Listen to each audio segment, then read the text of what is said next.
What song is this?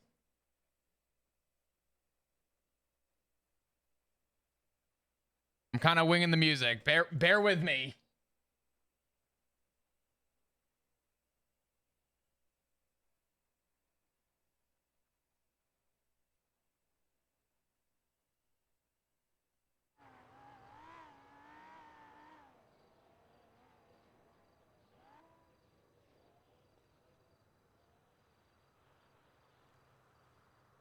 Good morning, chat.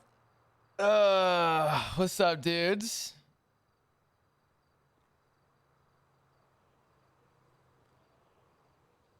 Hope we're doing great today. Hope we're doing well. Who knows what could happen today?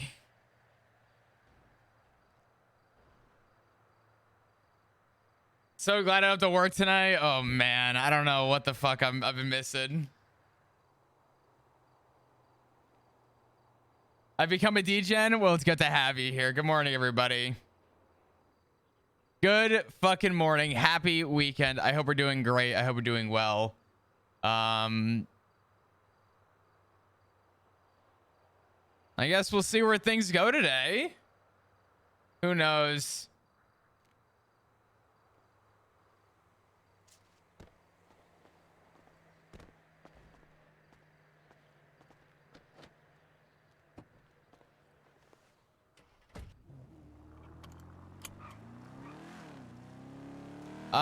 Happy weekend, dudes. I hope we're all doing amazing and doing well.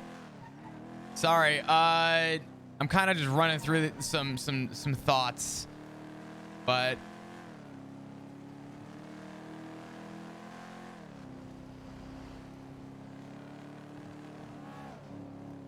oh man.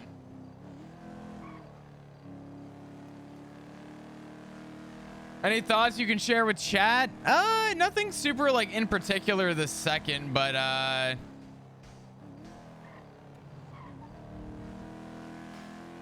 will say this much. I think a lot's culminating for Flop. I'll say that much. I do hope everyone's enjoying their weekend and doing well. I appreciate you guys tuning in and being here. I don't know. I think the beginning of the end has been for a while, but I do think that it's a fitting title, we'll say. But I don't know. What are you guys up to? How's everybody doing today? How's your weekend been?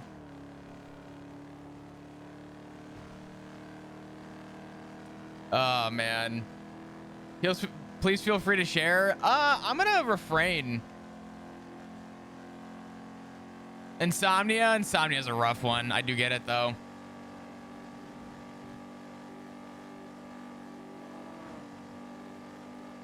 I'm not ready for Flop Dugong. No! That's so sad. We listened to this already. That's crazy. Listen, quick recap. Nothing in particular has really come up yet. At least in character. I very, very, very genuinely, actually, unfortunately,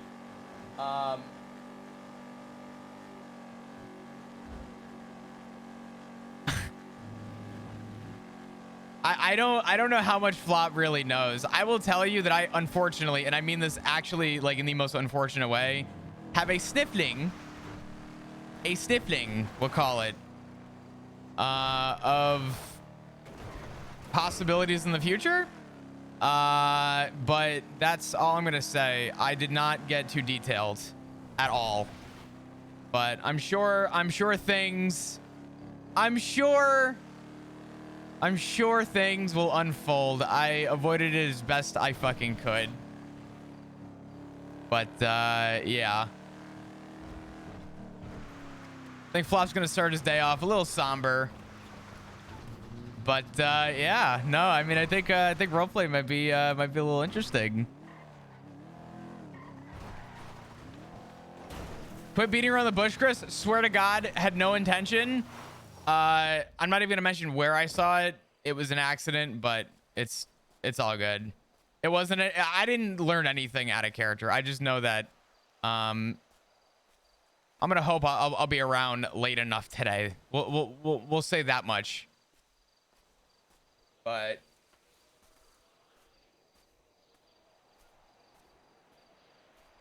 all right. Why are the textures not loading? I feel like no grass is loading right now. Is that just me? Very weird.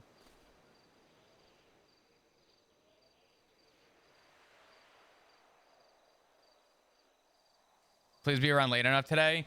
Well, here's what I'm going to tell you.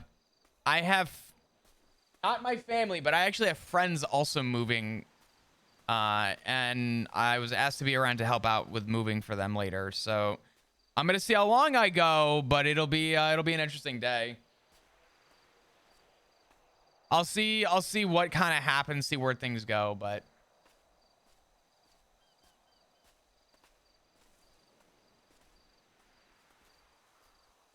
somebody like the Angad circle candles. No. Surely not. Nothing is going on. It's just another normal day for Flop.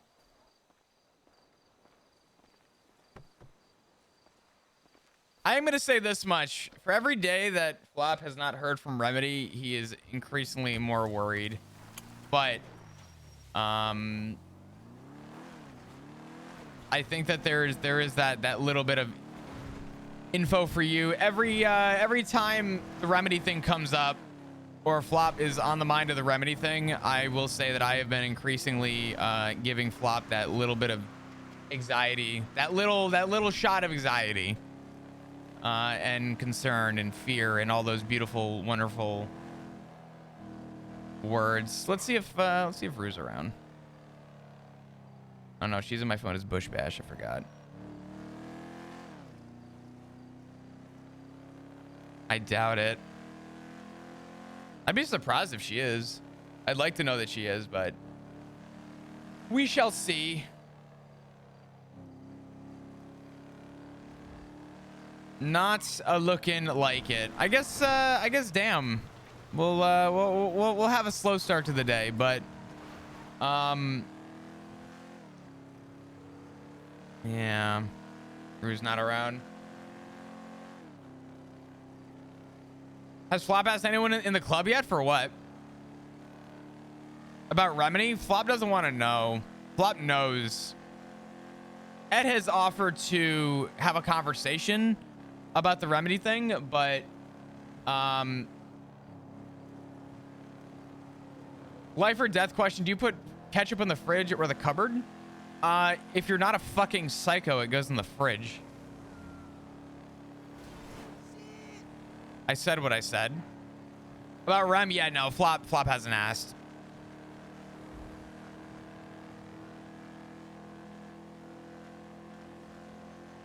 Dude, when I buy mayo off the shelf, that shit goes in the fridge. If it's not even open yet, it goes in the fridge.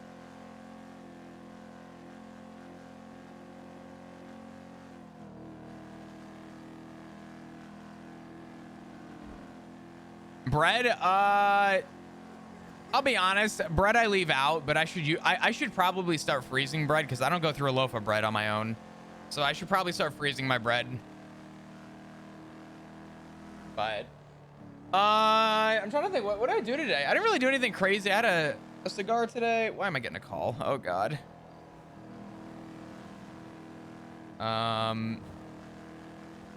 Shit. I'll have to call it back. I got Trap calling me. Oop. Sorry, bro. It's good to freeze bread. Yeah. So let me give you a little bit about my day, and then we'll kind of jump into like in character Flop and sort of his mind right now. So right now, in character. Actually, wait. Sorry. No. We'll get to in character Flop in a minute.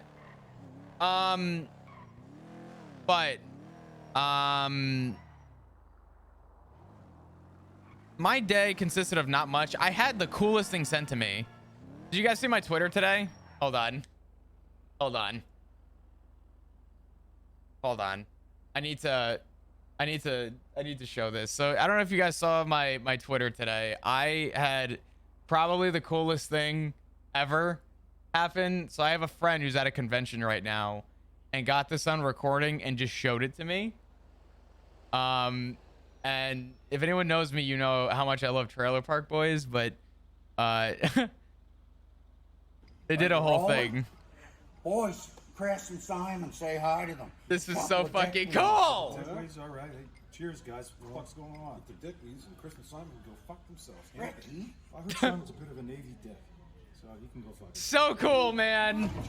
I didn't ask for it. I just it was given to me. It was, oh my god. Twitch. Cheers, guys. Oh god, so cool. Sorry, I fanboyed hard today. Probably one of the few times I've ever like genuinely fanboyed over something, but had a friend bless me with that, we'll say. Is that Richard's car? Where do you keep peanut butter and jelly? I'll be honest, peanut butter I leave out, jelly goes in the fridge.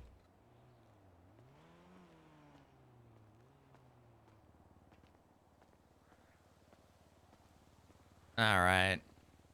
Let's see what the day's looking like. I didn't hear anything. If you check Twitter, it's on Twitter.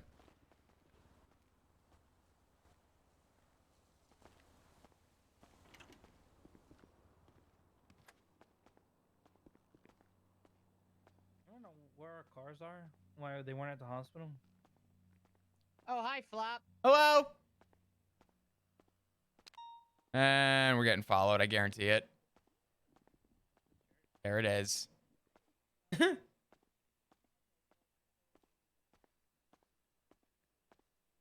Remember, I'm in the trenches with you. Damn, there's no one around. Fuck me. Okay. Hello. Hi.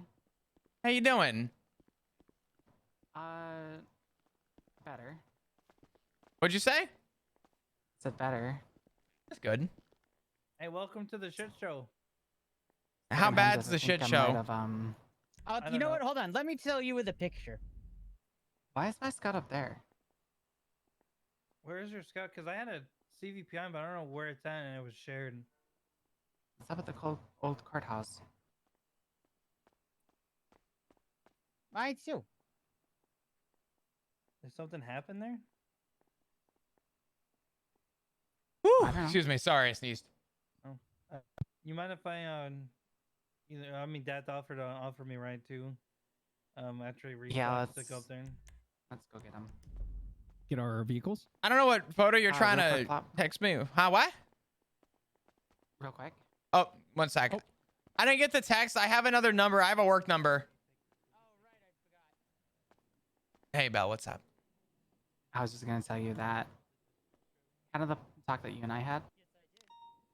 Yeah, what's up? I had another talk with High Command, and I think it might have completely shredded my chances at Sergeant, but hopefully High Command got some inkling along to hopefully be better. Fingers crossed, but I'm gonna give you some sound advice that I wish someone told me at one point. And you don't have to take this as face value advice. You don't have to take this as, you know, good advice.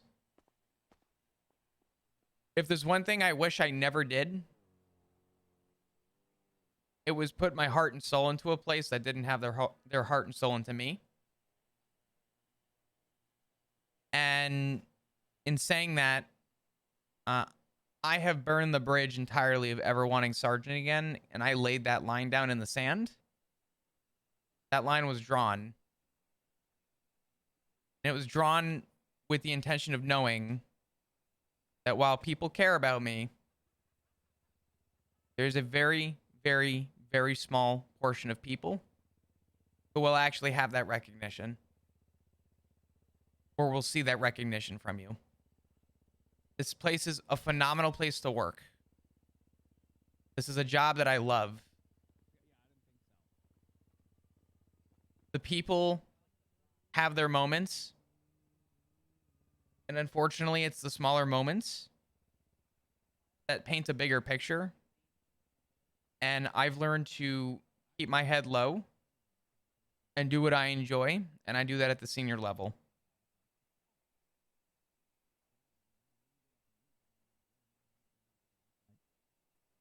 You do? I mean, I can tell you right now that I'm never going BCS, so bones more or less lied to my face.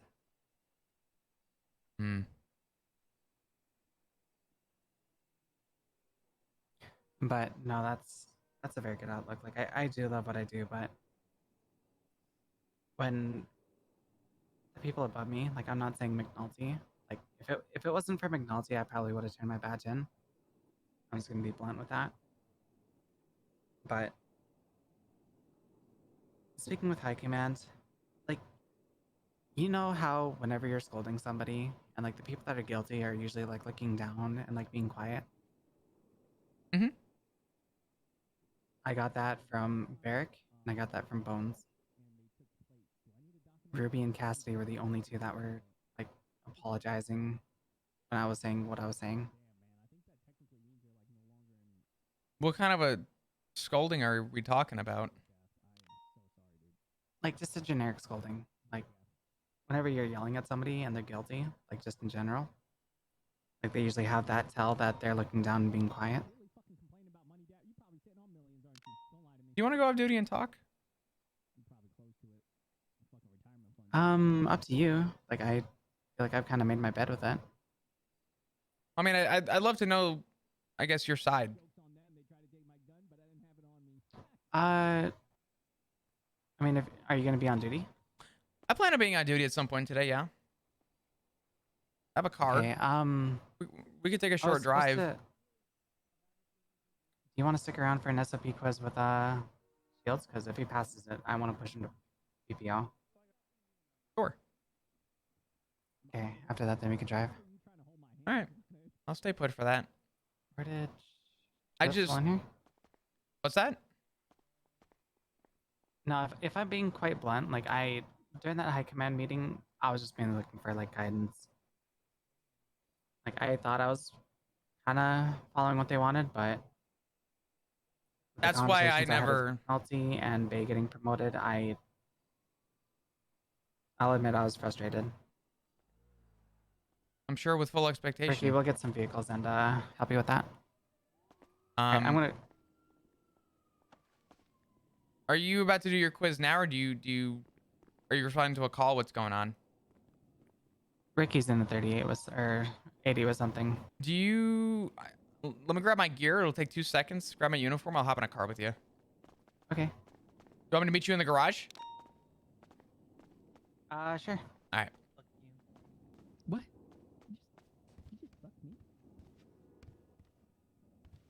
All right. A heart-to-heart with Belle, who Flop actually has a huge liking to. Belle as a person. She Belle is one of the good ones in Flop's eyes, and believes that Belle is one of the very few people who does not deserve some of the bullshit that she gets. And he feels that it is only of value and in good conscience that he at least listens to what Belle has to say. So... No, I just gotta use the bathroom real quick. Excuse me? Oh, sorry. What the hell you doing? Jesus Christ! What's up, man? Welcome aboard. What the fuck am I walking into? I dropped something. I was looking for it. Could you help me find it? What did you drop? His dignity and his pride. You took that away from me. I was gonna say it was Hemsworth dignity. Yeah, that's fucked up, man. Jesus You can't be taking Christ. shit like that away from me. Oh my God. Belle! Oh, there you are. All right. Hi.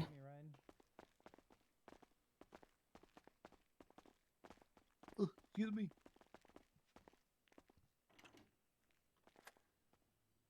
I'm down to hop in a car with you for a few. I also want to make sure that we get some time to talk as well not being tied to a call. You know what I mean? No, that's fair. And honestly, I kind of want to start talking with people like out driving around anyways. Yeah. Going off duty more consistently has been one of the healthiest things I've ever done. It's been so hard for me to find a therapist, but heading up to the Alamo and fishing has been actually really relaxing.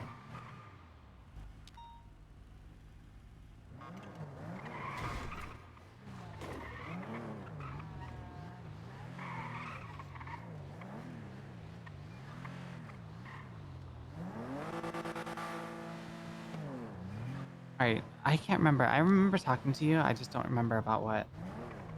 We talked about sort of how you felt about the PD and how you felt lost. You're thinking about turning your badge in. I gave you my side about what happened between me and Bones. You said that it was, you know, a very unique, different outlook on something that you would consider, or I keep in consideration. But, did you want to go out on patrol to get to a call, or did you want to go off duty and speak? It's up to you. I got Daft calling me. Give me a second. Hey, what's up? Hey, so I don't remember a lot of what happened. I woke up in the hospital. Is there any? I don't know statements of anything anywhere. I don't think so, but just wanted to double check. You woke up at the hospital. You don't know what happened? Yeah. Okay. Does anybody remember what happened? I don't think so. Damn, that sucks. Yeah.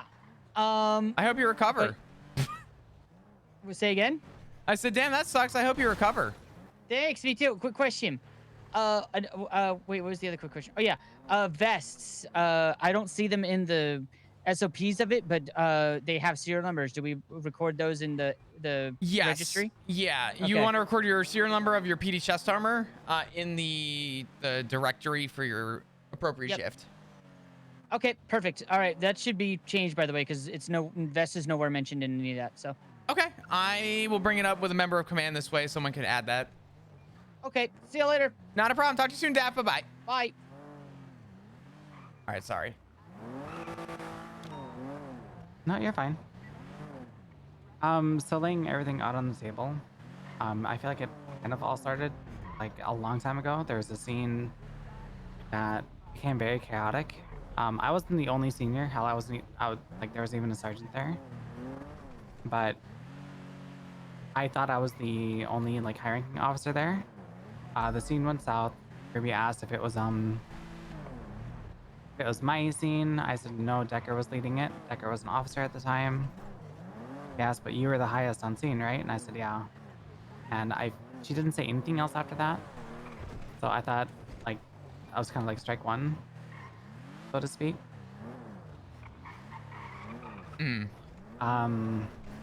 Going on after that, I feel like doing a really good job being senior. Up until Rooker passed away. When Rooker passed away, I'll admit that kind of hit me hard. I went to academy with him. He was very active in shift 2.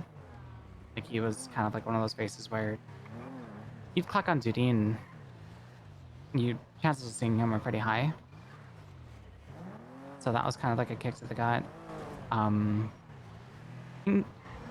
think the thing that irked me the most with that is people like grieved for a few hours and then it was like he was just kind of erased. Like nobody brought him up, nobody grieved about him, like nothing. But after that, Aziz then passed away, and that hit even harder because he was not only a very close friend of mine, but also my mentor. I couldn't find a therapist, so I started drinking quite a bit next couple days. Yeah, Rooker. I knew that wasn't healthy, so I went back to work, kind of threw myself at work. Well, the timing with that, you are a phone guy. It's just Daft. I even got a new phone. Hi, Daft. Hey, sorry, one other thing. So, vests don't work. They don't record as evidence to log. So. Yeah, me and somebody else tried it. Belle, do you know? I forget. Do you have to manually add your vest or to Sorry, Hemsworth. the log, the directory log in the reports? As far as I'm aware, it's just your gun, taser, baton, and flashlight. Fuck shields. Fuck me. I'm gonna say don't worry about it for now. As long as you have a serialized vest on you, that's fine. If you ever have it stolen or lost, just make sure that you record it to the best of your ability. Okay. All right. Okay. Got it. All right. Thank you. Not a problem, brother. Bye bye. All right. I'm sorry. Go ahead. I asked him to catalog it, and I guess the evidence guys don't log the serial on the vests. But continuing, Aziz passed away. Like, I was extremely close with him. It was kind of like the same thing where it was like he was just kind of forgotten about. I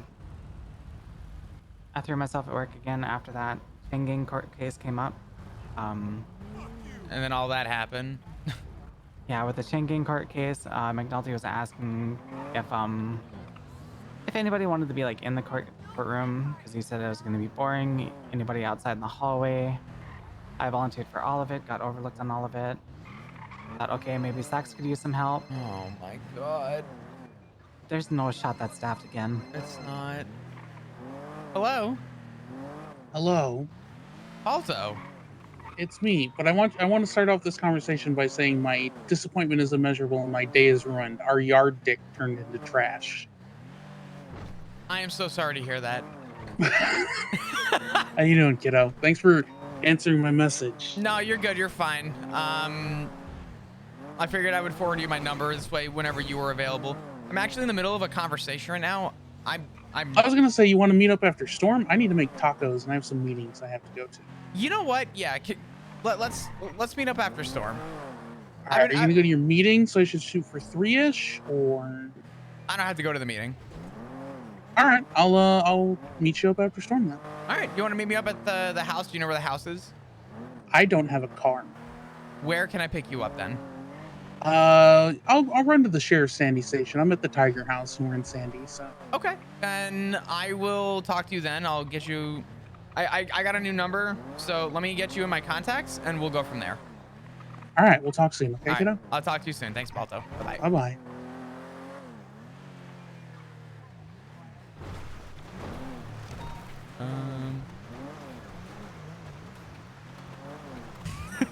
Norman Godfather.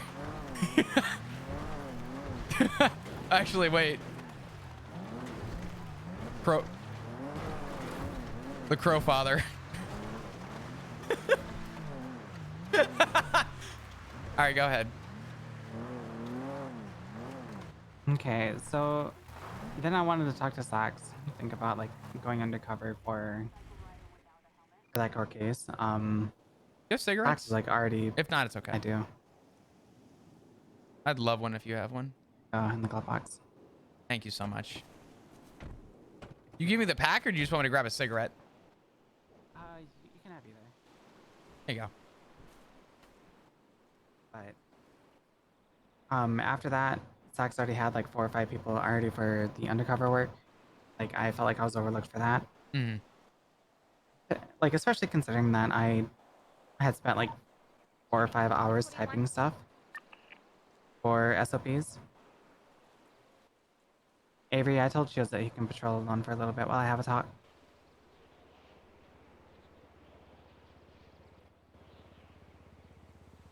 Copy. Anyways, I felt like I was overlooked for that, so I ended up just going on patrol with Ruby. A lot of other smaller things happened, like there was a situation at the prison. Like most of the command was up in the helicopter, so I figured I'd start organizing like a ground push, which we were like halfway through going towards the lobby when somebody in Air 1 said, Haley, you're going to be leading the ground control. Like I was clearly talking on radio quite a bit, coming up with a plan. Uh-huh. So I kept my mouth shut, listened to Haley on that one. That turned into a shit show as well, which I ended up starting taking back control like towards the end of it. Like a bunch of other smaller things. I've noticed that a during lot the- recently, to be fair. People leading scenes and having it grabbed from them. It's a very simple thing, but it's unfortunate that it happens so often. I just had a situation the other day. We had like 5 cops on duty. Somebody tried leading a scene and they kept going, Flop, you're the senior here. Flop, Flop, you're the highest rank here. What's the call? I'm like, we can't pursue. Just let them take their boys. We're going to stay back and clean up. So we're going to let them take the 95? Okay, well, if you can't be confident in making a fucking call, I'll step in. But if you're making a call that's confident, I'm not interrupting you. See, I have the same mentality in shift too. If you have to come to me and ask a question every time and you're going to question my call, then yeah, you're right. I don't trust you making an actual call. Congratulations. Right? For fuck's sake. All right. You think they have... Probably not enough. Okay. We'll talk for now. Just save it for now and continue having this talk. You're fucking shitting me. We're just make the... I'm gonna say just make the call on radio. We're just gonna ignore the ammunition crate. That's theirs. There's nothing we can do about that. All right. Keep going though. I'm sorry. The latest academy that we had for shift 2. I have not been to a full academy except for that one. My own academy, I had to leave the state. Like I had an emergency that came up. I had to leave the state for like a few days. I ended up coming back and doing a makeshift with Maple. All the other academies after that, I was either told that I was needed on patrol because I was competent and I was able to lead, or that they had enough FT. So with that, me never being to a full academy, I feel like Bayo's kind of prepped for that. She led it, which I was all the more content to. Like I knew that I wasn't experienced in leading one. I didn't want to fumble one, so I sat back and watched how it was kind of done. During a scenario that Radish was teaching, I was pulled aside by McNulty. I don't know if anybody gives him shit, but I adore him for this. He is blunt. He is straight to the point. Who, McNulty? Yep. I've had a couple run-ins with McNulty that I respectfully think he had horrible judgment on and did it out of a very spiteful situation. However, that's 1 in a million comparatively to how much I do actually have respect for McNulty. So. Well, I had a conversation with him and he said that he was going to cut straight to the point. He was looking for a shift 2 sergeant. And he spoke to me about it, saying that because he knew that I was on the fence on either wanting to do sergeant or SIB. I told him that I feel like I've kind of had a falling out with investigating, that my heart wasn't in it, and that I wanted to focus mainly on patrol. He sounded extremely happy with it. He didn't promise sergeant, but he left the impression that like I was going to be the next one. Did not realize that he had a talk with Bay or anything. Went through the academy, like nobody had brought anything up to me at all. Didn't have a talk with high command or anything. We didn't have any sergeants at the time. 5 days later, shift 2 meeting was called and Bay was given sergeant. So that was, I feel like that was kind of a kick in the gut. I told you it happened with me in my DAPS, right? I don't think so. I'll keep this really short because this isn't about me. I want to know what's going on with you. But there was a person who I had an altercation with. I want to say you maybe know. This was a while ago. It involved oh shithead that shot Slacks. Fucking what's his face? Ex-cop. Lenny Hawk. Lenny Hawk. Sorry, he's so irrelevant to me after that bullshit that I actually... I've tried to forget about him.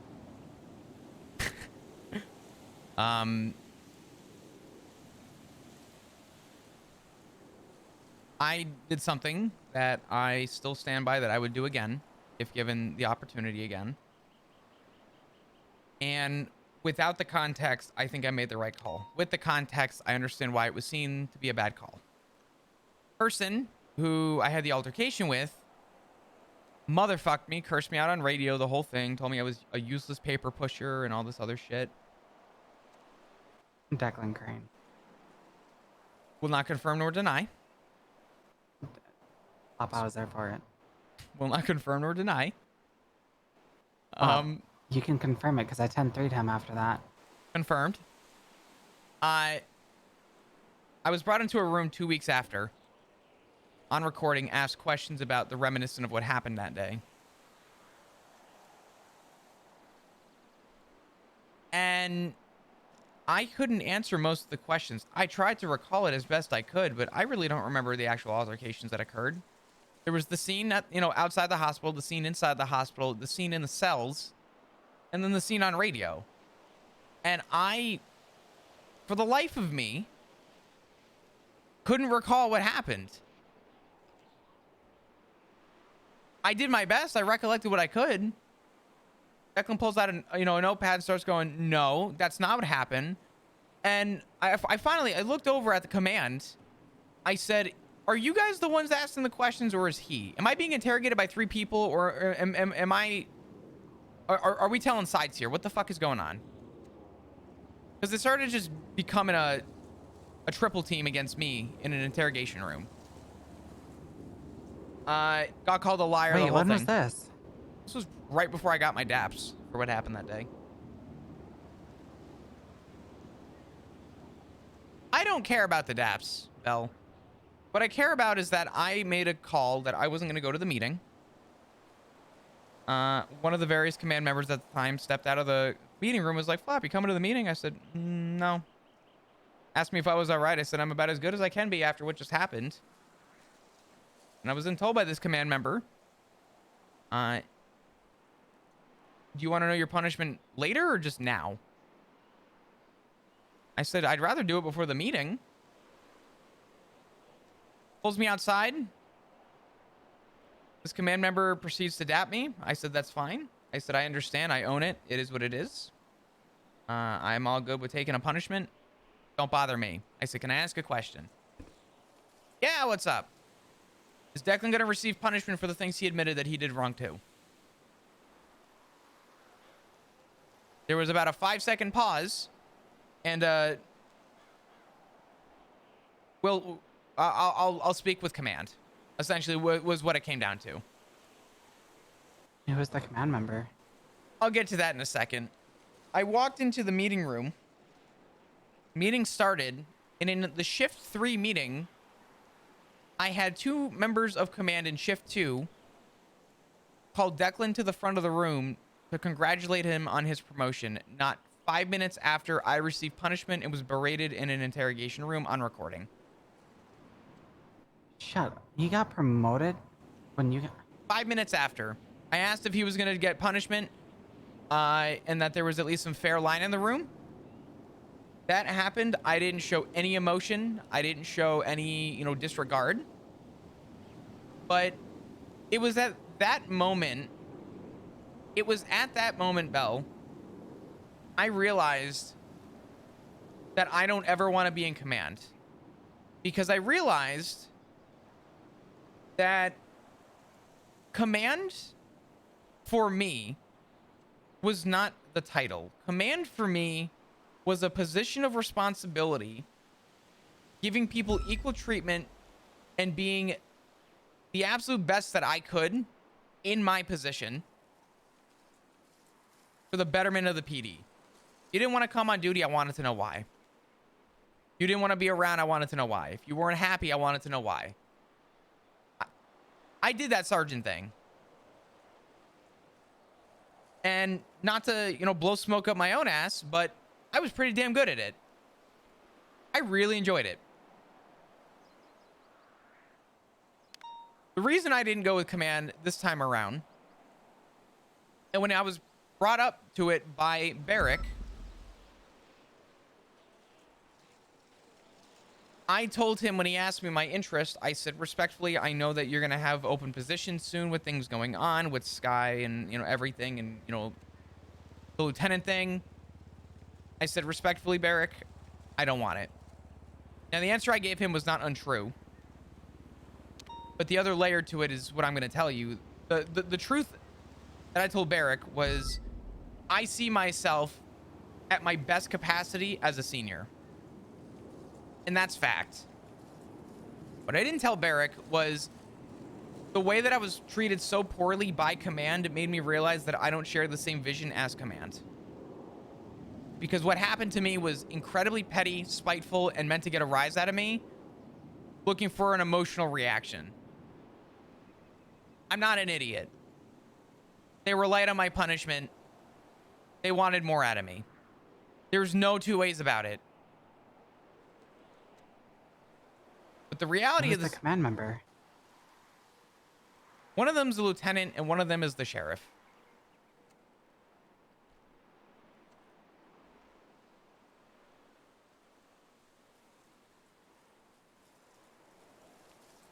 Now, I haven't gone around talking shit about it because, respectfully, Bell, I don't care. I don't hold grudges.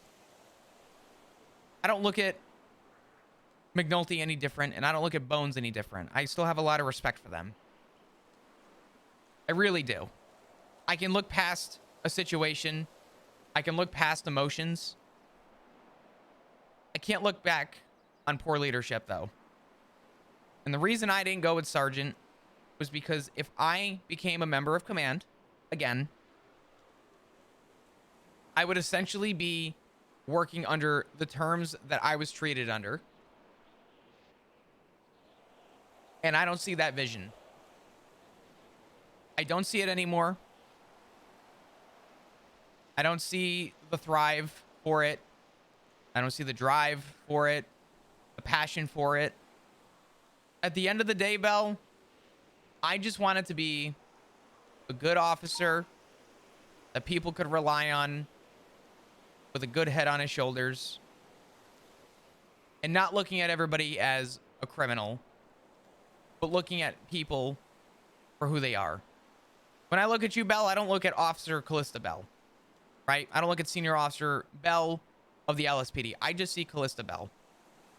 When Slacks moved to BCSO and was a deputy, I didn't look at Slacks any differently than the position he was in prior.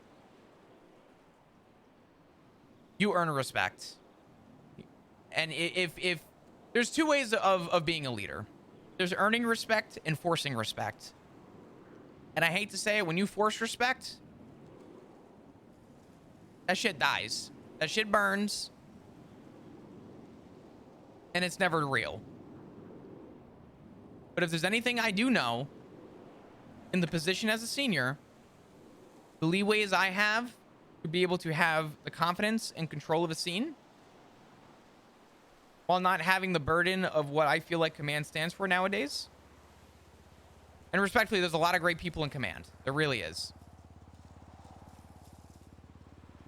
But the way that I see it now and the way that I will continue to see it is I am a good officer. I do it well. And it's not a surprise why people like me for it. And I stand by that. Also, thank you for the brand new tier 1. I appreciate it. And Pipe, thank you for the 100 bits. Can we get a bunch of hearts in chat, please? Honestly, I'm gonna say it. I feel like command at this point is just a click. With Declan getting sergeant, Bade being sergeant, it's, I feel like, more or less just confirmed at that point. You know what the problem is? Is that I don't actually disagree with you. I actually like Declan. He's good. I also like Bay. But I will say this much. People don't like hearing the word click. People don't like hearing that word. And I get it. Click's a very dangerous word and is a slippery slope. It's like when someone says all you people. And they're generalizing a group of people. All cops. Yeah. Right? All you cops. and I have to defend myself and say, I'm sorry, am I all you cops or am I Flop? What did I do to wrong you? And I shut that shit down. But the reality, Bell, is that sometimes the formation of what people consider a clique comes from within. And the fact that a group of people were given a tag, and I'm not blaming Bay, and I'm not blaming Declan. Like I said, I actually like and respect both of them. But in a position where I have to look at something for face value, be given a tag in the MDT, and the idea that you work as a group and work tight niche together is inherently, regardless of how you say it and regardless of how you draw the photo, is a clique. The clique was created within, and it's hard to look past a possible judgment later down the road when you see that the people within a group are being given privileges, or I'll even say earning privileges. But it begs the question, does that mean that you became less because you weren't part of that group? Is it you didn't get the recognition because the group created recognition? So the way I see it is, I don't believe in cliques all that much, but I do believe that when a clique does exist, it is created from within. I don't think there's an external source as to where a clique comes from, right? Their group was encouraged and created by high command. No tinfoil hat, no conspiracy theory. That tag was made for them. Was high command even a thing when that happened, or was it just still a captain? I think a captain's high command, right? Well, back then they were. I don't know how long ago. Still they are. I don't know. Cornet's captain. No, I see your point though. Like, if not high command, who the fuck?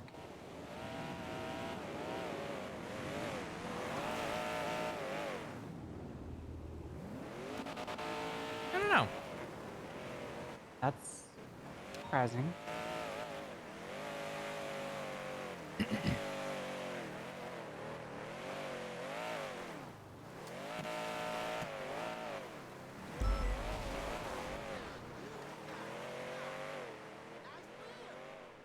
All right. I don't think I have that on my bingo card. No. But Is it when coming I spoke back? to high command, I told them pretty much everything that I basically told you. I think the thing that I kind of stayed on is the fact that when Bay got promoted, I stayed on duty for like another hour after that because I had a cadet, and I felt bad because this cadet didn't really have a whole lot of hours on duty. But you want to talk about like destroying your motivation to be on patrol when you feel like you're doing good and you're talking to a lieutenant saying that you are doing good, but then have that lieutenant promote somebody else above you. That drained me. Like, I had no motivation to do anything after that. Is everything just gonna pop That's the up fourth now? one today. Jesus Christ. That's the fourth one that I've seen. I'll say this much about that mindset. I think you have a valid mindset on that. You're getting the positive reassurance that you're doing the right things. Yet when push comes to shove and you're really trying to show that you have the value, it feels like it's being given to someone else. In high command's in high command's defense though, there's a lot of officers doing a lot of great things, right? And I want to encourage everybody that is doing the right thing that they're doing. What the fuck? I'm ignoring that. What? What does that even mean? Flop is flop shaped? Why does this keep coming up? There's a lot of people doing good things. And the way I see it is that the demographic of promotions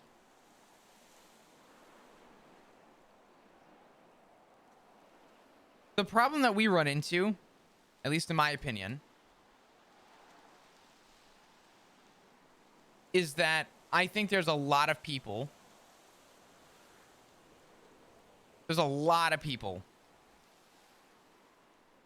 who are deserving of a ranked position.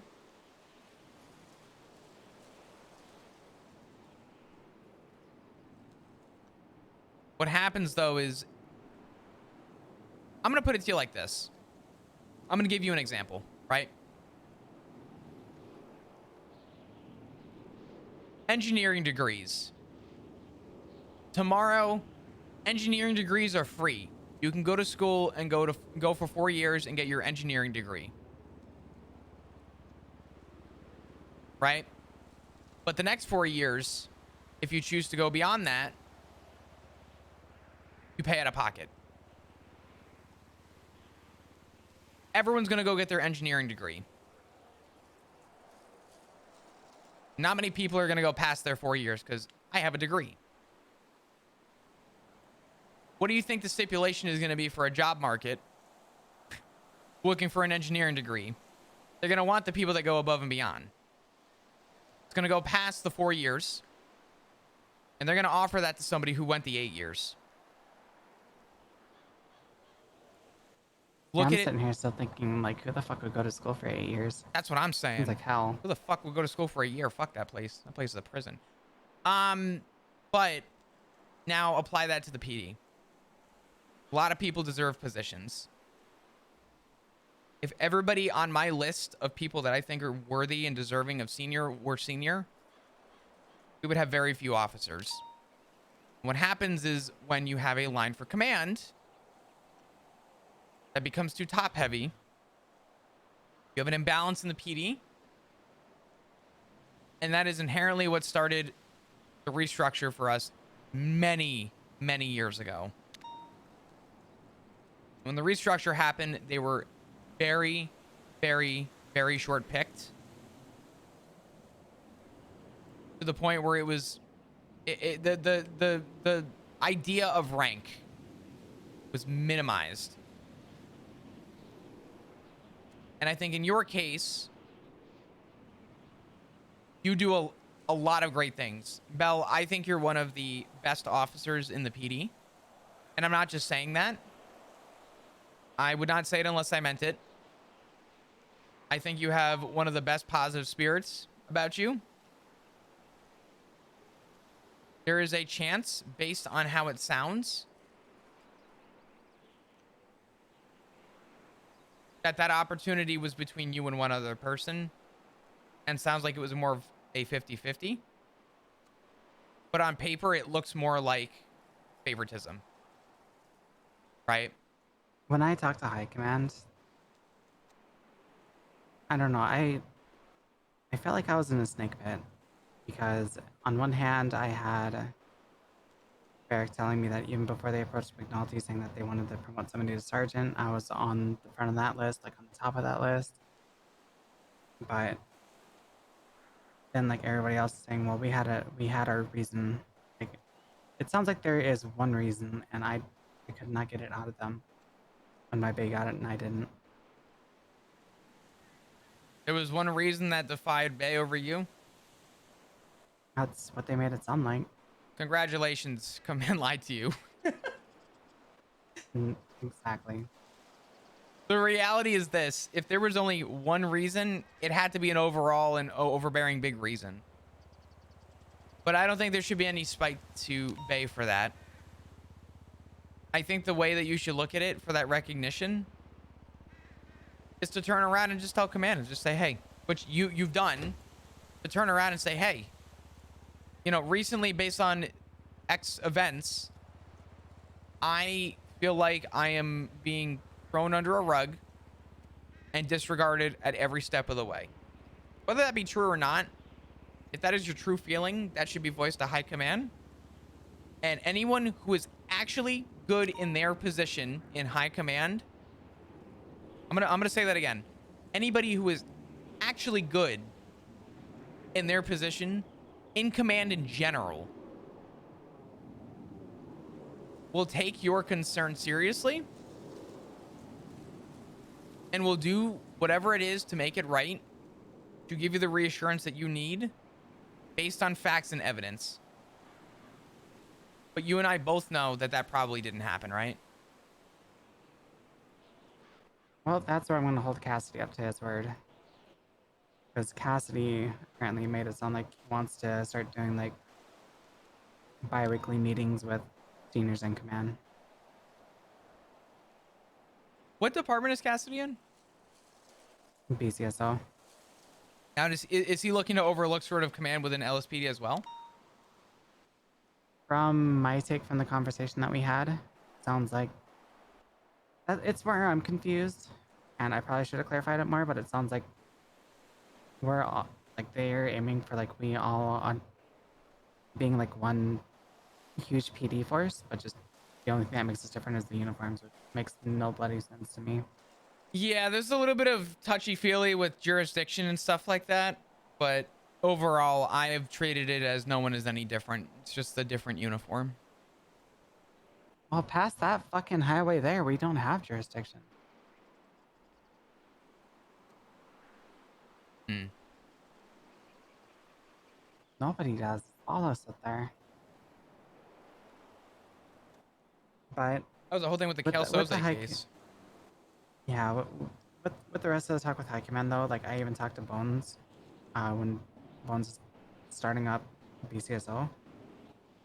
Back when Aldo was captain, I think he was a senior. I was a PPO or officer, I think at the time. When Aldo was interim captain, right? Yep. Yeah, I remember that. That's kind of like the time frame that I'm talking about here. Bones had a one-on-one with me saying that he looked up to me. He saw me as one of the most competent, like, shift 2 officers, that I had good mentality, good attitude, good work ethic, stuff like that. So I thought with that talk that I would be kind of like one of the first people that he would approach with starting up BCSO with him getting sheriff. When I talked to Cassidy about transferring to BCSO, Cassidy more or less told me that they had a list on the people that they wanted. And they were keeping that list close to chest. They didn't want to spoil it or anything. When I spoke to at least those two during the high command meeting, Bones was saying that he took people that had interest, and he didn't get that interest from me, so I felt like that was another thing he lied about. Me too. Cornwood went to the So- meeting and said to all of us in Shift 3, because Shift 3's list wasn't exactly brought up to some degree. And I texted Cornwood, I said, hey, I am very interested in the BCSO. And he said, that's great to know. Noted. Spoke with him after. I said, hey, I just want to verbally let you know, too, I have genuine interest. I have my reasons to want to be up north. And I have a lot of drive and passion over the idea of being up north. I was then told that no transfers would happen for the next 30 days. And within the month that was stated, I watched more than a dozen officers get transferred. And the way that I saw that was either I was overlooked or there is some spiteful reason for that demographic to exist, for why I was not even considered, spoken to, interviewed, questioned, nothing. Not a damn thing. And at some point I want to talk to Bones and just say, hey, like, what's the deal, man? Like, I get it. Like, I'm not upset with you, but like, what's going on? Why, like, respectfully, there should be a valid answer as to why the other 37 approvals were overlooked during their ban period. But me, the guy before the department even existed, had his interest in. So I get that. And some just really quick advice, because I've started doing it too. And I've been a lot happier for it. I stopped caring about what people thought about me a long time ago. There's two things that I know. Me and the oath. The oath that we all take, Bell, is an oath that we all follow. Right? You solemnly swear. All that shit. There's a lot of points in that oath that involve the Constitution, and a lot of points in that oath about working in good faith, and working in good faith with people who also took the same oath. Unified, as they say. The moment you try and unify is the moment you fail. And I'm not saying you in particular. PD is not unified. It never was. It never will be. However, with that said, as long as you follow the oath to the letter of how it's written, but you do it for you, which means no outside source is going to get in your way. You're going to do what you feel is the best impact you have to your community. That's an oath you should take to yourself. You will affirm. I forget the exact wording of the oath, but you personally will uphold the Constitution. You personally will hold yourself to a standard. You personally will do what's right for the betterment of your community. As soon as we is involved, it falls apart. And I don't know why, but I will tell you, ever since I took that oath, and I took it for me, and it sounds selfish, but the moment I took it for me, people will constantly come to me and say, Flop, you're literally one of the only good cops. And I will tell people that I appreciate it, but I'm not doing anything special. In fact, I would even say I'm a subpar cop in a lot of ways. I don't have a lot of good qualities. I have a lot of great qualities, but I don't have a lot of good qualities that makes me a well-rounded person as an officer. The best qualities are empathetic. Exactly. We had a giant meeting after the Kale Soze case, and I literally had to get in front of a room of people and say, when did we forget to stop associating people with crime? And I had to remind people that if we treat people like human fucking beings, for example, Erwin Dundee of the BBMC. Take BBMC out of the name. That is Erwin Dundee. The moment he has his affiliations with everybody, you relay what you need to.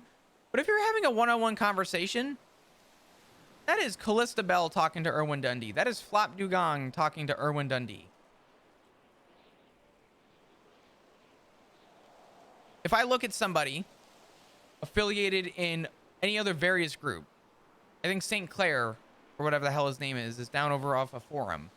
He's just St. Clair. The reality is that I don't do anything better than anyone else. But it's amazing how far you get in this city by just treating people like a damn human being. Yeah, they're going to be violent. You know these people are going to be violent. They're going to do what they're going to do no matter what. And I tell people all the time, Bell, you don't have to like what someone does as long as you can respect that they're going to do it regardless of your presence. I don't like what gangs do. I don't like what any gang does. But I respect that they have a reason and a purpose behind it. They don't do it blindly. They do it with reason and purpose. And my whole reason for this giant spiel is to remind you that you are a phenomenal officer. You are well-rounded. You have a great head on your shoulders. You have so many good qualities. My recommendation is to do it for you, though. Don't do it for anyone else. Don't do it to make the impression. If you do it for you, good things will come your way. And I can promise you that. I had that talk with High Command on Monday. I took Tuesday, Wednesday, and I think Thursday off. And I will admit, the amount of times that I thought about just turning in my badge and just being done with PD, being done with command, I'll admit it was quite a bit, but I took an oath to defend the Constitution. I truly love trying to help people as best I can. I do feel like few of us have like the last dying hopes of humanity on our shoulders, but come Thursday, I kind of came up with the conclusion that come hell or high water, like I still want to be an officer. I still want to help people. I still want to be out there trying to help people as best I can. I know that might sound soppy or whatever, but it's what I believe in. Absolutely. And with you saying what you were saying about like seeing the person, like you used Erwin Dundee for an example. He's a bad example, but he's one that everyone knows. Well, he is a bad example, but like I don't know. I kind of want to help him. Like part of me is beginning to feel like he's beyond help, but part of me also feels like if you just treat him with a little modicum of respect, that maybe he won't be all so bad. You're not wrong. I mean, part of the PD is that light switch. If you can be an empathetic person, but on a dime, someone tries to abuse your kindness and you know how to alter it and stop it, then you're ahead of the curve. Way ahead of it.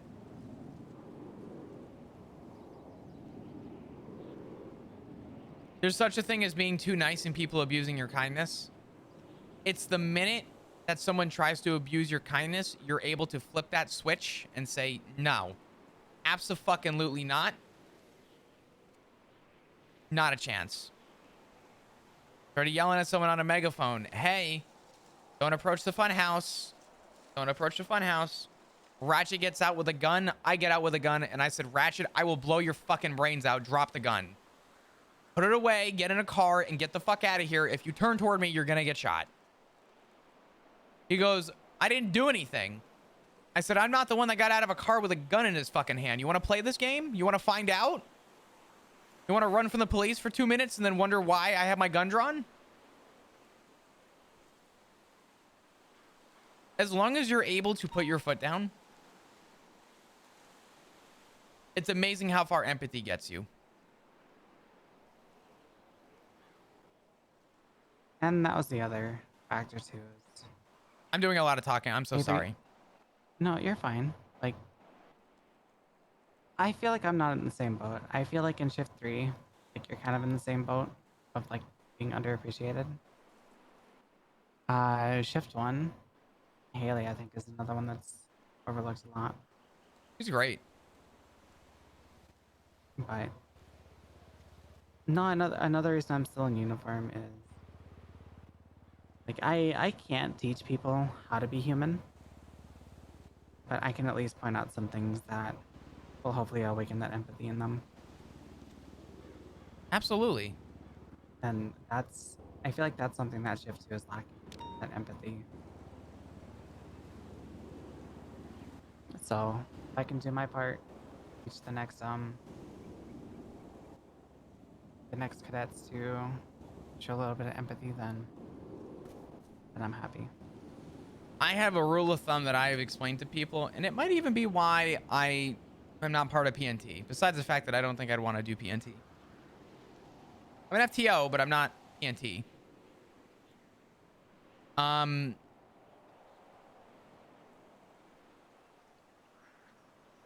I can train you how to be a cop, I can't train you how to be a human being. I've heard that before. I can teach you how to use the lights. I can teach you how to use the radio. But for fuck's sake, if you think for a second I'm going to teach you how to be a person to people, what the fuck's the point? I'm not your therapist. I'm your colleague. And if you can't work together with me, or at least learn to work together with me, then this job wasn't meant for you to begin with. Yeah, but see, Bo, but not all of us are self-inserts, man. What's up, brother?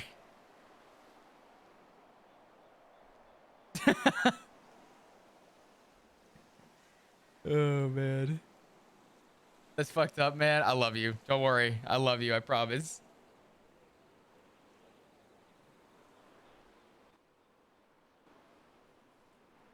Oh, but I was going to hit you up. I was playing zombies earlier. I'm gonna say it, and Oh, I feel like say it. I feel like if this gets out, a lot of people are gonna hate me. BCSO should have never been fucking formed. Oh, no, I think a lot of people agree with that. I don't think that that's a bad thing to say. I've said all along, listen, the sheriff's department would have made more sense if it happened earlier. But it got to a point where it became so late past due that it really didn't... I didn't see a vision for the formulation of it. That's actually... I would go as far as to say that that's a very, like, relative take that a lot of people, including myself, agree with. I mean, the thing that gets me thinking about it is I feel like you have a command structure, like with LSPD, that doesn't really know what they want. And now you're throwing in BCSO command members that are adding their take. And it's Anonymous, thank you for the gifts. It's up to Boba. muddling the process.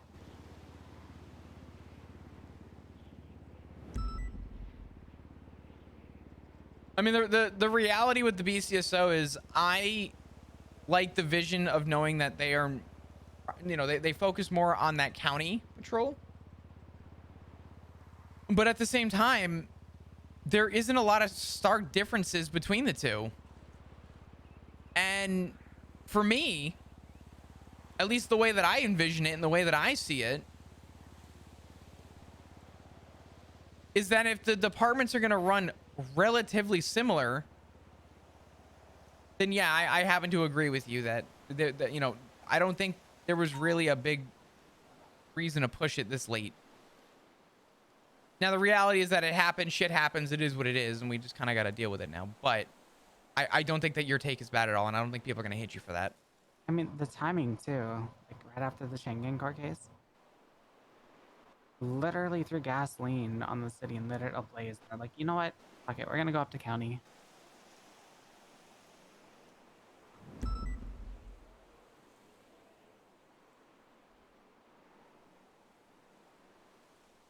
Yeah.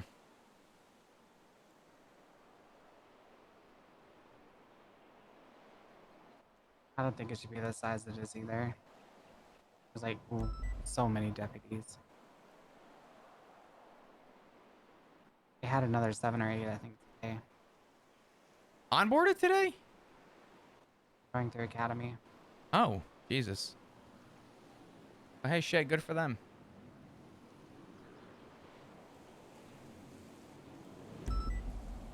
But I do want to say thank you for having the talk. No, of course, absolutely. I mean, Bell, I don't say anything with empty words. I say it because I mean it.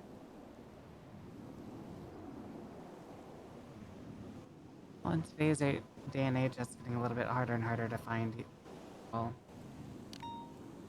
I can tell you right now, though, moving forward, I'm just going to be blunt with people. As you should. I'm just going to say what I think. Don't let anybody stop you from doing what you want to do. And if someone is going to look at you differently because you were yourself, you're going to feel better about it than knowing that you buried, you know, that emotion or that feeling or that thought. Trust me, this PD was not made for everybody to understand and walk the same path. And I'm a firm believer in that. And I don't think that you should degrade yourself for any of those reasons. I think, if anything, prove it to yourself that you can do a job.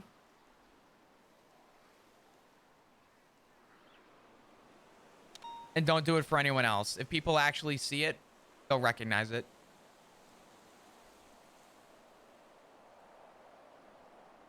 You're an awesome senior. You're an awesome officer. And I'm sorry that you're going through what you are going through.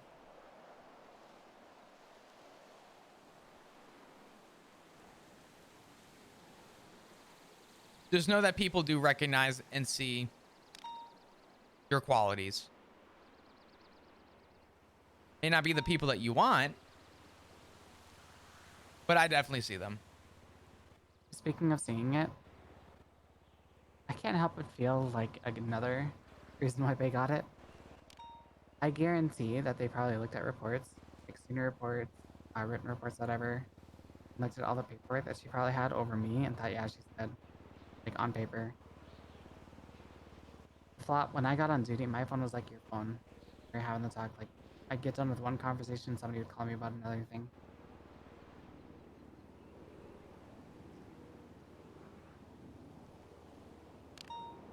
And you can't tell me that high command sees all those talks. Yeah.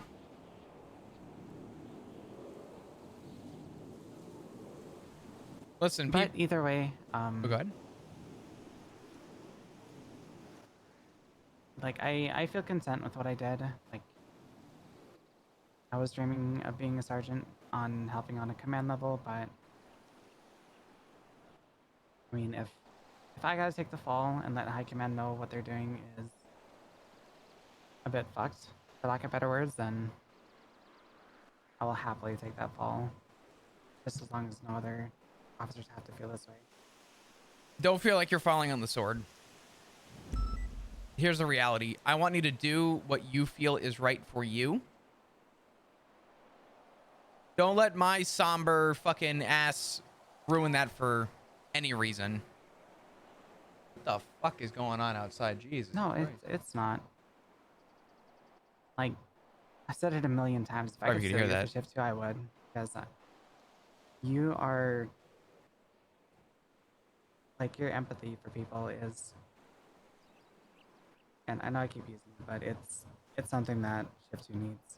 Active, thank you for the 15 months. Go get some Arson Shepherds. What's up, Rapture? Hi, dudes. And not only that, but you're smart as hell. Like, you know when to stop, you know when to push. Some shift 2 hours, just keep pushing until they end up fucking a bullet.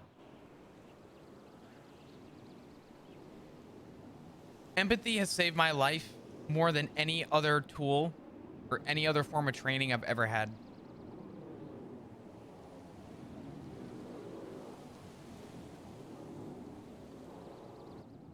Speaking of training, I do want to go catch Hills before he goes off duty. What's that? Sorry. Talking of training, I do want to go catch Shields before he goes off duty. Yeah, that man let's. has been working his ass off, and I let's want go. to Let's go. tonight. But he's not getting away from an SOP quiz. You want me there for it? If you want to be.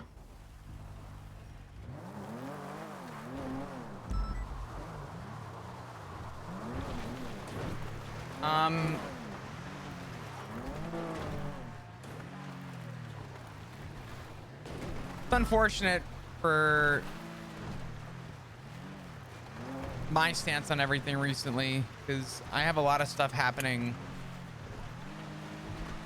A lot of, we'll call it demons outside the PD that I'm currently trying to deal with, so.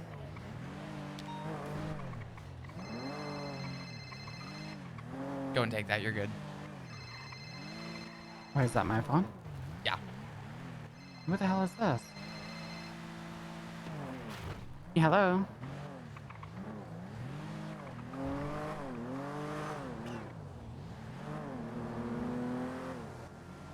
I got partways through it. I think we responded to something because my scout was found at the courthouse, but we did not resume it.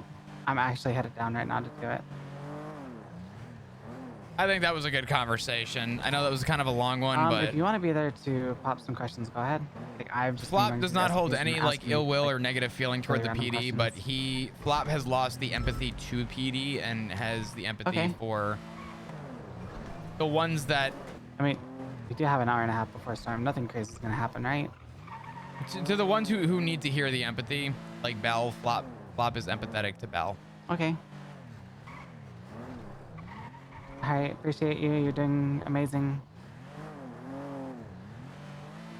All right, bye-bye. I thought I had Avery's phone number. Oh. I guess not, unless you got a new phone.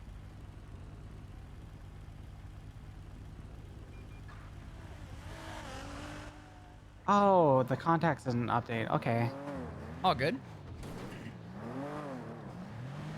I was about to say really bad, but I went into my call history and it said Avery's phone.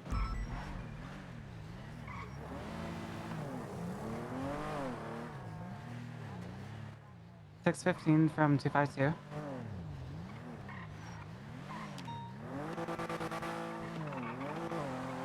Oh man, we'll break down the conversation once we get back to the PD.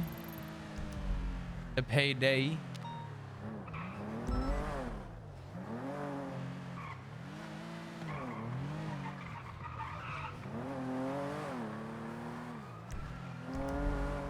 Tell you what, actually, you let me know where you're gonna do the SOP quiz, and I'll butt in the middle of it. I'm gonna hop in my car for a couple minutes. All right, I think he's at MRPD, so I'm probably just gonna grab him and start. He is at MRPD. He has not moved, so I'm assuming maybe he's in deep thought.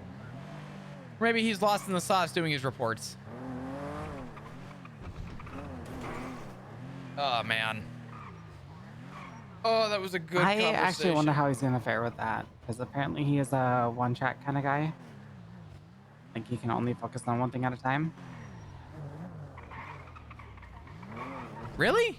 Yeah, it got to the point where I was talking with him. He told me, Bal, could you be quiet for a second so I can write a report? 687 76 CMC. Yeah, that's fair. 147. All right. You want you? Oops, sorry. It's fine. This works.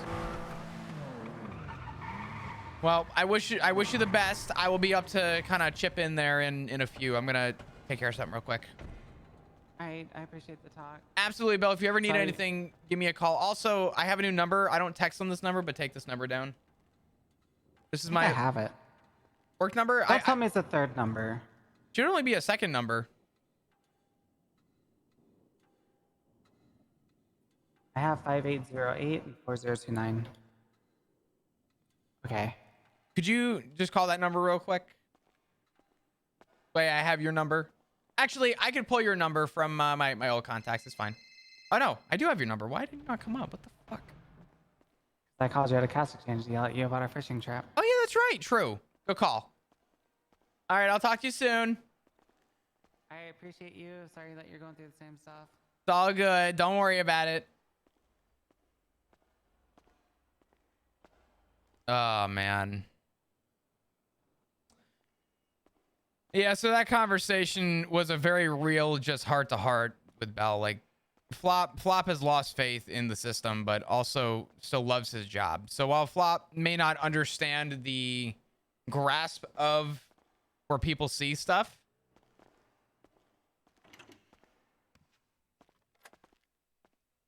Flop does think that it's important for Bell to know that she has the thing with Bell that Flop sees is that Bell is where Flop saw himself, failing to be recognized, right? All those little things. But damn, I fucking wish Balta was actually around, because now I'd rather go off duty. I don't know if Balta's gonna be around though. We'll see.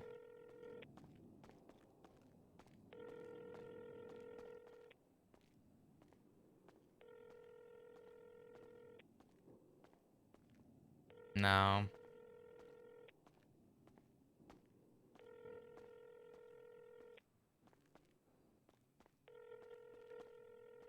They kind of tell Balto at Storm.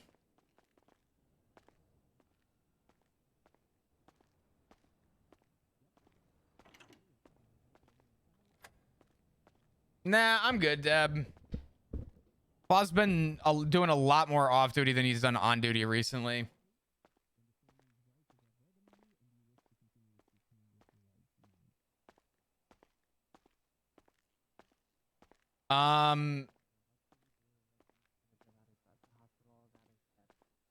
That is dead? Yep. We Is enjoying tacos. Tacos do sound good. we Tell you what, actually, I'm gonna grab food myself. It's called a protein shake because I'm trying to do better than to eat late night snacks. So give me 1 second. Tacos are always over flop. Hold on. in their profile, you put that they were deceased. There's a tag in there to put that they were deceased. And then you basically create a report with and put all their belongings. I have a strawberry milkshake Next of kin. that is surprisingly good, and I like it. So I'm gonna end up killing this down real quick. Delish, my favorite meal of the day, protein shake. Oh, we take their we take their fingerprint and DNA. I think the Balto conversation is gonna be good. Balto is kind of a mentor to Flop, so. Basically show it's really them. What's up, Simon?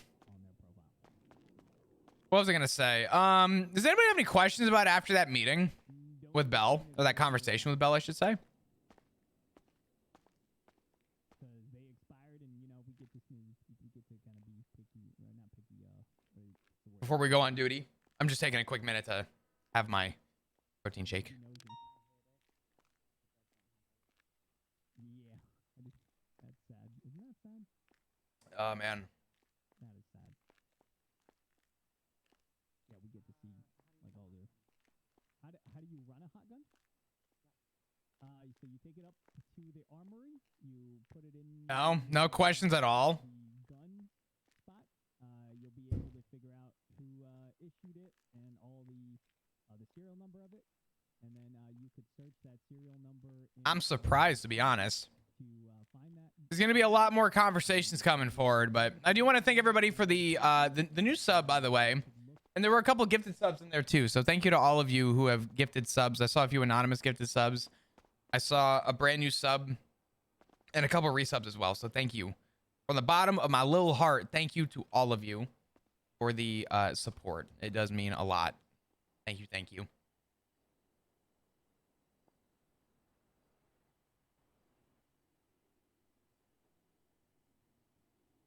Oh man. And these strawberry milkshake protein shakes are good.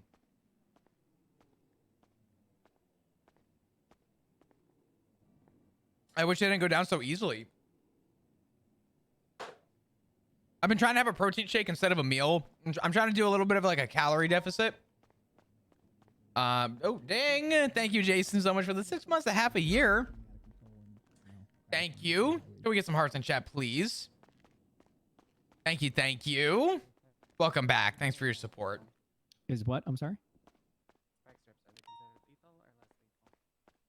What brand of protein shake? That one was a muscle milk.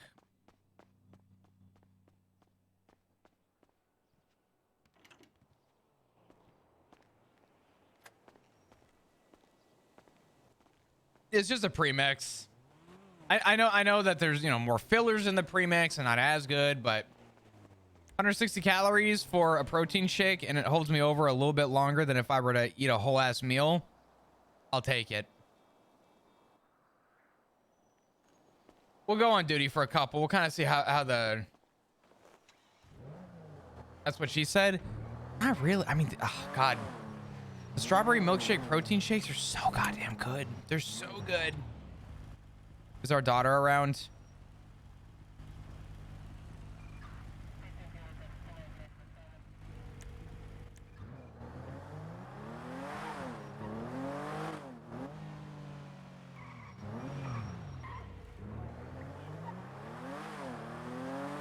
I'm gonna take that as a no. Damn.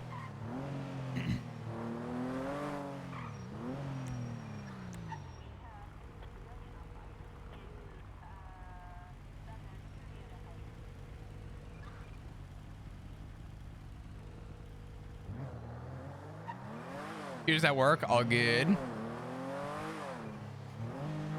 I guess we could go on duty for a couple, do some patrol for a little bit. Yeah, I don't know. I mean, nothing's really changed with Flop and how he views the job. I mean, everything that he just regurgitated to Bell is all the same shit that he's felt for a while now. Flop doesn't hate his job. Flop loves his job and holds his morals to the job very true to himself. The difference between Flop and what I like about the character is that he has a disconnect. He has a very strong disconnect from the things that people do. Like for example, Rue, right? Rue does crime. Rue does a lot of crime. Flop does not agree with anything that Rue does. But at the end of the day, Flop still loves Rue, right? Ziggy may do things and, you know, scave away from them somehow.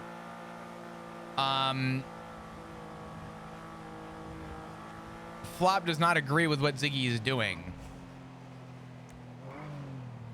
But he still loves Ziggy, right? So it comes down to it really comes down to knowing where the disconnect is. Ziggy's a slippery devil. Yeah, Ziggy's a lucky fuck. I don't think that warrant is getting pushed for anybody for that giant shootout that happened that Flop was around for, where he unironically almost lost both of the people that he cares about.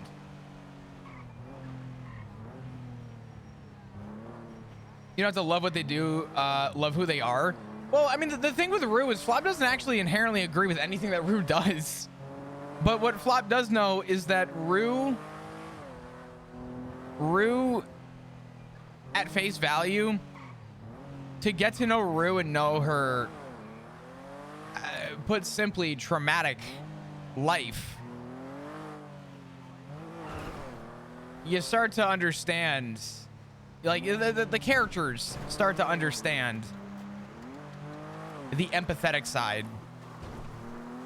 Now, obviously, the dream and goal for Flop as a character would be to, you know, get Rue out of that life, get her out of what she's doing, get Ziggy out of what he's doing. He doesn't want to see these people that he cares about in these positions. But that doesn't mean that Flop is going to, you know, for lack of a better term, flip a fucking switch. Oh, well, this person's bad. A lot of people are bad that Flop interacts with. So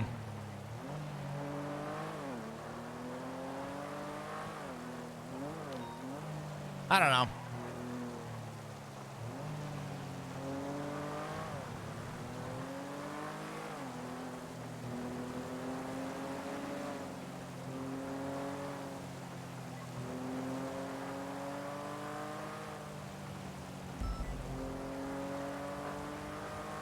One with an ultimatum.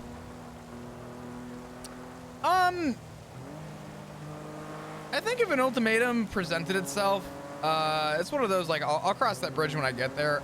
I know what Flop would say in that moment, but I'm not gonna spoil that if it were to ever come, because it is kind of on that line of, like, I think it's already there.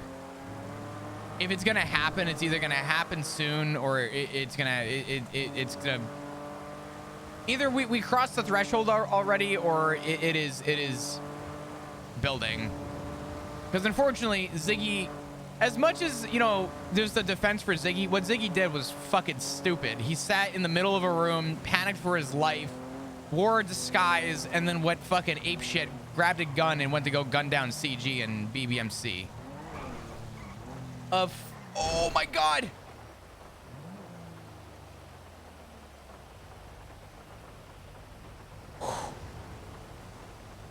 I got a text on my phone and I had to look at it. Oh, Jesus Christ. But yeah, I mean, like Ziggy saying and, you know, having his life flash before his eyes in fear to then go and immediately go poke the bear with a fucking gun. Yeah, Flop's gonna look at that and be like, are you stupid? Not only one, did you almost get yourself killed, but two, you put yourself in harm's way. What was the point of our last conversation? Flop does not inherently agree with that, right? And the reality is, who the fuck would? If I told chat, put simply, if I told chat, you know, I'm trying to think of like a decent example here that would like be valid.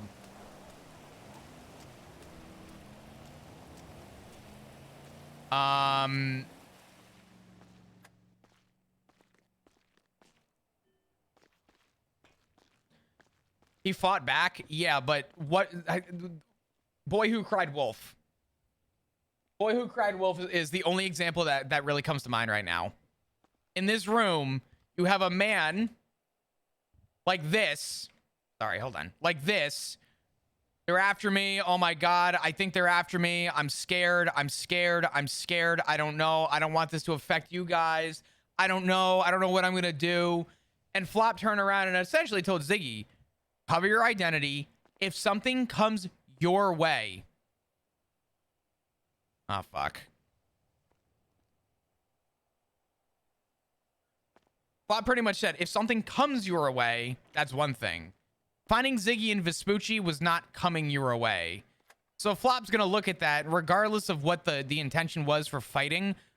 The whole conversation he had, crying him a river of defense. Flop looked at that and said, okay, well, what the fuck was the point of that? I'm going to love you, you know, there's going to be unconditional love and support for you no matter what. But Ziggy, you're also a dumbass, right? If you're going to keep your head down, keep your head down. But if you're going to pick your head up, grab a gun and run straight into gunfire, what the fuck do you expect Flop to feel? You know what I mean? If the inherent fear of your life mattered, you wouldn't have gone to the gunfight. If you fought back, that's one thing. But if you fought back, why did you have a whole somber moment trying to get the support of your family? So for Flop, he looks at that and he goes, what was the point of that conversation? Flop told Ziggy that the only time Flop will get involved is if it comes to his doorstep, and encouraged he would do the same. And instead, it didn't work out, so.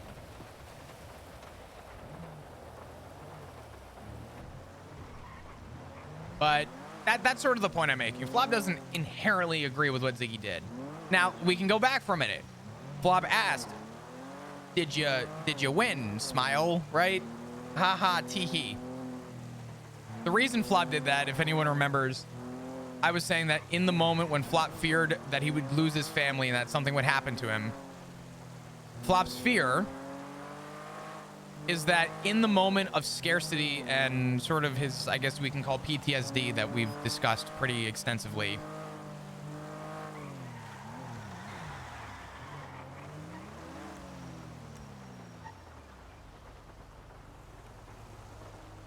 sorry. Flop does not know how to express his emotions. That's the reality. Flop does not know how to express emotion. He was petrified for his family, but he tried to say whatever he could to reassure that, you know, hey, I still love you. I still care about you. Where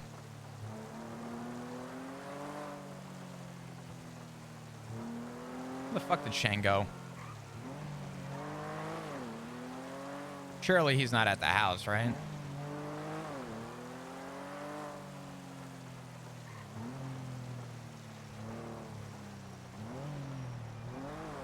In order to save his daughter, if that was the case, Ziggy would have told Flop that. Right?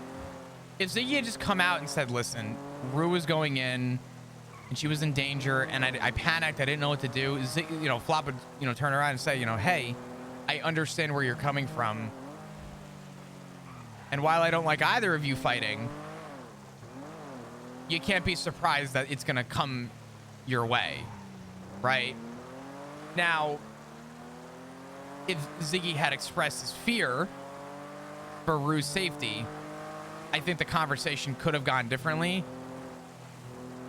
But I don't know how else to say this. It sounded more like Bonnie and Clyde went to go shoot up BBMC. That's the way that it was expressed to Flop, and that's the way Flop took it.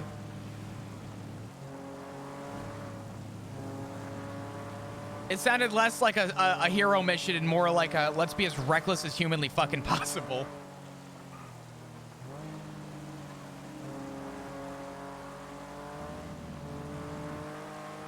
It might have done more for his image. The problem is that he thought about himself, though. He didn't think about his family or the way that it would affect his family. I don't disagree with that. I guarantee you, you're absolutely right. That paints his image a lot better. But I think Ziggy overlooked. Again, I'm not speaking about me. I'm speaking about Flop. Like the way I'm speaking on Flop's behalf of his thought process. Flop is going to look at that, and he's gonna say, "Okay, so you thought about yourself. You didn't think about how I would consider this. You wouldn't think about, you know, keeping me in the loop or warning me that, you know, I was gonna have to go into an ICU room and see my daughter and my husband in a hospital bed for what? For a little fucking dignity." So Flop doesn't agree with a lot of what happens.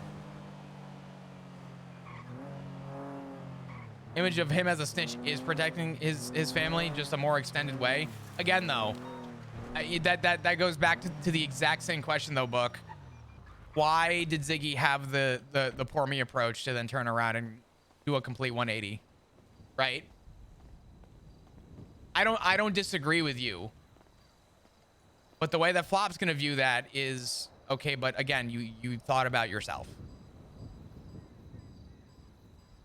I think Ziggy's feeling like this war is kind of his fault, so he should be in the fighting. None of this is expressed to Flop, though. You guys are making a defense, and I think they're all great defenses, but none of this has been expressed to Flop. According to Flop, Bonnie and Clyde grabbed guns and shot up BBMC and got shot down in Vespucci.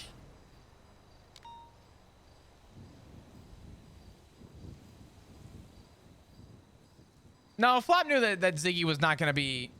Flop knew that Ziggy was going to get involved at some point, but he's not happy that he's getting involved. In fact, Flop is kind of against the idea of him getting involved. Because the issue that lies and entails, if you guys remember the conversation that happened between Richard, Matt, Ziggy, and Flop, and I think Edda was there too. Edda was there. The point was made to Ziggy that he promised that he would not get involved, would not, you know, put himself in that situation. And Matt used the term a cog in a wheel. They're gonna grind down your gears until you are no longer usable, and then they're gonna throw you to the wayside, and they're gonna put someone else in that position. And the way that Flop sees it is, unfortunately, Matt is so far proved right, and the way Flop is seeing it is Ziggy kind of didn't stick to his word. To some degree. Flop knew that it was going to happen, but he was hoping that Ziggy would at least, if he said it, he was going to mean it. So I think Ziggy has a lot of explaining he needs to do to Flop, so Flop has a better understanding of the situation. Everyone makes their own decisions. They do, but that doesn't mean that decisions don't come with consequence, right? The consequence of Ziggy and Rue going in is that Flop essentially would have been widowed, essentially, if they died, right? And Flop saw what happened to Remedy, who happens to stand very close to the son of Flop's family, his side of the family. And, you know, the result of everything that happened is that it's caused Flop to be in this panic frenzy of fear and disgust and genuinely scared for the idea of what's to come. It is broken Flop, literally to the point where Flop feels like he is not able to function. And I think that the reality is, you're right, people could do what they want, but the result of what you do what you want is that your actions have the consequence of, you know, the emotions of others. Flop did express it to Ziggy. He absolutely did. If you go back and watch what happened with Remedy, when Remedy was found, Flop knew instantly. Literally went off duty and fucking had a full-on frenzy and panic and told Rue and told Ziggy, I am scared. Genuinely, like, wholeheartedly was just like, I am scared. I need help and I am scared. So Flop has expressed that both to Ziggy and to Rue. They literally sat at Remedy's spot and Flop like pleaded in fear. Now, as for how much was actually taken in is a different story, but Flop absolutely has expressed how he really feels. So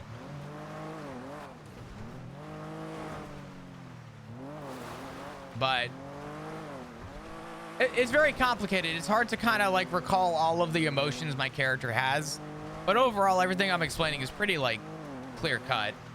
So 225 responding through one.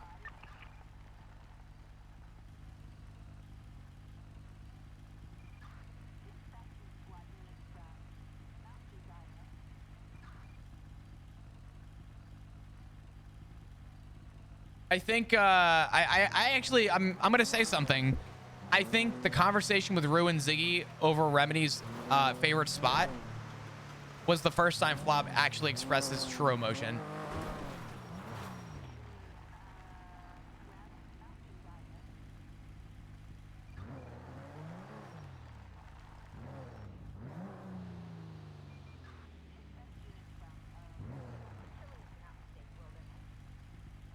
Fuck off the phone. Hello, for Milton. Hey, Finley, how you doing? Oh, you did get a new number, you bitch. Yeah, I did. I've been spam calling you. Oh, yeah, no, I don't text on this number. This is very much just a number for calling. Okay, using Flop Dugong Cop 2 in my phone. Okay. I mean, hey, listen. Do you have 2 phones now? I think in light of everything, yeah. Oh, what do you know? I don't know shit, but when... Oh, you don't? When I was informed and told that people were getting grabbed, I said, the last thing I need is my phone getting taken. That's a good idea. That is a good idea. So... Text messages are damning, my guy. I got nothing on my phone to be worried about, but the last thing I need is people making an egregious assumption. Exactly. We wouldn't want any assumptions, would we? That's why I never text any police officers unless I'm actively giving them shit. Or I guess if they're asking me for a repair. Or are you texting me, why do you hate me? Yeah, exactly. Why do you hate me, by the way? What's up with that? Finley, I don't hate you. I actually have a lot of respect for you. Oh, is that so? What do you respect me for? You are continuously probably one of the few people who continue to reach out to a cop and want to talk to me for me and not talk to me because cop. Well, you're Ziggy's husband. I know that. Be pretty fucked up if I didn't. At least say hello to you. Yeah, of course, absolutely. You did sing me a song at one point. I did sing you a yeah, ages ago. Way long You ago. remember that? I forget where I was when that happened. Yeah, it was Otto's. It was Otto's. I sung you fucking right. Home Among the Gum Trees or some shit. You when I was did. a prospect and I used to wear skinny jeans. Aww. I used to wear skinny jeans, Flop. Can you believe it? Yeah, but now you look like a mechanic who's been working as a mechanic for 35 years. Bro, I look sick as fuck. Have you seen my new cut? I have. Were you on the roof when I was off duty and we were all hanging out or no? I can't remember. Where are you? I am. Do you want to meet me in Grapeseed? Yeah, I'm actually literally around the corner from there. I saw it at Grapeseed when you had your oh shit, yeah, Pope that's moment. True. My what moment? You had your like Romeo and Juliet like Shakespearean fucking Pope moment, and you were like, "If you art thou found hat." Oh thou yeah, the wear hat thing. Yeah. Maybe lay off on the hat for a while. No shit, Finley. Thanks. Yeah. Thanks for your expert fucking opinion. You're so welcome. You're so listen. I know how to deal with cops, okay? And My expert advice is, yeah, maybe don't wear the hat for As a non-expert, while. but I think I have enough experience as a cop to maybe put 2 and 2 together. I'm good. In fact, Where are you? I'm great. I'm on my way right now. I'm on Calafia. Grapeseed? Yeah. All right, what's your ping? I'm on a mountain.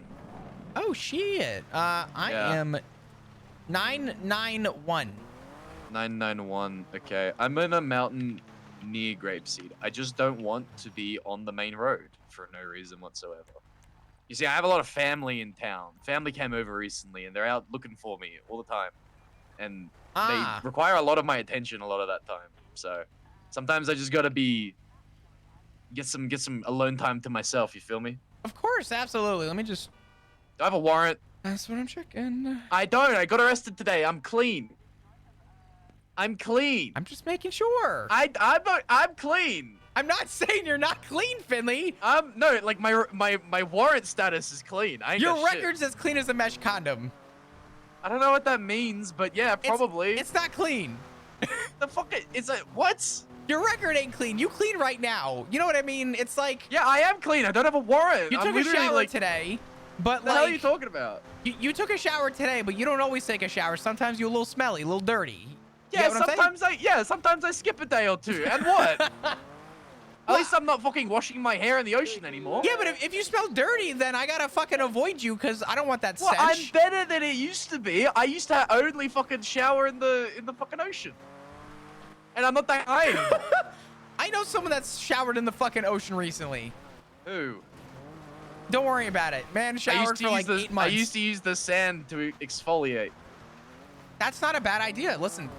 It was good. I had clear skin. Listen, they put sand in like in a lot of all natural like exfoliating bars of soap. Like that's like a thing. Where are you? Yeah, I'm on the fucking. I pinged you. You literally have my exact GPS location. Well, I got to the side of the road when the GPS stops, and it said that I arrived, and I was still on the road. So I'm just gonna climb on the road. Okay, hold on. Do you see my lights? I see you. I see. Keep coming straight.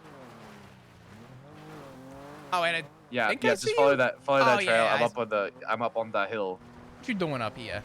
I'm just hanging out. I was fishing with the boys, and then I went to bed, and then I woke back up to get my car so it didn't get towed.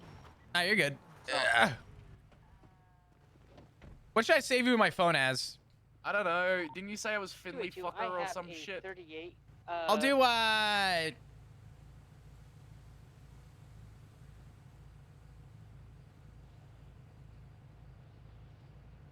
What? I don't know. What? I was gonna put it as cunt, but I don't know. I have a 38, but we're looking fair. for a safe I have a spot few of the things like you know you're hired to my business, right? What'd you say? You're hired to my business. You know what's funny? I remember accepting that, but I never asked like what. Yeah, no, I think I just sent it to you. You did. You asked for my state ID. Your rank within my business is so we've got owner, manager, mechanic, apprentice, Sandy boy, and then we have you. You have your own role within the business. It is Ziggy's. Wow. You are Ziggy's. And you have a salary. It is $1. Wait, yep. Your salary is $1. So if you get random $1 payments into your bank account, I don't know if it's like every week or every month, but if you check your bank statements, you'll see $1 in there every now and then. And that's from me. You're welcome, by the way. Thank you. I appreciate that. After taxes, it's maybe 30 cents. I don't get taxed. Oh. I've never paid tax. Don't charge me, but I've never paid taxes.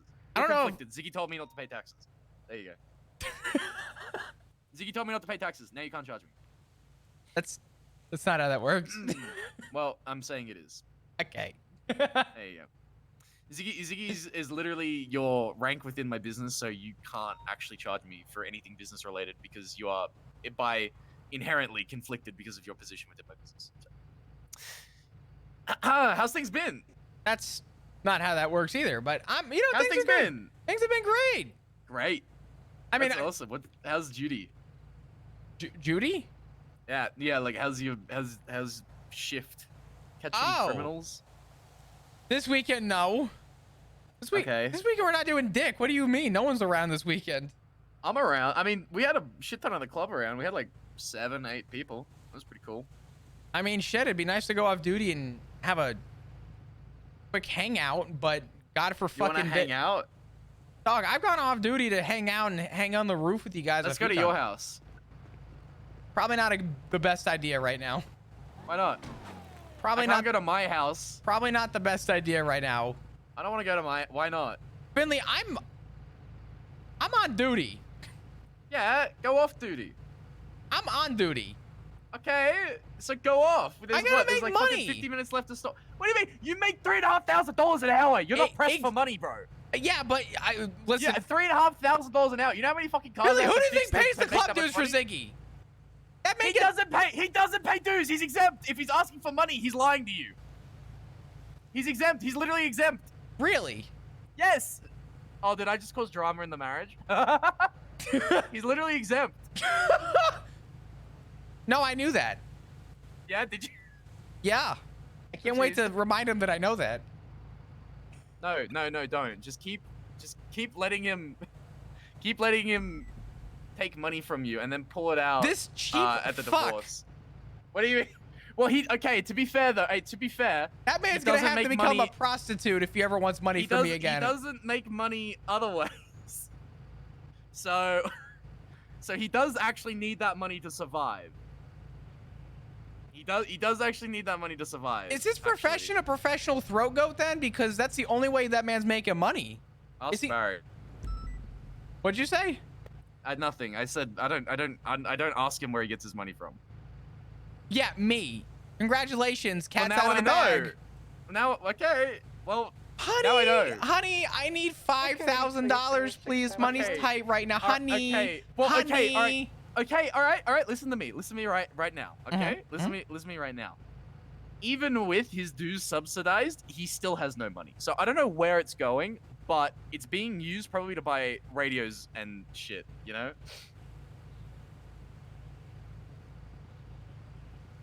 You know. I asked that man to give me $5,000 for property tax. He needs the money. Don't stop giving him money. I need the money. Now, you know what? No, you don't. You make $3.5 grand an hour. Next time that man asks me for money, I'm going to say no. I'm going to say sure, but... Are you going to let him know I snitched? No, hell no. Good. I can't have that kind... There's been too much fucking snitching talk going on.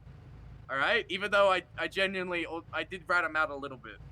But also, he's in my club, and... It's really funny, though, to think that... you're his husband, so... It's really funny to think, though, that, like, if, for example, he comes to me and he's like, I need money, and I say, sure, what do you need? Oh, I need 5K. No problem, Ziggy. He needs it. No, he needs it. He doesn't make money. Yeah, but now it's funny to turn around and say, don't worry, you'll get your 5,000, but I'm going to deduct the 5,000 from what you owe me for taxes. Oh, my God. So now we're breaking even. Call me back in a week when you need money. He has a job at my fucking shop as well. He just never works. He's just fucking lazy, bro. He's just lazy. He could literally just keep like 8 sets of parts in his fucking pockets, walk around, do his fucking thing, and then just fix cars like when he gets calls. But he literally doesn't do it. He's just a broke. Jesus fucking Christ. Yeah. I like you gave that man a within silver platter. I really need to stop stirring within relationships. I'm really good at it. Fuck. Yeah. Anyway. Finley, you have like a professional career in shit stirring. Yeah, like I didn't realize back in the day that people got mad at me because I shit stirred. But I mean, to be fair, I shit stirred too. You can't use any of this information though because you're conflicted. That's not how that works. Yes, it is. You think that's how it works. That's not how it works. It's my prerogative and choice now. See, when I let things slip, it's not like club shit. Really, or like important like secrets that we have to keep. It's just to stir drama between like you and your husband, which I think is pretty funny. I mean, fair. I mean, do you remember that one time I tried to stir drama for Halloween? Yes, you dressed up like me and put a fucking cut on, so I shot you in the face. Damn. And then I held a grudge against you for like 2 years. Yeah, but yeah, you deserved it. Now that we're well past that. Yes, now that 5 years have gone by, I don't care. We're kind of funny. Yes. We're kind of funny.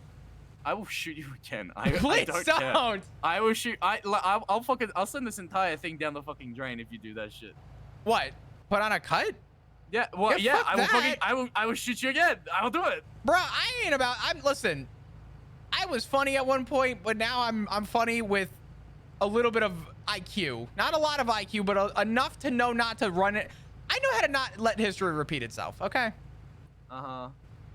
Okay. Good. Good, because we don't need a repeat of that. Because it'd be really annoying if I had to hold a grudge against you for another like fucking 3 or 4 years. Yeah, you and the SDSO. What the fuck? What the hell did the SDSO do to you? Oh, they hated me. Why? Oh my god, you want to hear some bullshit? Hold on. Yeah, are we doing tea time? Tea time. Tea time. All right. Hold on. You mind if I lay on your car? Sure. Okay. No, you know what? Get inside the car. Make this look really sus. That's a joke. Don't. You can stay Okay. outside. Okay. I'll roll my window down. Hold on. Okay. There you go. So, many moons ago, there was an opportunity to be a ranger, and Ziggy asked if I wanted to join, and I said no. I said I want this to be a genuine, actual, like, I deserve the position invite. I don't want to cop out for, you know, Nepo hire, for lack of a better term. And during that time, some time went by, and Toretti was like, oh my god, well, I mean, Flop, an interview SDSO, and I was just trying to make amends with the SDSO. And they asked me for my interview, and at the time, before this all happened, Toretti already had me barred from the SDSO. He didn't want me anywhere near it. He hated me. Oh. To the point where you weren't allowed to say Flop or you got strike points. So everybody called me F guy, and I wasn't allowed at the meetings, and I wasn't allowed in the SDSO. What? Oh yeah. However, hold on. Oh, it gets better. During this time, I got offered an interview with the SDSO, and I turned around and I said very clearly, I said, if I'm getting my interview, I want Toretti there. Toretti couldn't be there, so I said, we're gonna delay it until Toretti can be there. I don't care how long it takes. They said, okay. And like, show me 10-7 for repairs over to my apartment. Sorry, someone was speaking on the radio. Okay. But I said, I don't care how long it takes. I said, just within a reasonable amount of time. Oh, Toretti will be around in a week. Week goes by, Toretti will be around in a week. Fucking 6 months go by. 6 fucking months go by. And at this point, I'm, you know, hanging out with Ziggy. We're on patrol. We're doing our thing. And I had a lot of reports, and I was doing a lot of good stuff. And he offered the position of ranger for me. And I said, sure. And I took it. And Toretti lost his fucking mind. He got promoted to sheriff or whatever it was. And in his speech in the PD, he said, Flop Dugong will never be allowed in the SDSO ever. He can go fuck himself. In front of an entire room during his promotional speech.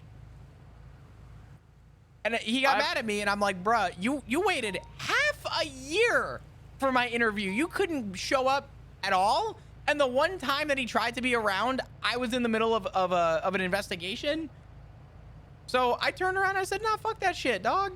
I took my position with the damn Rangers.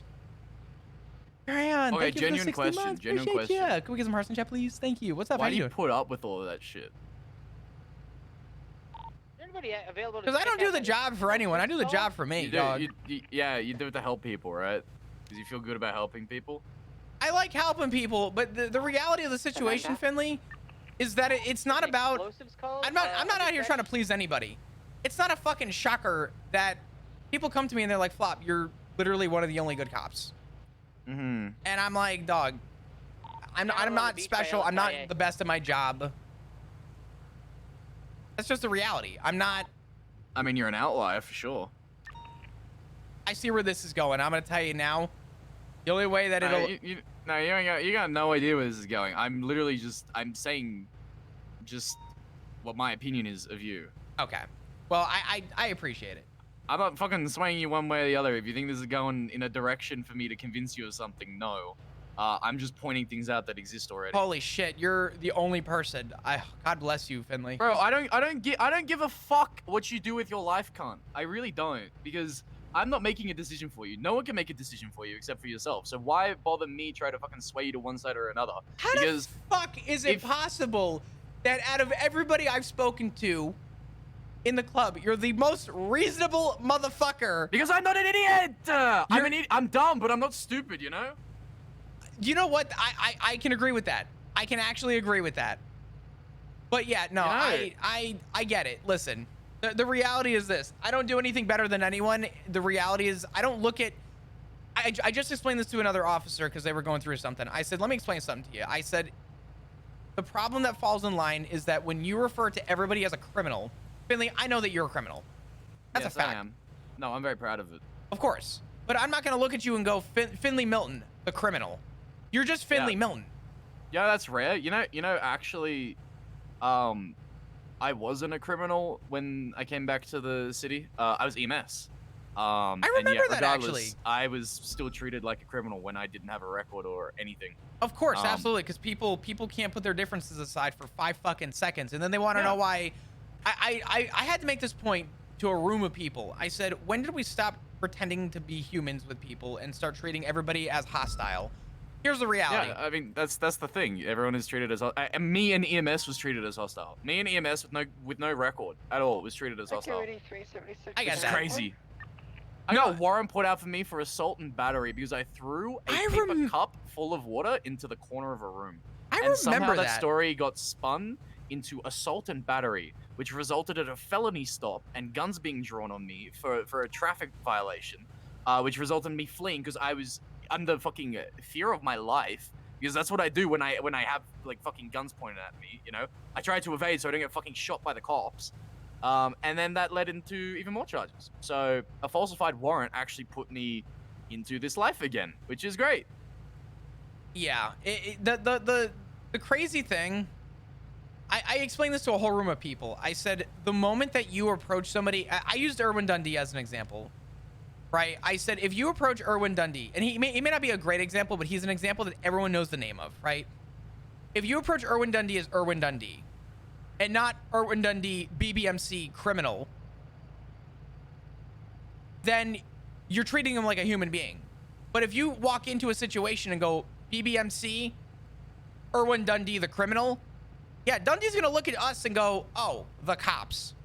Not Flop Dugong, the officer. He's just gonna look at us as the cops. And then you wanna know why people don't like us? That is inherently why people don't like us. If you just treat someone like a fucking human, it's amazing how well off you could be. But you know what? Empathy has saved my life more times than I could probably count. And it's no catch-22 secret as to why I know how to do it. It's called treat people like a fucking human, and people typically fucking spare you in a pinch. Yeah. I mean, that's the thing. You know, the PD doesn't hire based on empathy. They're based on people. They hire people that can fulfill the job, essentially. People that can do the job well, yeah, sure. You know, you get your textbook rules, you get your fucking case laws, you know how to fucking process people, sure. But they never. Part of the hiring criteria is never empathy. No, I mean, when I did interviews, I told people I can't train you. I can train you how to be a cop, but I can't train you how to have a personality.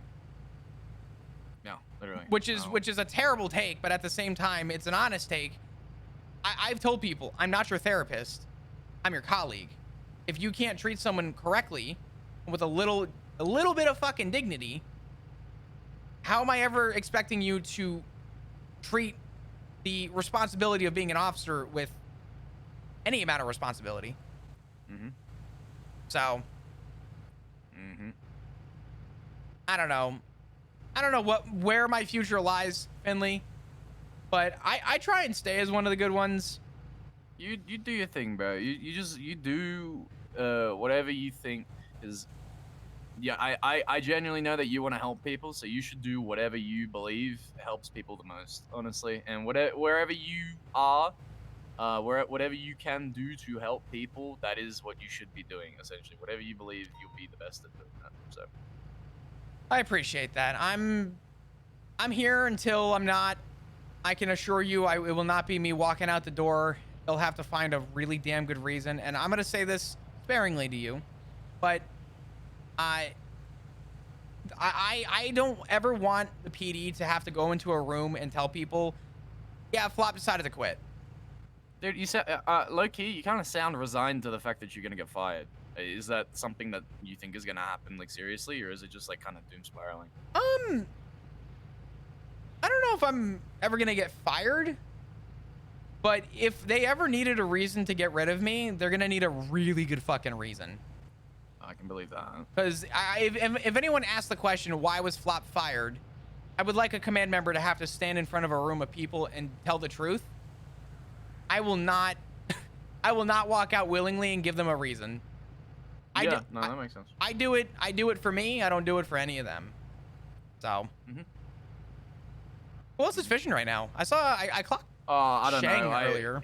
It was like an hour ago that I went to bed, and then I think everyone just kind of like petered off after that. I woke up just to move my car. I gotcha. And then just kind of chat shit. Yeah. I don't know, man. I don't have any faith in the PD. I'm not gonna lie. As a collective, like as an organization, I just simply don't align with how things are operating. Sure. So, but I can say that if you are pushed out for any reason whatsoever, or if they fucking try to contrive a reason to push you out, they are doing themselves an utter disservice and probably pushing out one of the few people that I would actually put faith in to act in good faith whenever they can, because that's what you do. You act in good faith. Of course.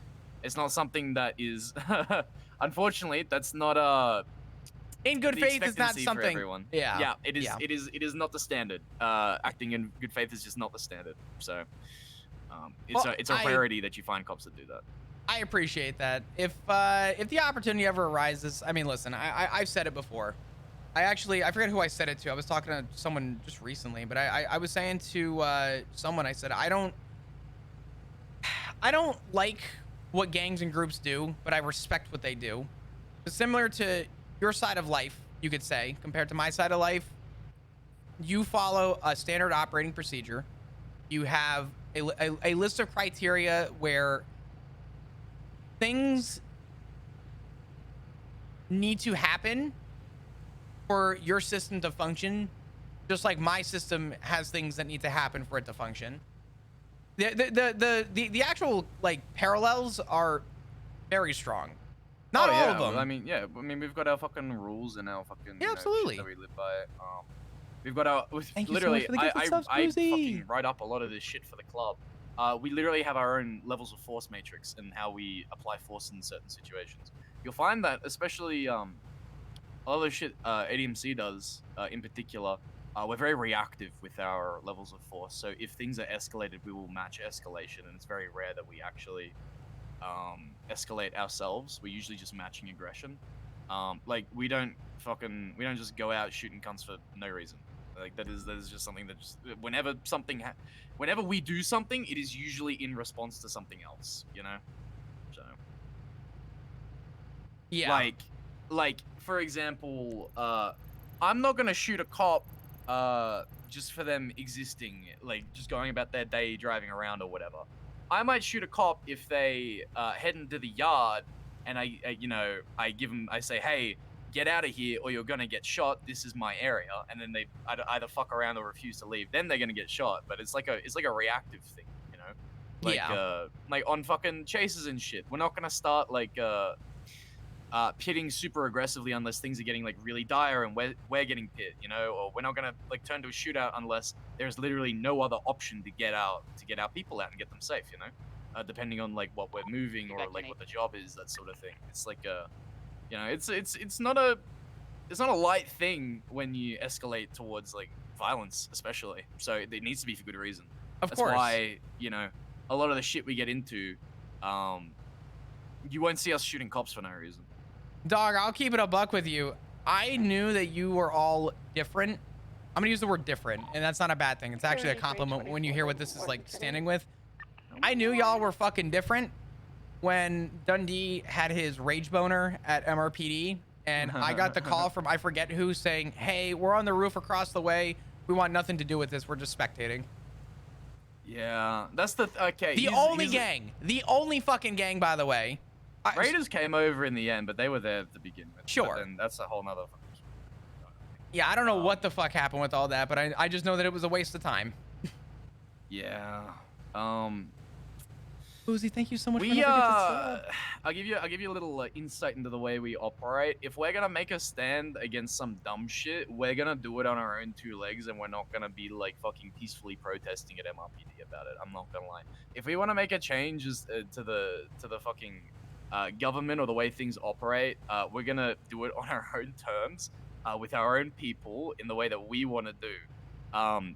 For example, fucking what is it, like 12 of us back in the day in BBMC shipped off to Sanguine to fight against the government because we disagreed with how it went. You know, we're no strangers to fucking putting our lives on the line to make a difference and stand up for what we believe in.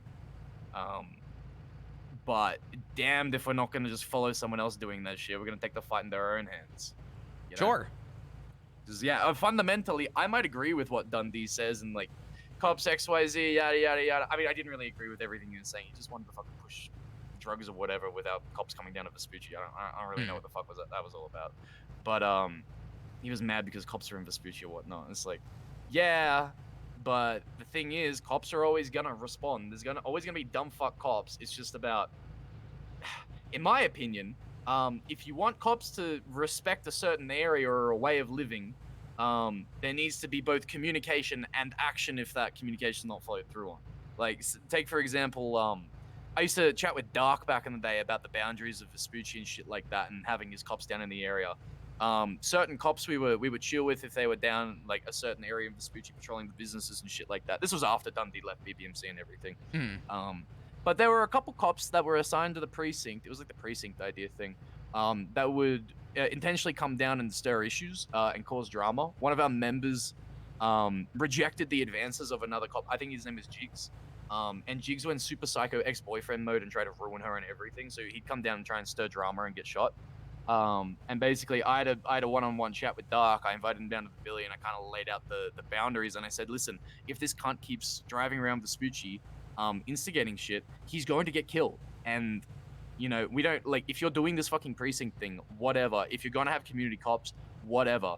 But we need to be on good terms with them so they can understand the fucking boundaries of what we do, what, like, the space that we need to operate and feel safe, and so that they don't suffer the repercussions of that. Because, you know, we live life in a very fucking certain way. We want to protect those ideals. We want to just get our shit done. And if nobody kicks the hornet's nest, we're not gonna. Uzi, what the heck are you doing? Thank you. That's the thing. I always operate on the.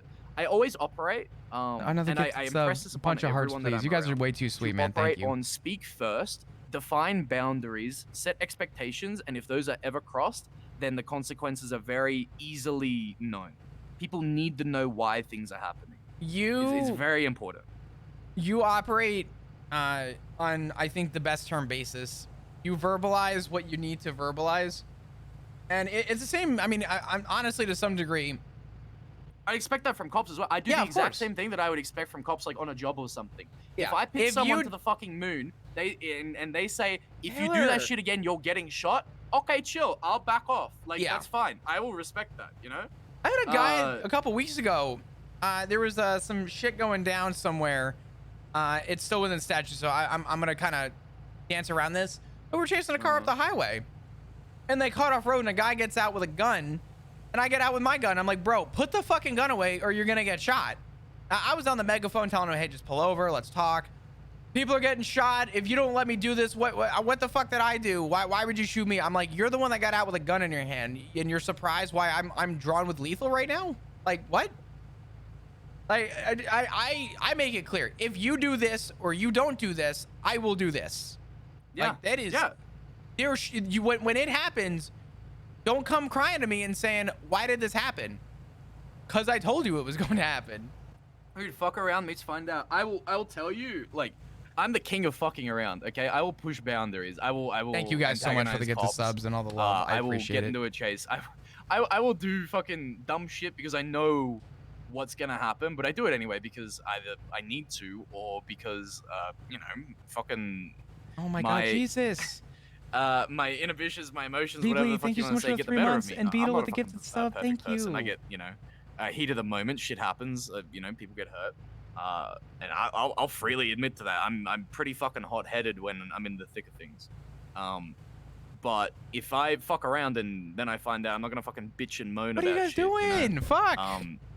In the same way that I wouldn't expect cops that do Jesus fuck around, Christ. because there are some fucking cops that do fuck around the high hell. I guess expecting my God. consequences or some shit, you know, just pushing boundaries. Jesus fucking Christ, guys. But I don't get when those fucking cops fuck around and then they start bitching and moaning about, oh, but why are they doing this? That's crazy. It's like, well, because we fucking told you what would happen.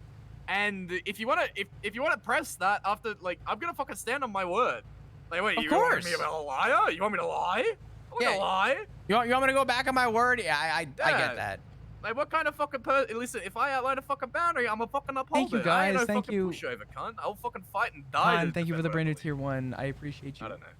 No, I don't blame you. I mean, I will say this much, and maybe this is just one of the parallels I struggle with, and maybe the primary thing that I struggle with right now is I'm still trying to find the acceptance, knowing that, you know, my husband is sometimes in danger. Like, that is something that I still have a hard time facing, Finley. You know what I mean? Like, I understand that he's gonna do what he's gonna do. I don't like that he's doing the things that he's gonna do, but that I can't do more than verbally tell him, like, hey, you know, this is how it affects me. But the reality of the situation is I also have a level of entrustment to say that, you know, you guys will have his back if anything were to ever, you know, go down. So I mean, yeah, the old mate used to be a fucking cop, bro. So he was always in danger. thank you for the 3 months. Yeah. He was always in danger. So that danger hasn't changed. It's just shifted of where it might be coming from. So maybe what you're feeling isn't I'm worried he's in danger, because Thank that's you, always guys. kind of been a I thing. Maybe it's appreciate more you. I'm Thanks worried for about the where the resubs danger's and thanks for coming the love. would that be kind of a thought that maybe you had, like you're worried more about where the danger's coming from, if I put it that way? Because he's always been in danger, even as a Fed. Like, let's be real. He was probably getting shot more as a Fed than he's like these days. Like, let's put this entirely into perspective. He's not responding to fucking meth runs, vaults, heroin runs, fucking S+ boosts anymore. In fact, he's part of a crew that gets that shit done, probably like some of the cleanest people in the city for getting that shit done without shooting. So, honest to God, his danger levels these days are a lot lower than they used to be back in the day. It's just the perspective has changed as to where the danger is going to be coming from, because he's a lot safer now than he was as a cop. Especially considering our force matrix, and we don't really escalate to shootouts unless absolutely necessary. Cops usually shoot us first, and we're reactive. Like, and that's coming from someone that's been in this life Thanks, a guys, very for the fucking scam long train. I time. appreciate The it. majority of times I get into a shootout, it's because cops escalate. And they shoot for tires, quote unquote, or they shoot to disable, quote unquote, and by disable they mean disable the fucking driver. But I will tell you, if I get shot at in a chase, I will get out of my car immediately and shoot back. Because that's I will choose to fucking stand my ground to defend myself rather than run. Unless, you know, context. I mean, that's the thing. I'm telling you this as someone that's been in the fucking life. I think Do you have any you know? additional 77s for this to try to apprehend? I think Los Santos? that's a perspective I haven't given thought ever.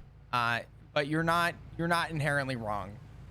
I think. I mean, has anyone even really talked to you about this kind of stuff? Because, you know, I would understand if you'd never been kind of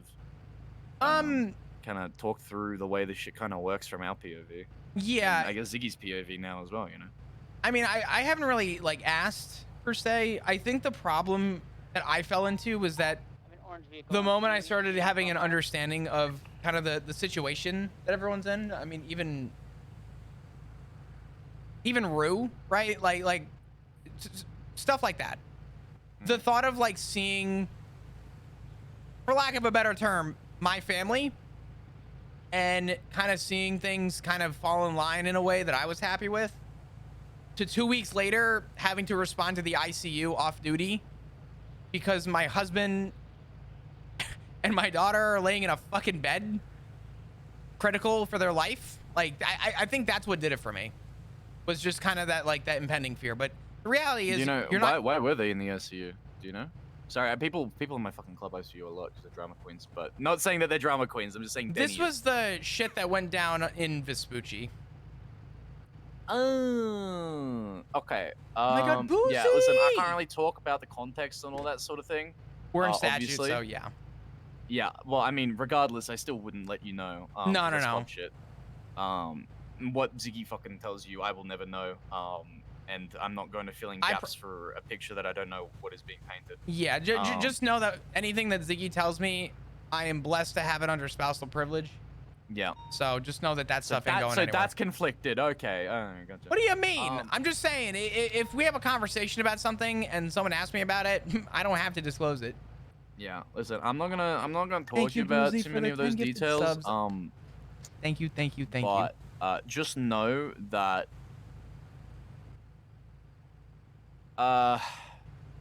yeah, it's tough seeing that, and it's especially tough like when you see your fucking brothers and sisters get sent to the ICU because, you know, they catch bullets and shit goes down and whatnot. I mean, trust me, I fucking lived through this shit. I've literally had brothers die on me from shit, and it's tough, but it's part of the life. He would, if you know. Nice chat for the scam train. I'm just gonna say it this I way: love you. he probably would have been shot more responding to certain scenes, and you know that danger is never going to be removed from his life. But you can be damn sure that it's lessened these days. So, I don't know how many times you might have seen him in ICU on the other side of the law. Fuck you, Beetle. It would probably be a lot more based on the shit that he responds to. Yeah. You know, the shit that, you know, is going on there that puts him in the ICU those days doesn't happen often. I think that's where I need to remind myself. I think the thought that it happened so quickly after I felt like things were settling in, I feel like I didn't have a chance for like the reality of my life to kind of make sense yet, and I was already responding to 2 people in a hospital bed, and like there was that impending like set panic that I think anybody would feel, but you're also, I hate to say it, you're not wrong. It's a completely separate side of life, but it's not a wrong one. I'll tell you this much, man. I'll tell you this much. People like us, no matter what side of the fucking law we fall on, we live violent lives, right? They're fucking hard and fast, and they can end at the fucking drop of a hat. And it's just reality that we're gonna get into some shit. But I guess my main takeaway, and I've been saying it all this time, is that you can be damn sure that he's a lot safer wearing a fucking cut than wearing a badge. He's got people that will back him up no matter what. There's no bureaucracy he's got to fucking trudge through to get support. It is literally, our person is in danger, we will help him no matter what. We take care of each other. We actively make decisions to keep ourselves out of harm's way. You know, we actually value the lives of our members over their fucking badge number. You know, I can fucking, I'll put my on my fucking patch flop. I promise you that he is safer with us than he ever was with the PD, and I will do my, I will lay down my life to protect that man, and he would do the same for me.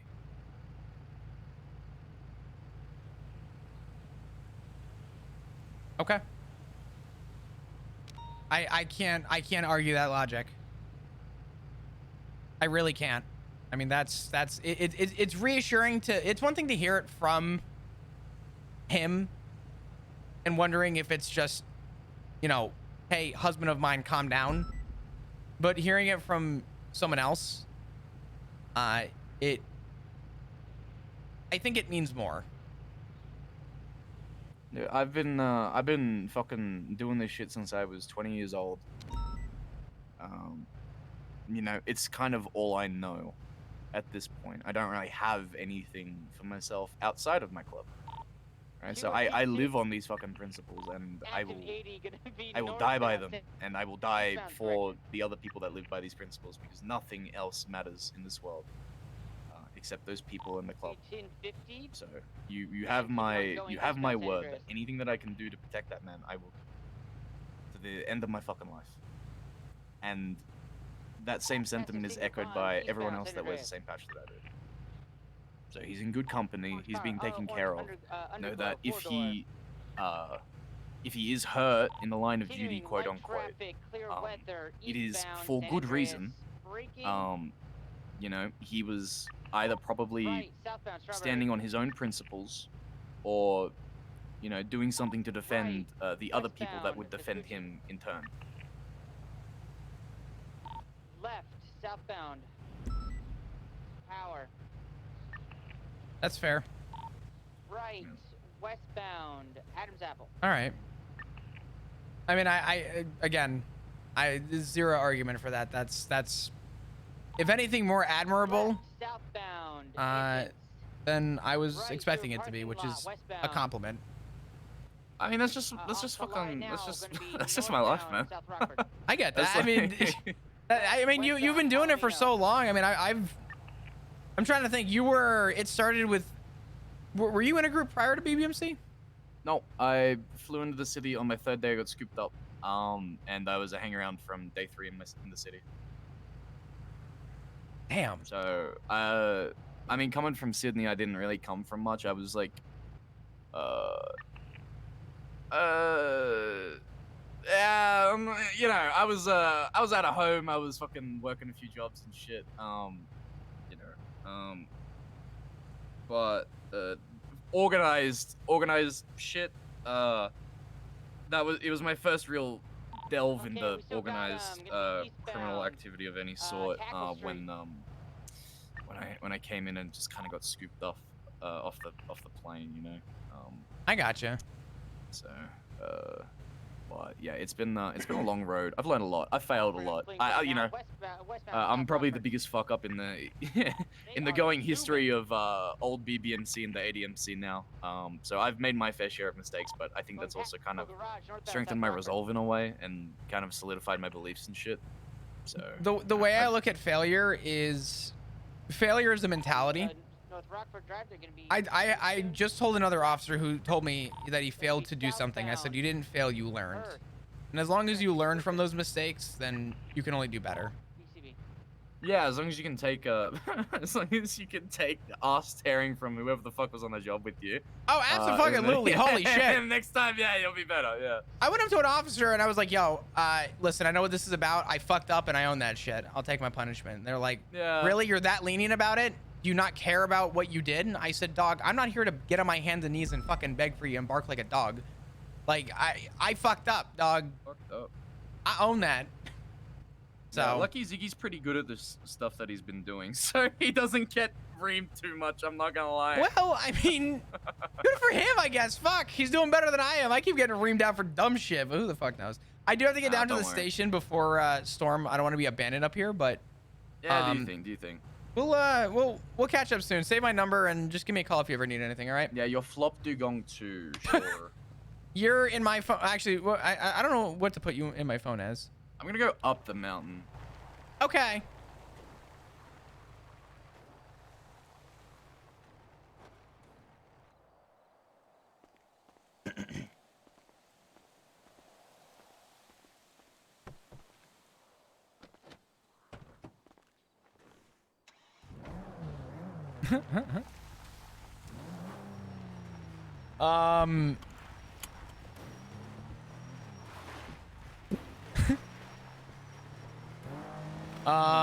No, that was good.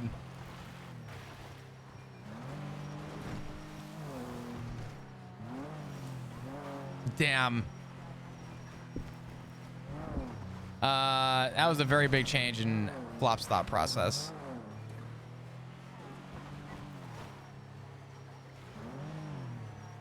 That was a huge change. I also want to not disregard this. You motherfuckers and all of your support. Thank you for the scam train. I appreciate it. I'm sorry I couldn't really like react or say much to it, but thank you to every single one of you. Holy fuck. Hello? Also, if you need any explanation or reassurance in regards to anything regarding this life or the people's involved in it, be sure to just give me a buzz. Don't text me anything though, I'll kill you. Yeah, no, of course. Likewise. Don't text me anything, please, for the love of fuck. Yeah, please, for God's fucking sake, don't text me. All right. But hey, if you need anything explained to you, or if you got comments, questions, or concerns about shit, then let me know. All right. I will let you know, Finley. All right, kisses. All right, bye-bye.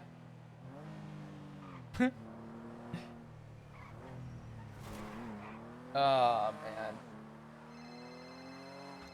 Yes? I'm falling off the mountain, remember me! What? Ah!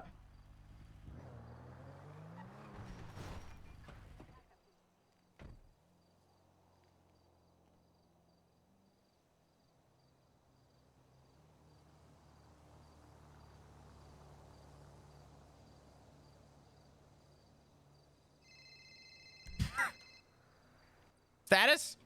I survived. I have no tires, a smoking engine, and no panels on my car, but I'm alive. Do you need a repair kit? I have a repair kit. I'm stuck halfway up the mountain. I would. Oh my! I wish I had my car. This thing sucks off-road. What's your ping again? You fuck. 991, I think. 991. Okay, bye.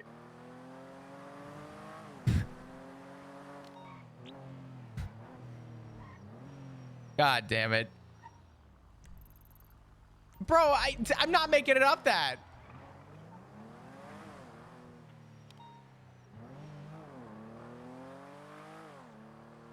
Hello? How the fuck am I gonna get up there in time and make it back to the PD? Fuck. Oh, okay, fine then. Leave me. Leave me to die by mountain. Are you on the side of the Ranger. mountain? All right, okay, Ranger. Let me die on the mountain. Are you on the side of the mountain, or are you on like? How far off the trail are you? No, I fucking fell down a gorge. Are you? Let me ask you a better boy. question. Are you? Am I able to get to you? If you try hard enough. All right, hold on. Do you need a push? No, I fucked up my repair kit. No, it's fine. I'm just repairing. I'm good. I stopped it on a 45-degree angle on the mountain. Oh, for fuck's sake. Okay. Do you sell advanced repair kits, by the way? I will when I can reopen the shop and the Oh, family man. stops staying over. You know. Of course. Yeah. Let me see if I can try and get. I'm gonna keyword try. I'm gonna try and get to you. You can go to the meeting. I don't care. I'll be alive. Maybe. I wasn't even going to the meeting today, so. Well, you said you were going to the fucking PD or whatever. I was going to the PD so that I didn't find myself abandoned without a car all the way up north. Oh, you'll be fine. I'm still on my way to you. Hold on. Okay. I flipped. I'm back on my feet. How are you meant to?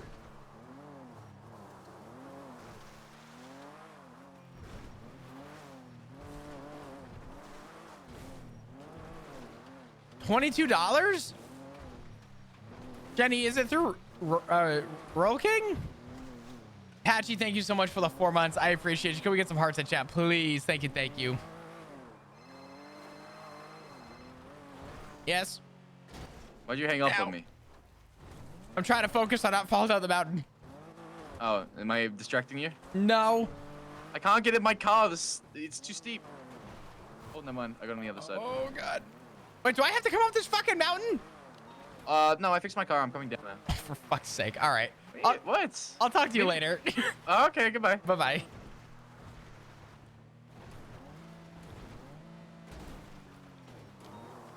From their website, oh, it is so good, but man, it is not worth $22.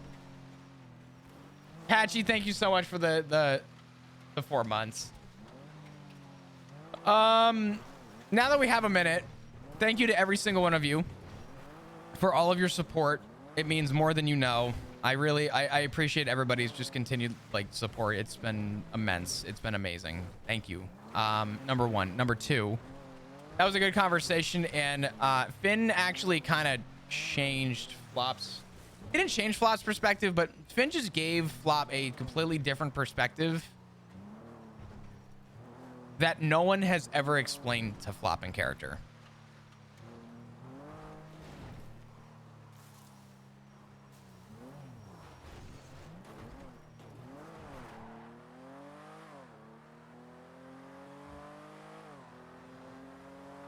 So there is that.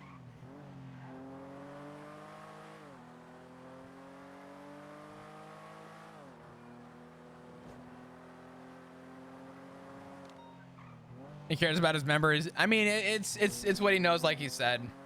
Finn plus 1,000. Well, the thing is that Finn didn't do anything special to Flop. He took Flop's concerns and pretty much said like, hey, yeah, you're right. That shit's happening and you have every right to be worried. However, did you not have those concerns when he was a cop? Yeah, he didn't do anything to like reassure. He just laid it out and was like, yeah, you're right, man. But did you think that being a cop was going to be safer? So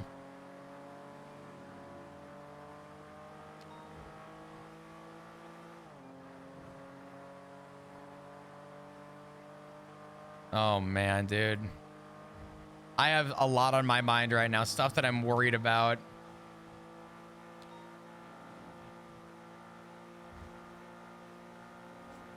I shouldn't be worried. The stuff is on my mind right now. I'd love to talk about it, but I want to refrain. Oh man.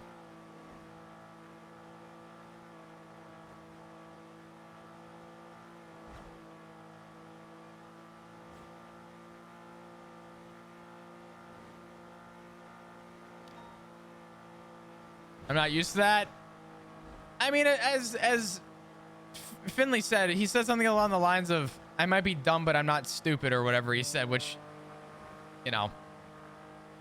Yeah, dude, today was just a big talk day.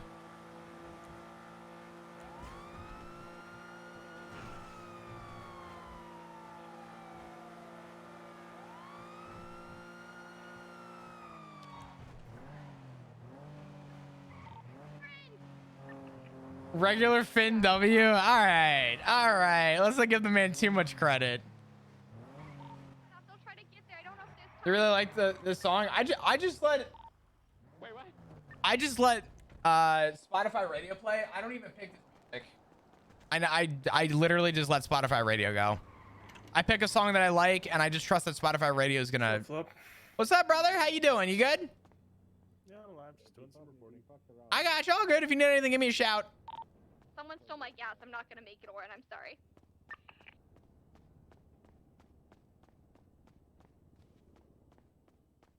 Second time in 3 songs. I mean, I went back to listen to other songs. Really bad at randomizing songs? I don't think they're too bad.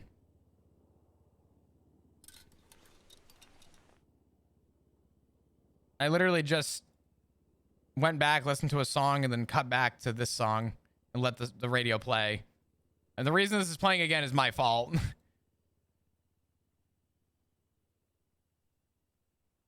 All right, let's I'll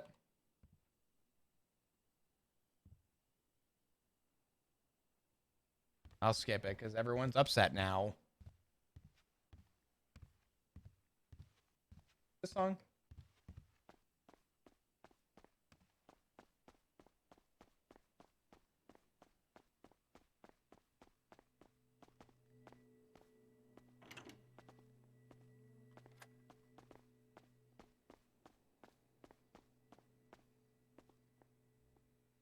Shift.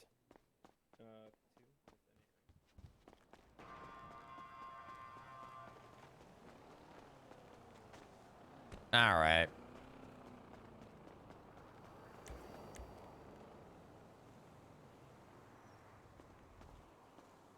Let's do it.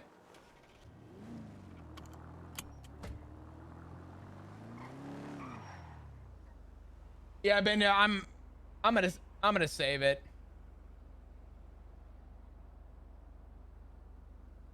Boozy with a gifted sub to Beetle. Beetle, welcome. Thank you, Boozy, again for another gifted sub. Jesus Christ.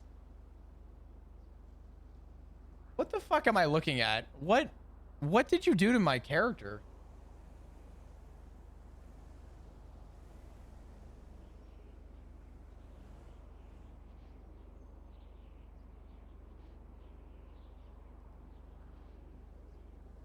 What the fuck? Rain, thank you for the art. What did I witness?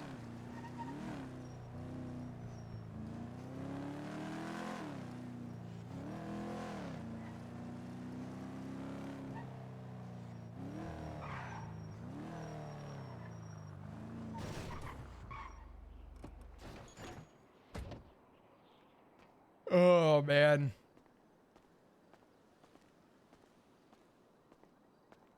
Make sure we get a bunch of hearts in chat, please, for all the gifted subs. I really do appreciate you guys. This is what happens when I have unlimited access to Google Images while very sleep deprived. That I'll take your word.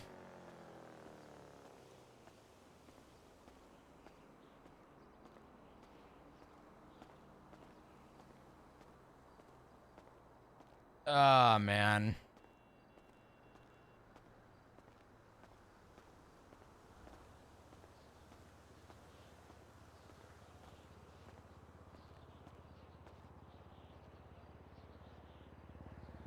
Well,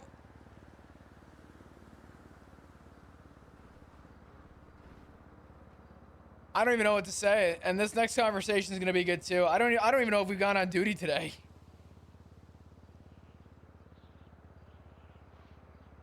Such a crazy day, man.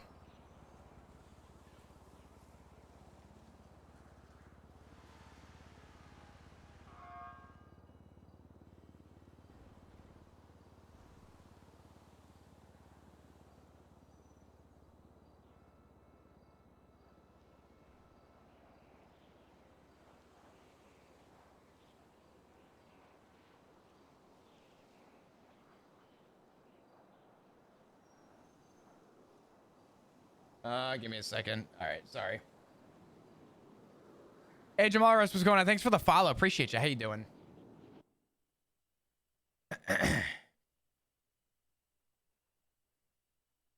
Yeah, Flop's gonna have a busy ass day.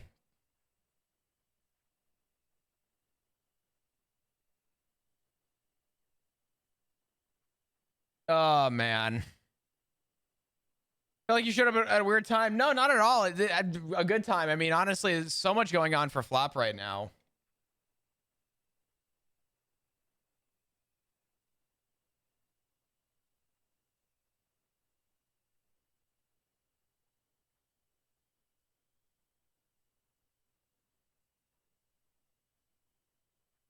All these talks, I'll never sleep before I need to work. Nah, listen. These are good talks. You can blame Stan for that conversation. Blame him. Fuck. I don't know.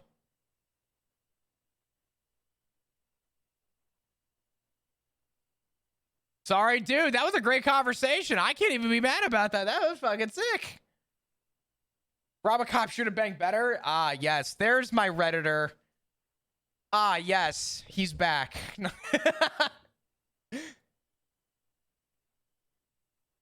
There's my avid parasocial viewer. I knew he was there somewhere. Ah.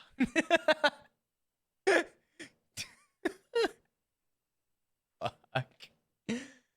Oh, man.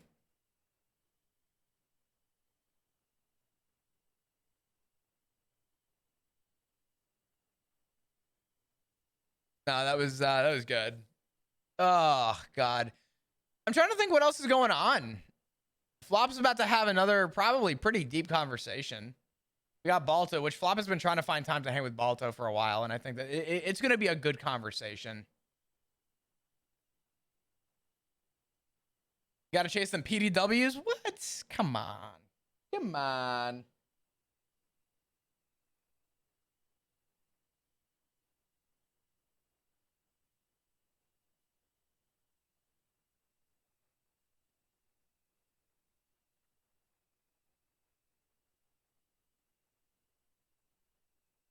Oh, man.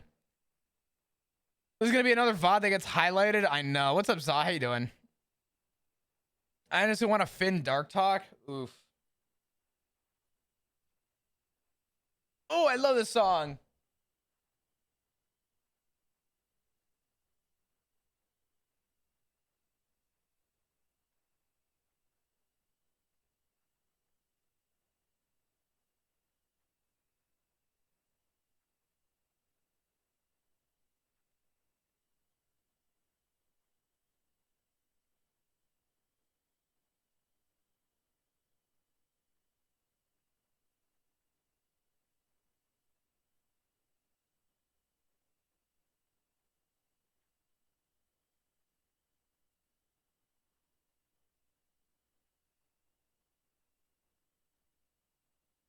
Damn it, Discord, if you ever need Finn backup for a dark talk,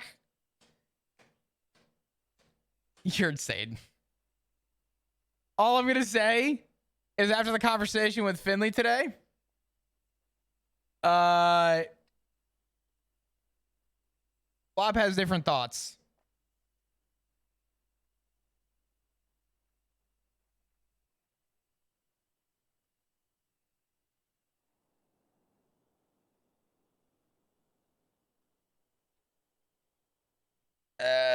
All right. God, I love this song. From when he started the day, yes, but don't make too many assumptions. There's still there's still a piece of that conversation that Flop is still like kind of woozy about, because there is something still very like. I'm gonna say this. Flop doesn't have 100% agreement with Finley, but he also at the same time has a lot more insight to the appreciation side. What I will say is the stuff that Flop doesn't agree with has already been expressed to certain people in the family. That's all I'll say. Dumb but not stupid. Hey. The rare speech plus 100 moment from Finley. We'd love to see it. But yeah. Nah, Flop appreciated that conversation, but at the same time, there are still pieces that he doesn't agree with. Combo pizza rolls covered in Cajun seasoning. Ooh.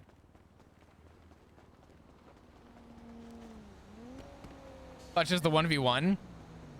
Saying 1v1 me in CSGO. We'll put that to the test. Oh, speaking of 1v1s and CSGO, I got to play CS last night with Syl.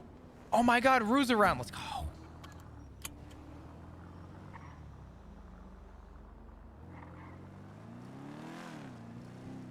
I don't have CS. Do not ever get it.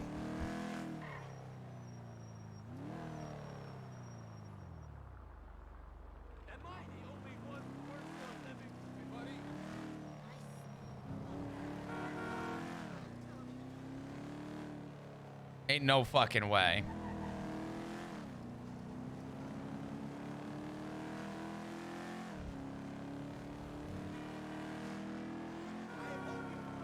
Bushbash is not answering the phone, and I am upset.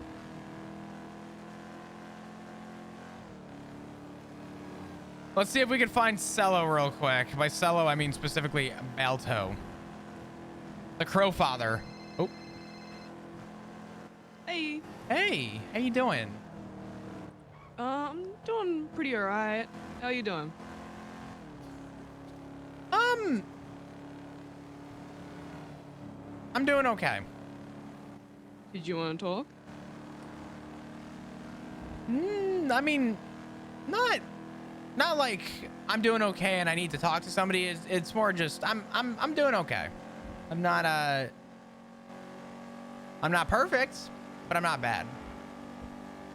You doing better than the other day? Yeah. I'm still. That doesn't sound very confident. No, I just had a really good conversation with somebody and still kind of taking in what was discussed. So. But okay. I don't know. Have you been doing okay? Holding up to the best of my ability. How so? I'm incredibly stressed at the moment. You want to talk? Head on. We can. Oh, I just watched someone stacked on a bike. That made my day a little better.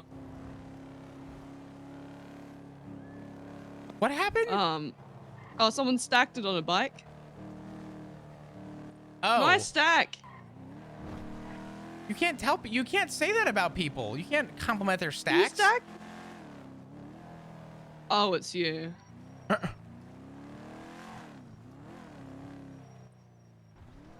Who is? Oh, it's you. First. Who was it? First. Hey, you know, we should meet up for some coffee at some point. Coffee? Yeah. Yeah, I don't drink coffee, but I can shout you a coffee. I'll buy you a coffee. We'll meet up at some point. Give me a call when you're on the road, all right? Oh, well, I'm hopping in my car now. Perfect. Give me a call in a few. Okay. All right, bye-bye. Will do. Bye-bye. That conversation just came to a very short closing. Why the fuck is he in Polito?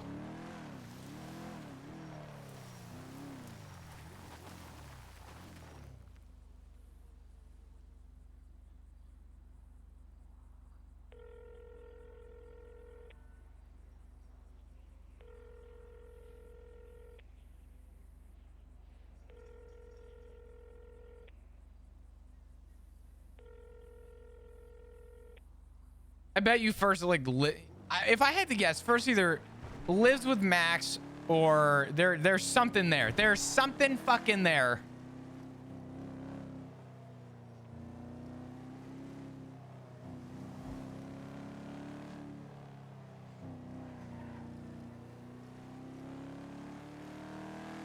He may be waiting 20 minutes like me. That's fair. Also, better be late so I can watch my ads first. Don't worry, don't worry.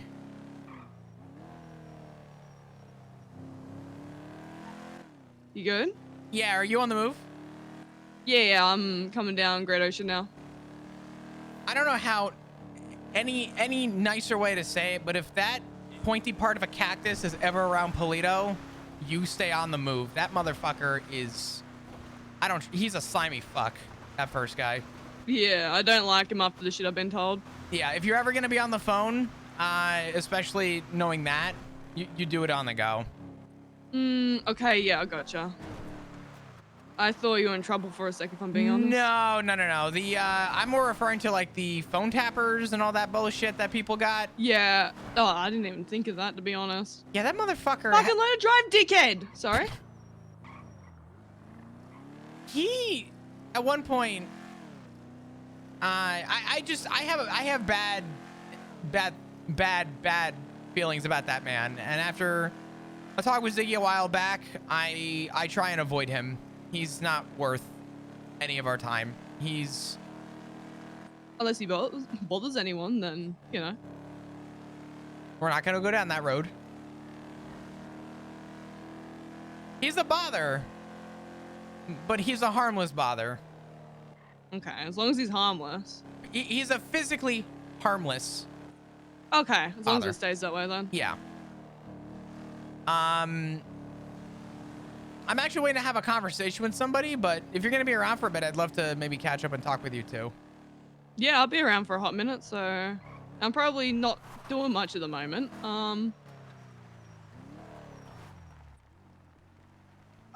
Yeah, I don't even know what my plans are for today, but I'll find something out. I gotcha. I'm going to have a conversation. Have you met a guy named Balto by chance? Balto? Yeah, last night. Oh, did you? Wait, really? Yeah, I spoke to him when he was hanging out with Ziggy. I was awake for like an hour last night, and then, yeah, I got to hang out with Ziggy and Balto. He's gonna give me a snake. Ah, fuck! Ah, shit. Yeah, that sounds like Balto. He's gonna give me a snake. Are you okay? Did you crash? Yeah, I did. The bull bar didn't do much. It's not a very good bull bar. Do you have a repair kit? You good? I hope so. Oh, barely. I don't think this is gonna help. My Where are car's you? Almost totaled. Bay City. Bay City Incline? Yeah. Fuck. I'm at U-Tool. Ah, shit. Like halfway across the city from each other. Jeez. Literally. Okay, so here's what I'll do. I can... I'll see what I can get out of this repair kit real quick here. Can you leg it somewhere, or do you need someone to come in? Because the car still goes, but it's almost totaled. Like, it's proper fucked. If you want to stay put there for a minute, I'll be on the way. It'll take me a minute to get to you, but... I'm duct taping it. I might be able to get enough duct tape out of this to try and get it moving again. Hang on. Yeah, that's a little better. Don't drive that Not car. smoking at least. I will see you in Like 2 minutes, 3 minutes. Okay. All see right. you soon. I'll see you soon. Bye-bye. Bye. Bro, father, where you at?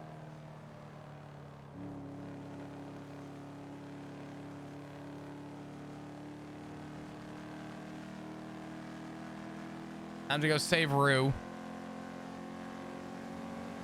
I tried.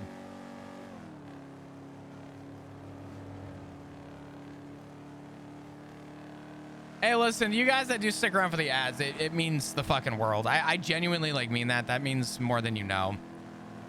The support from ads. Number one, I don't like forcing anyone to subscribe. I want you guys to sit back and enjoy and watch. I do this full time, and anything that I could do to keep this something I can consistently do while also giving you guys an opportunity to enjoy the stream without feeling forced to do anything. I do run incentives to allow me to do this. You know what I mean? So I do appreciate the fuck out of you guys for continuing to stick through. What's up, Lost Mine? I'm doing pretty good. Yeah, this weekend's been great. I will say, holy crap, I'm gonna throw my hands with delivery services. Postal delivery of any capacity is a waste of fucking time. I won't lie. I woke up today. So remember I ended early so that I could go pick up my package? Yeah, they lied to me about their hours on the phone. I went, I paged them, and they were like, they no response. Doors locked. They didn't answer their phone. None of that shit. None of that shit. None. So they lied to me about being open on Saturday. And then I found out that the return time for the package that I ordered is on the same day that they're next open. So I need to go at like early morning. I fucking watch, man. And it's on back order. Hello. Hey. Damn, it looks really good with the blacked out windows though. Oh my god, I haven't shown you it, have I? I haven't seen it. Oh my god. Oh my god. Holy shit. I have so much I need to show you with this car. Fuck. It looks good. Outside of when it's not fucked up. Yeah, no. Have you seen this in the swamps? I've seen people evade it in them, but I've never actually. Oh. Ooh. Is this an actual bush bash? Oh my god, it is. It is. This is the best. Is that thing ever. is that Hank on Twitter? Is his last name Clover? I don't even know Hank's last name. I have no clue. Has anyone seen? I think that might be Hank. Dad's Hang on. or sister. That has to be, right? Fucking hope so. I should probably. Oh my god, I have so many numbers that have Hank's friend number 1, Hank's friend number 2. Oh, fuck's sake. I'll just add him on Twitter and be like, "Oi, dickhead." Yeah, good call.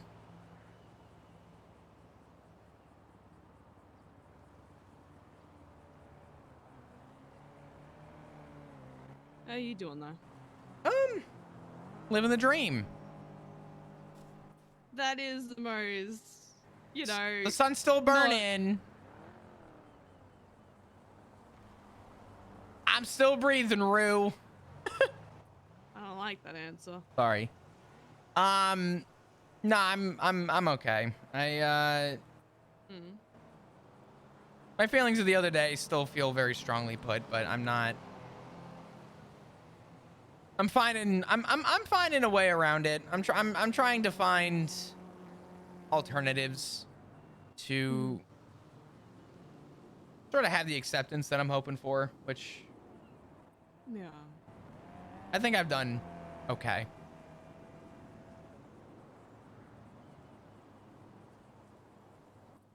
Yeah, I mean, it's. I don't know, there's not much I can really say though. I don't think it's hard to come to terms with. I live in fucking fear of day. I'm gonna get a shitty phone call like that. Yeah, and I think that's something that I need to just find a way to accept. You don't. You learn to live with it. Yeah, I think there's a difference between. Now, you know what? You're right. You're right. I don't have to accept it. I just have to learn to find a way to cope with it. It's a lot, and to be honest, without the context of where we sat and spoke,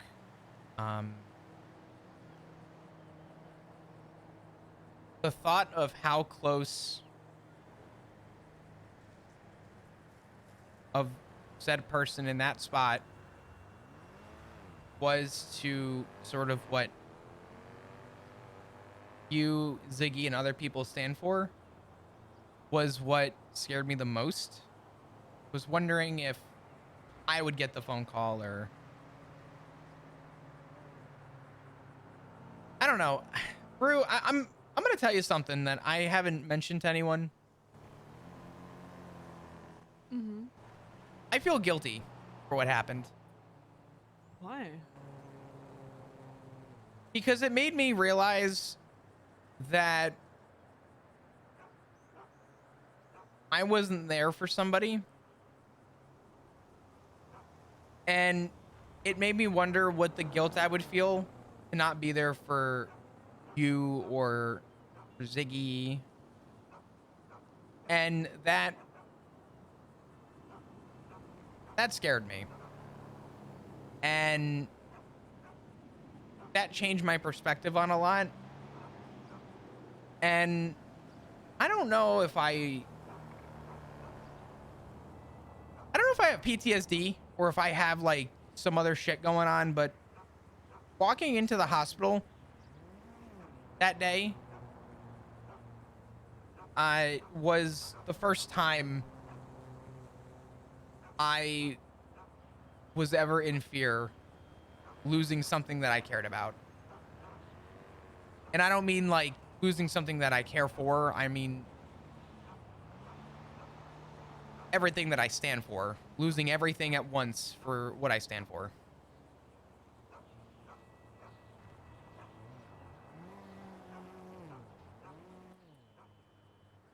So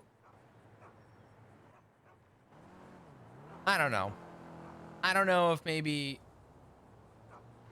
I thought wrong, or maybe I'm putting too much blame on other things, but I do think that there was a first that day, and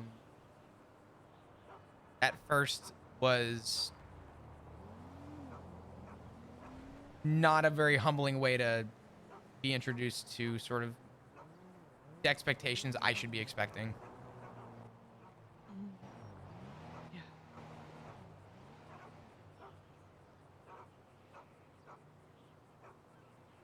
So I'm sorry. you don't have to apologize.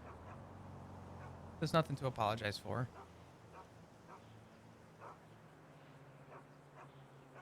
I mean, obviously, I would always dream to know the why, but I don't want to know the why. I fucking wish I could tell you. I wish I could sit here and just fucking pour it all out right now. I'd rather you not.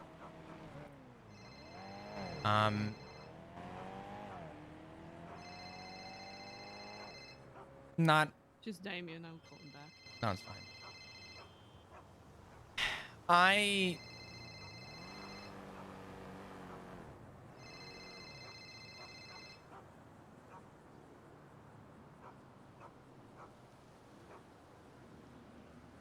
I don't know. I'm sure there were reasons for whatever happened. It still doesn't change the idea that I do think that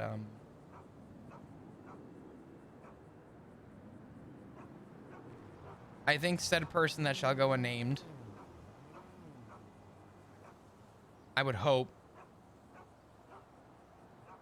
so it has a little bit of dignity. And I would hope that in a predicament where I walked in and saw you in that position or Ziggy in that position, I would still look for the reassurance and reassuring you in knowing that things would be okay.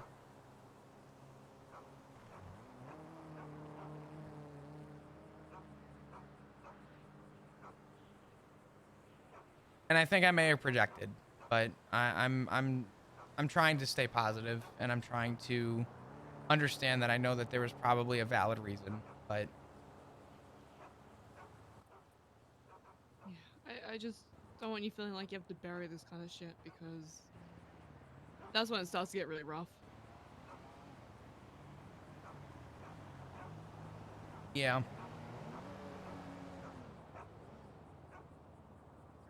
I don't want to bury it. Good. At the same time, I don't know anyone in my life who wants to listen to me, and I think part of that is hold on. Mm-hmm. I can say for the first time in a very long time, I feel like I can comfortably say something to somebody and know that I'll get a valid response back. And I didn't have that my whole life. And I think part of the reason maybe I see it that way is because I don't do good at expressing myself. Mm-hmm. And I know that. But I try. Sometimes I do good. Sometimes I don't. But, you know.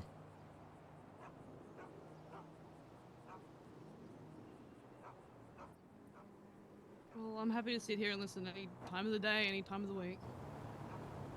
No questions asked. I appreciate that.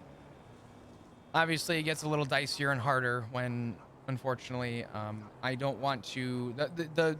when it falls under the bracket of less I know, the better. That's when it becomes hard. But yeah, I tried the other day.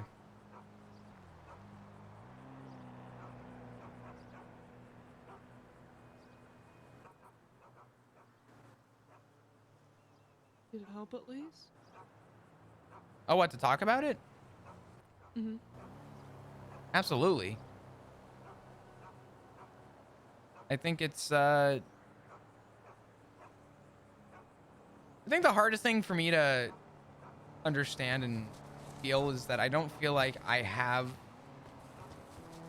that specific connection of communication with everybody in my life. But again, the people I know in my life,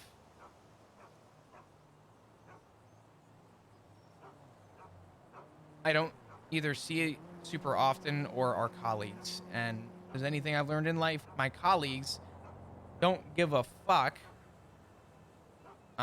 There's a few that I will say check in a lot. Mm-hmm. Lucas Lavender. I like Lucas. Lucas the other day literally pulled me aside and was like, "Hey Flop, I'm just checking in on you, making sure that you're good. Just know that if you ever need anything, I'm always here to talk." Alice is really good, and even Sky. They've all been very good with just pulling me aside, wanting to, you know, check in on me. Which, now that I say that out loud, holy shit, they must see something that I don't, because they all pulled me aside to check in on me. I'm glad people care about you, though. I mean, yeah. I mean, I will admit the list is short in the PD, but that At Hank. least there's a list. Yeah, it's Hank. You go hang out with Hank, do your thing. I'm waiting to pick up Balto, and I'm sure we'll talk soon. All right. All right. You stay safe. I will do my best. You just be careful and don't, you know, don't have me fucking worried, okay? I'll do everything I can to avoid that. At the moment, I think I'm the only member around, and I'm a high level. So.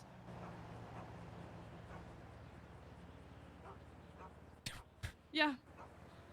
Yep. Lemonless, looking for my dad / stepdad / sister. Okay. I'll go pick him up. All right. I'll link up with you in a few. I'm gonna see if I can touch base with Balto. If not, I'll give Hank a call real quick. Yeah. Okay. All right. I'll talk to you soon, Rue. Be careful. I will.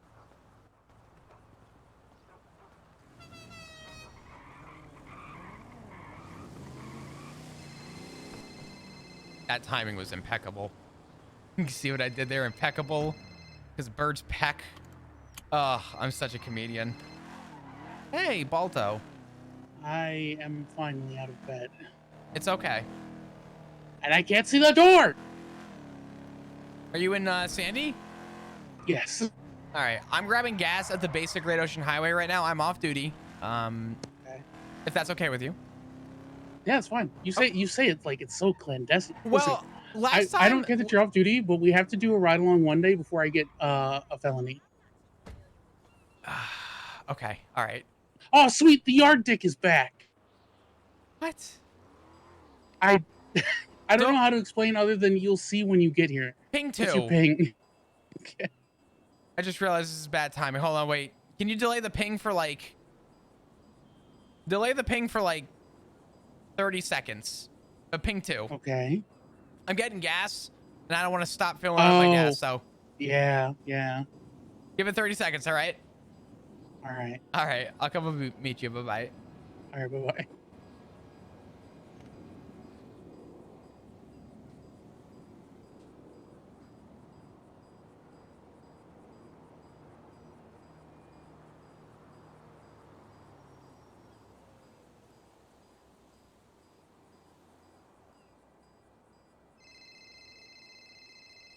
Hello? Dad, Hank's being a cunt. Right. What is He's he having doing? a sook. What is a sook? Oh my god, he looks... Is that you, Hank? Is he going through a phase? I don't know, but apparently he hates me now. Oh, not again. Okay, just... What do you mean not again? Listen, Hank's a good boy. He's a great brother. Okay, just give him the... I'll beat him up. I got it. Just, you know, I think Hank sometimes needs a little tough love. You know, like Yeah, I'm snitching on you, Hank. Just tell Hank that... Actually, oh, wait a minute. How old are you? Good question. 20-something? As the older sister... Because technically there is no competition. You're the only sister, so you are the oldest sister. Oh, yeah. You should just tell I'm him. the best sister. Exactly. You just say, as the older sister,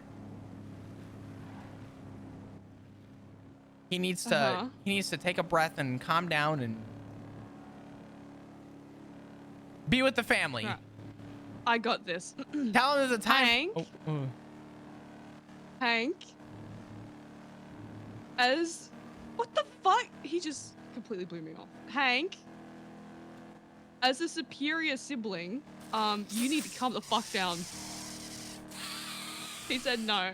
Nope, that's not the right approach. Listen, just get along for a couple. I'm going to be in a conversation with Balto. Just don't kill each other, please. No plane rides. I won't. You know.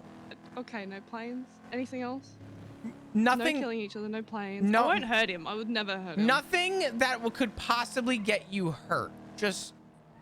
Okay. Or him. Okay. Because I don't want to have to explain that to Ziggy. Jesus.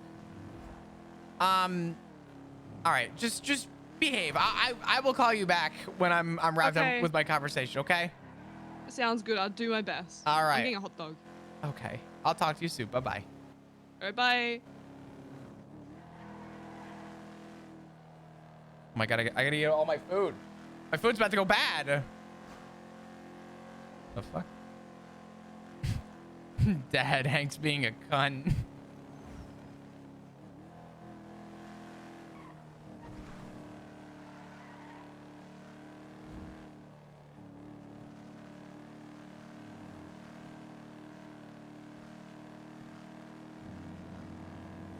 Hank's like 35 with the mindset of like an 18-year-old. I know what I'm doing, Dad. I'm an adult, Dad. I'm in a gang, Dad.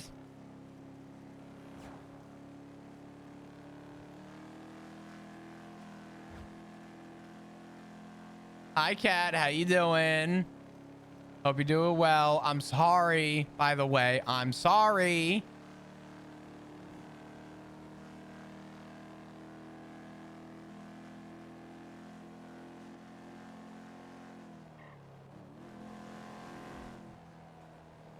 I had no idea that they even spoke. Fuck. I'm glad that Balto called flop. The timing was great.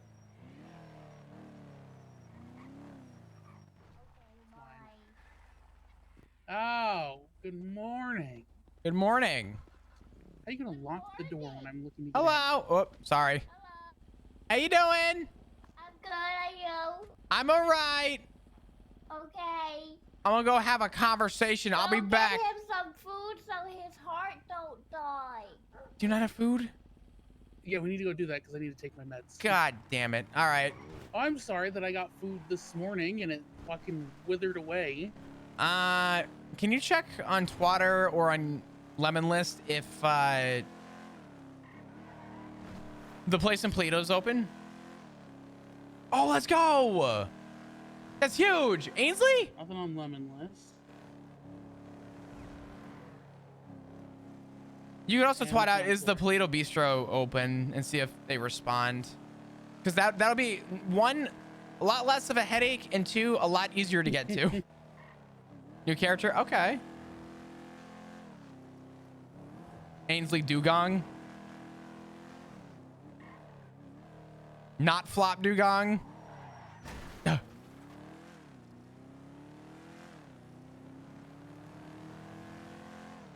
you go.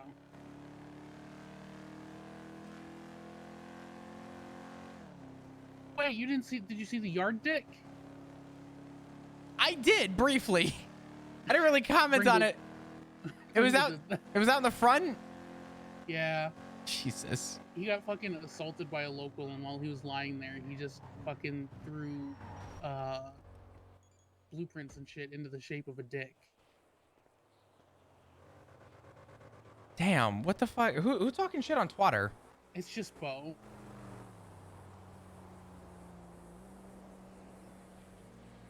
Let me see if I have Sonia's number. Hold on.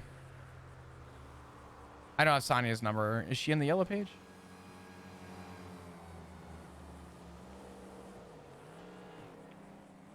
Hello. Hi, Sonia. It's Listen, Flop. I know what you're about to ask, and I'm off duty. No. I'm not asking for a food order. I was just asking if anyone was working up there right now. no, it's the weekends, man. It's very rare in the weekends that we'll have it open. That's fair. This is also the one weekend where I don't You think. want a rat? No, I'm good. I'm good. Are you sure they're really filling? You know, I Just really come over to the flamingo house, man. I'll give you a rat. You know, I think I'm okay without a rat. I eat a lot of shit in my life, but I'm definitely. It's cooked. Yeah. And Listen, so are pickled fucking chicken feet, but I don't go around eating those either. No, but like if you're hungry, Flop, and the bistro is not open, you know, and what else are you gonna do? You're gonna go down all the way to the city. You're gonna stand in line at the fucking food court. There's gonna be a stabbing. You're gonna feel obligated to do something because you're off duty. It's gonna be a headache. You're gonna be like, why did I come here? And then you're just gonna want to go back to sleep. So you might as well come over to the house, come and get a rat. Sonia, I'll tell you what. I'll take it up with you another time because the problem is I'm not buying food for me. I'm buying food for someone else. Oh, you don't want to give them a rat? Yeah, I don't think that they would appreciate. And my rat's not good enough. I don't for think your them? rats are good enough, Sonia. I'm sorry. Listen, it's nothing to take offense to. I'm sure your rats are delicious to somebody, but you know, All right, I'm not gonna yuck your yum. I appreciate that, Flop. I All right, gotcha. man. Well, sorry about the bistro not being open. Maybe tomorrow, okay? It's all good, Sonia. I'll talk to you soon. All right, be safe. All right, see ya. Bye bye. Sonia tried giving you a rat skewer, and I said, No, rats are babies. they're also babies when they're on the skewer. You want to be on a skewer, asshole? That is usually where they insert the skewer.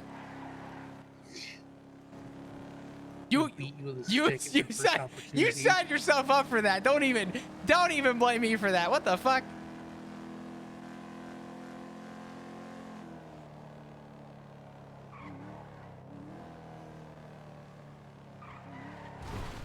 Oh God. Oh, I need cigarettes too. My wife can't see me, so it doesn't count.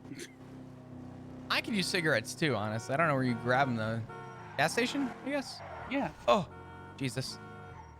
Good Lord, man. Sorry, I very heavy from what I'm used to.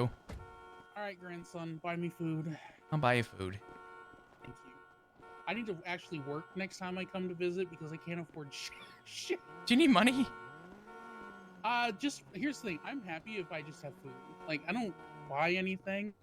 It's just I have the same amount of money that I flew What into the the city. fuck? What the hell? And good on them for the fucking Commitment? yeah. Holy shit. Yeah, I'm good, fam. Holy. This is advanced ADHD. Oh, absolutely. Yes, please.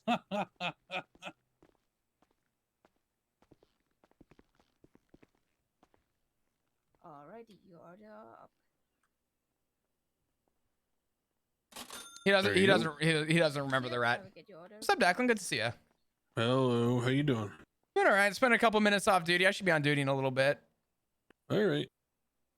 But I will be around the entire night. Smile. oh, fun. Yeah. When you say the entire night, how long we talking? I made the smart decision of saying that I would start from the beginning of Academy Day 1 and end at the end of Academy Day 2. You're. Is that smart or is that just like? Is that one of those like rip the band-aid off? Yeah, kind of. Because usually I wake up after day 2 and I'm like, oh, all right, let's do it again. But then, you know, if you just kind of run it through, it's like, you know what? At least it's done. It's over with. You gave it your all and now you're good. Yeah, we'll see how it goes. Okay, well, So yeah, I'll be around. All good. If you need anything or want a partner, you let me know. Yeah, for sure. See you out there. Alright. Thank you, ma'am. Have a good one, Declan. Best of luck. See ya. Hello. How you doing? It's been great. Could I get I'm gonna want 2, so no, that's fine. Could I get 6 combos? Alright, 6 slam combo coming right up. Awesome. I appreciate it. How's your day been? Yeah, it's been pretty great. I just got high here Oh, nice. not too long ago. No, you're all good. Congratulations on the new job. I'll tell you what, you're doing a job that respectfully is very thankless, but at these hours, it's rare that there's ever a booth open. So the fact that you're here means more than you will ever know. Trust me. Thank you.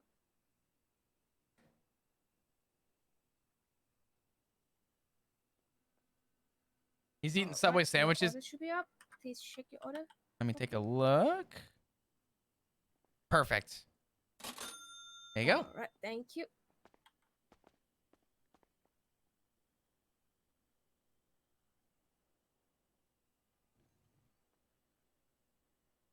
What was your name? I'm Dao. I think we met like years ago, I think.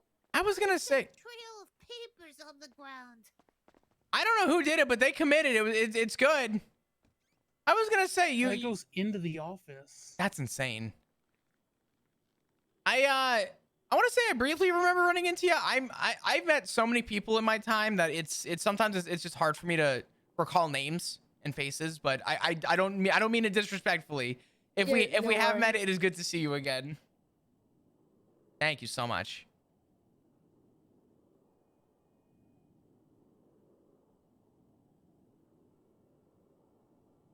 All right.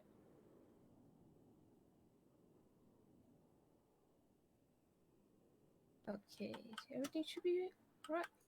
Oh, let me take a look. Is that everything? Let me do the math. I think we're good. Well, they have a directory of a bunch of people in Los Santos with their phone numbers. What happened? Oh. On one of the pages on the ground. Oh, God. Interesting. Awesome. Oh, yeah, like this is Los Santos directory, and this is like the B and C names. So it has the names and numbers of Benji Parsons, Benji Ramos, Barrick Johnson, Bernie Hawk, Betty Black, Billy Strutt, Bobby Beldrum, Bobby Charles. Oh. What the yuck? Damn. I'm going to take one of those for myself. Thank you for the food. I appreciate it. Thank you. Have a good night. You never know when you're going to need someone's number. Let's get some cigarettes and we'll head up to my spot. If we're quick, we can get up there before Let's go. the sunrise starts. Or sunset.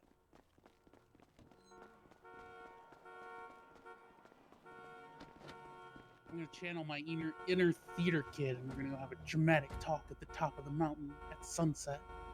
You know what? I'm okay with that. It's funny. I was Rue just crashed out and she needed a repair. So I told her, I said, well, I have to have a conversation with somebody that I've unfortunately been promising for a very long time that I'd have a conversation with. I said, have you ever met Balto? And she goes, oh, I was with him yesterday. He was hanging out with Ziggy. So I didn't even realize.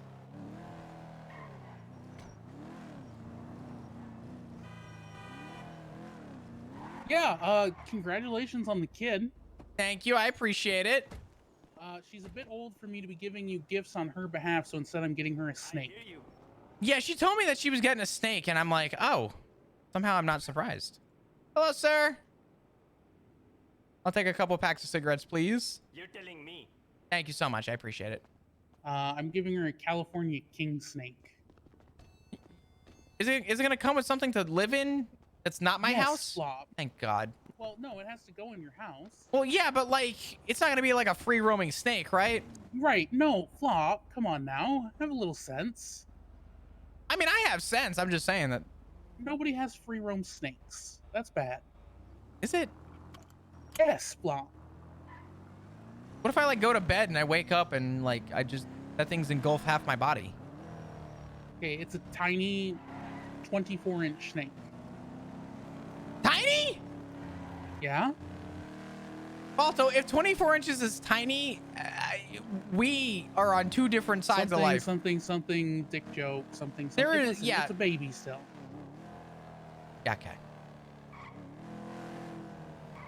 Jesus Christ. Did you GPS the spot? Yes. Okay. Oh, we should have gotten more drinks. Drinks suck so much. Yeah, they're not good. But yeah, we got to do a ride along before I leave again because next time I come, my wife gave me permission to be a goblin. When do you leave? Arkin, thank you for the 21 months. Wednesday. Look at some hearts in chat, please. Plenty of hearts. I would appreciate it. The third, hold on, math. The end of this storm Thursday morning.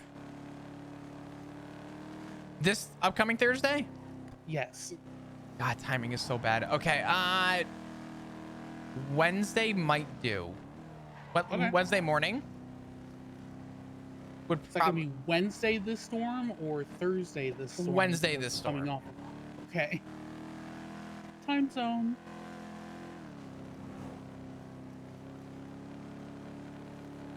How was your conversation with Ziggy? Oh, I got an earful this morning. Got a couple things confirmed. Got some information I needed. I am concerned for you, though. What? Yeah. God forbid somebody have concern for you, Flop. I know. Jesus Christ. How dare I?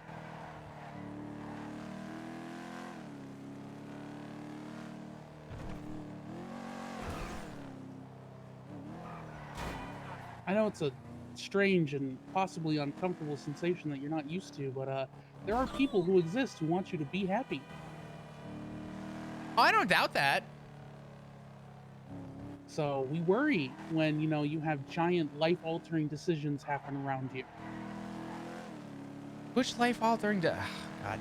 You know, your husband joining a gang? Yeah, I've come to terms with that one. Have you though? Or is that the I'm trying to put on a brave face and make sure everybody thinks I'm okay with it, but I'm still internally grappling with the absolutely astronomical feeling of holy shit, this might happen. I've known for a while that Ziggy had his affiliations. Obviously with Rue, I knew what I was getting into with that, but I don't think you know what it was? I made a judgment call, and my judgment call was wrong. And what was your judgment call? that I would have a little bit more leniency of acceptance. Mm-hmm. And I had a pretty fucking traumatic feeling the other day. Okay. And that traumatic feeling made me realize that I grossly misjudged my emotions toward the situation. Oftentimes, it's easy for us to think we're okay with something until we're actually confronted with the reality of it. And it's like, oh, okay. Where's this This is spot? real. It's on the top of the mountain. Oh, okay, okay. I was about to say, why is it taking us this way? But yeah, this is fine. This rain's about to ruin my fucking dramatic sunset. How fucking dare it? Yeah, it is.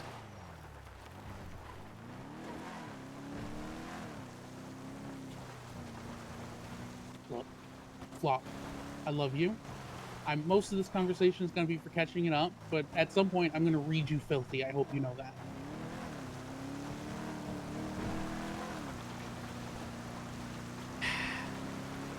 When you say read me filthy, are you implying you're going to... I'm going to tear through your absolute paper-thin assurances that you're okay, and I'm going to read your entire soul like it's a fucking book. Balto, I'll save you that trouble. I'm not okay. Yeah? I've come to terms with that I'm not okay, and I'm slowly trying to work on myself, but... I'll save you the hook, line, and sinker of tearing down that wall and ripping out my asshole for a new one. And just know that I have come to terms with that. I am not okay with a lot right now. So, well, that's a start. But the book's not quite open yet. We're at the dust jacket. Don't worry, we'll get into that. Let's get up the mountain before, without dying, before we dig into it. Kitty! God, I wish I could pet the mountain lions. I used to, very few, but some of them were pretty friendly with the idea because they were on the fucking brink of extinction. And I used to love doing Beyonce's vet checkups because her fur was just so Hey soft. Phil, how you doing? Good to see I can't remember you. what Michael's snow leopard's name was. Good to see you, brother. God, what was its name? But you know the one I'm talking about. The one he had that Tessa took on when he, quote unquote, died. And then she kind of just kept him. Oh. Started with an A. Acheron. Acheron. Yeah, there it is. He was really soft too.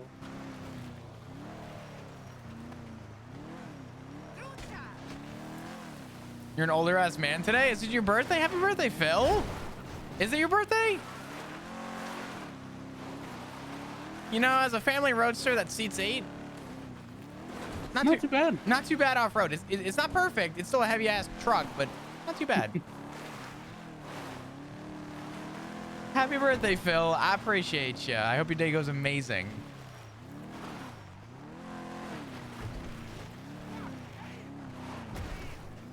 Okay. You're going to go over rocks and shit, but God forbid there's a lip. Jesus Christ. There's no fucking way. And maybe just park it right here. I'm committed. I'm not committed. I give up. Flop. Oh. Well then. Told you we get over that. Like a glove. I say. Fucking hell.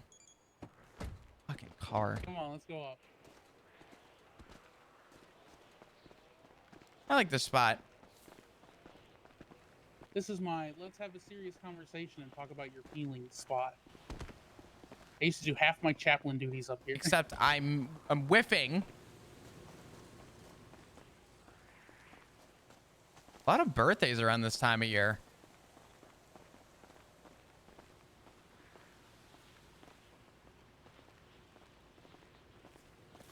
I used to be so good at doing this too. There we go. There you go. I was doing it through my eyes like I shouldn't have been, apparently. You grabbed a pack of cigarettes, right? Yeah, I did.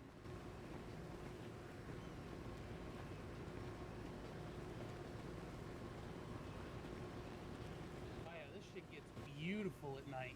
I love it here.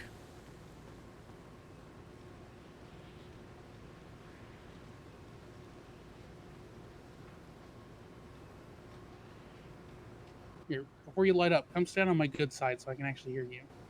You're right. Hold on. I already lit up. I'll throw the sweat out. Hold on.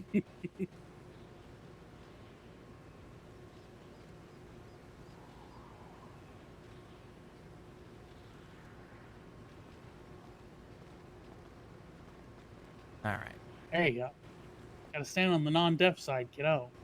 I prefer the side anyway. This is good. All right. Where were we? I'm not okay. Yeah, you're not okay. Let's backpedal a little bit first, though. Let's talk. Just fill me in on the last couple of months for Flop Dugong. Sure. Define the last couple months, like 3 months, 6 months. I think the last time you and I properly talked, rather than just over the phone, was about 3 months ago. By the lighthouse. Yeah, when we talked at the lighthouse. Or well, in the vicinity of. Overlooking. Overlooking is a good verbiage. I don't know. I mean, a lot's happened. I mean, when we spoke, I was well aware and informed about stuff going on with Ziggy. I've had a lot happen with the PD. I've lost my love and passion that I once had for the people around. However, morally speaking, my heart is with the job, and it always will be. In the moment that I lose my moral for the job, will be the last day I work. Same flip of the token, though. I'm not going out with my badge on a table. I'm going out with them having to fire me, if that's the case. You should. Because I'm not letting anyone hear that Flop walked out willingly. If they need a fucking good reason. If they're gonna fire me, they better have a damn good reason. Not that they would right now, but you never know. I've turned down command because of some petty shit, but I also turned down command because I said that I don't look at rank as some kind of seniority. I look at rank as people deserve to be in the positions that they can handle, and I can handle being a sergeant. But I much prefer being a senior. I can still be myself with people and still have the empathy that I wish other officers had.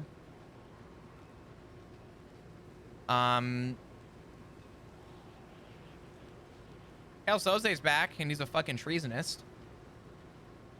I'm not surprised. Yeah, that was an uproar in the PD. That's besides the point. Outside of that, we took Rue in. Primarily, she was going through some stuff.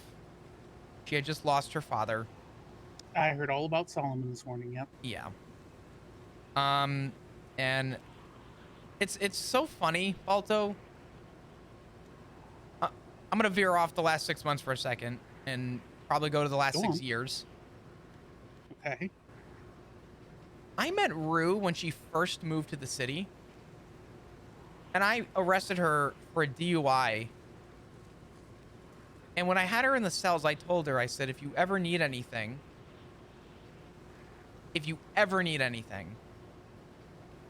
I said, let me know. I said, I don't want to see you, drinking and driving again. I want to get you in touch with, help if possible. Whatever I could do. Right? Lord, hold on. Hi, honey. I'll be back for movie soon. I'm in another meeting.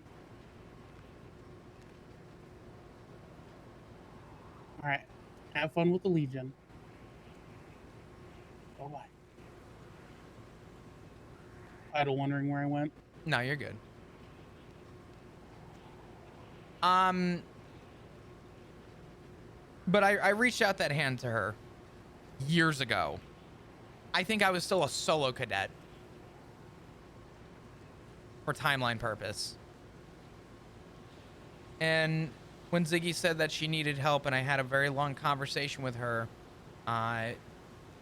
you learn a lot about somebody when you know their past. On the surface, you see what people do. But down below, there was this, I don't know how to say this, Balto, but it almost felt like I was able to finally return a favor I offered Rue many years ago. She was dealing with loss, coping with the idea of wanting to go to alcohol. We even offered her the couch. She opted for the floor because she was saying that she's never had like a roof over her head. I don't want to speak for Rue, but we gave her a home. And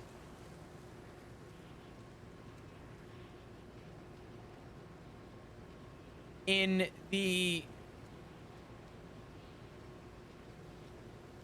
possibly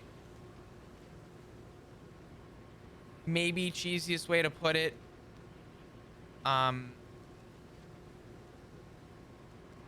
at least me personally, I think Rue was one of the best things to ever happen to me.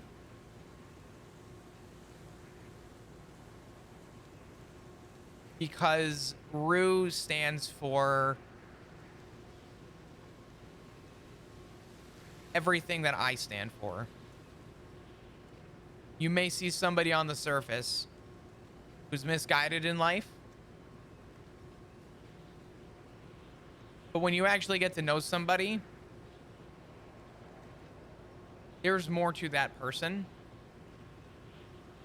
And when I got to know Rue and I got to know her backstory and her life, it was nice to know that although, let's say, you know, for example, the police department may see it as something to question, I didn't.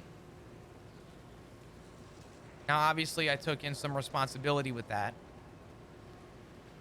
And I accept that and I know it. But I couldn't be happier.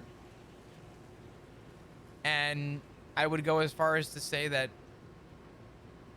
I've been the happiest that I've been in a very long time. And yet at the same time, scared. Because while it's made me as happy as it does, I'm scared that one day I may lose that. Obviously, I know who she's involved with. Obviously, I know Ziggy's also involved. And I guess kind of going on my life. The other day, there was an individual who may or may not have had, we'll say, affiliations, who recently showed up at the hospital with a gunshot to the head and what appeared to be ripped off patches on a denim cutoff. Blooding out. Yeah. And I'm no stranger. How I started my career, and I'd be damned if it wouldn't be the last time I'd have to do it. I still do it. When I walked into the emergency room, I had this overwhelming fear, scare, concern, question, anger. But overall, it was panic and not knowing how to express my emotions. And I know I'm not good at expressing my emotions.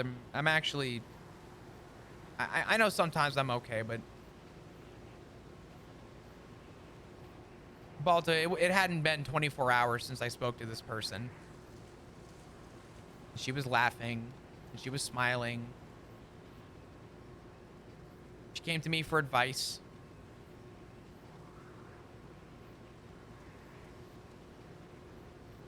And to see that in such a short time, seeing someone's life completely change like it did scared me. Because for the first time in a very long time, I felt like I actually had a family. And I felt like I had people around me that I wanted to be around. Not saying that I didn't ever want to be around my family, right? But you get what I mean. The idea that my own family, my dads are my dads, but my own real, my husband and my daughter and Hank, my side of the family, felt really good. And I didn't get 2 weeks of comfort with the decision that we made before I watched someone so close to them take lead. And I don't know if I have something else going on, Balto, but I felt guilty. And I still feel guilty for what happened to this person. And I don't know if it's because I truly care about them, which I do, or if it's the thought that because it was so close to the sun, that it made me wonder how I would react if it wasn't this person in the bed and it was my husband or my daughter. And for some brief context, not 72 hours prior to this, I had to go off duty because the first call I responded to was an officer pulling me to the side to an ambulance and said, "Hey, Flop, can you identify if this is your husband and your daughter in the back of this ambulance?" And they were both critical.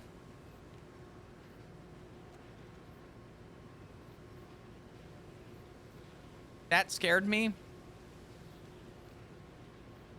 And then 72 hours later, to see how quick my life could flip was a reality check that I didn't judge for. And I know, Balto, because I know you're gonna mention it. You're smart, and I think you're one of the most insightful people I know in my life. But even I know that I am a hypocrite, because I know they probably feel the same about me. And I accept that. And I think that it goes beyond accepting the life I have paid for myself and more learning ways to cope with it. I had a conversation with Richard a couple days ago at this point, and I told him that for the first time in my life, let me give you just really like super brief context. I sat in on Richard's interview for Dispatch, and he was asked a question, and I'll never forget it. He was asked by whoever I was in the room with. I don't remember who asked the question, but his answer is what stuck with me. The question was,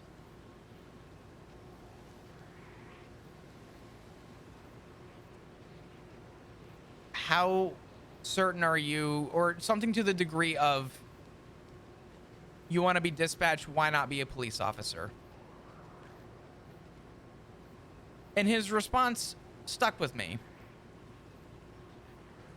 It was maybe the most impactful thing I've ever heard my father say in front of me, even if it wasn't directed at me. But it was that he wanted to do dispatch because he has a life as a police officer, but he cares about his family. And he said that he would not want to jeopardize the idea of God forbid something were to ever happen to Matt, at least Flop would still have a father.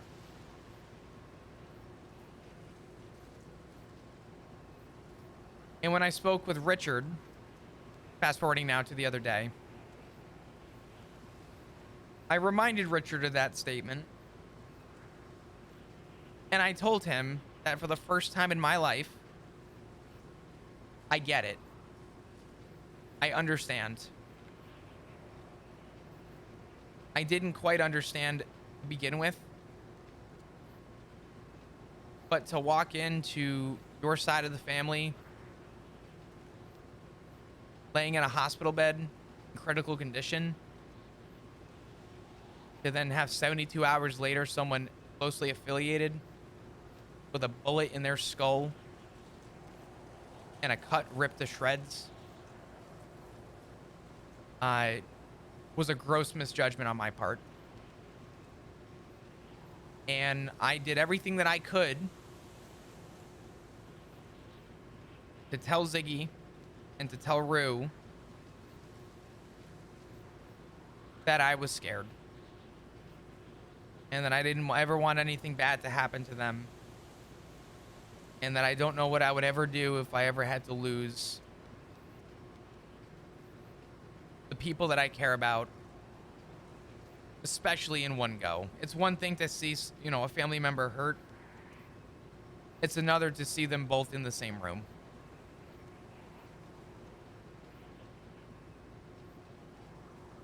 So I'm trying to learn to cope, and I'm trying to learn to find the ways that I can find the acceptance for it. I have expressed my deepest concern of their involvement in things, but I didn't want to tell them directly, don't get involved, because that wouldn't have. What did she do now? Oh my fucking god.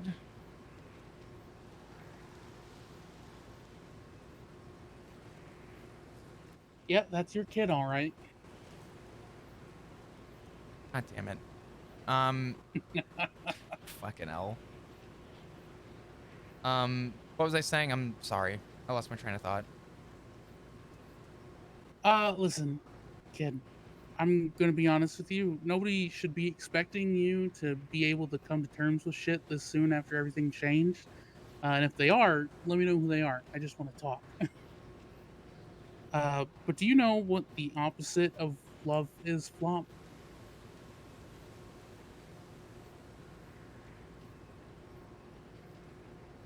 Maybe I'm stupid, but hate? You're close, and most people would say that, but the opposite of love isn't hate, it's fear. We fear because love is such a deep and ingrained and vital part of the human experience.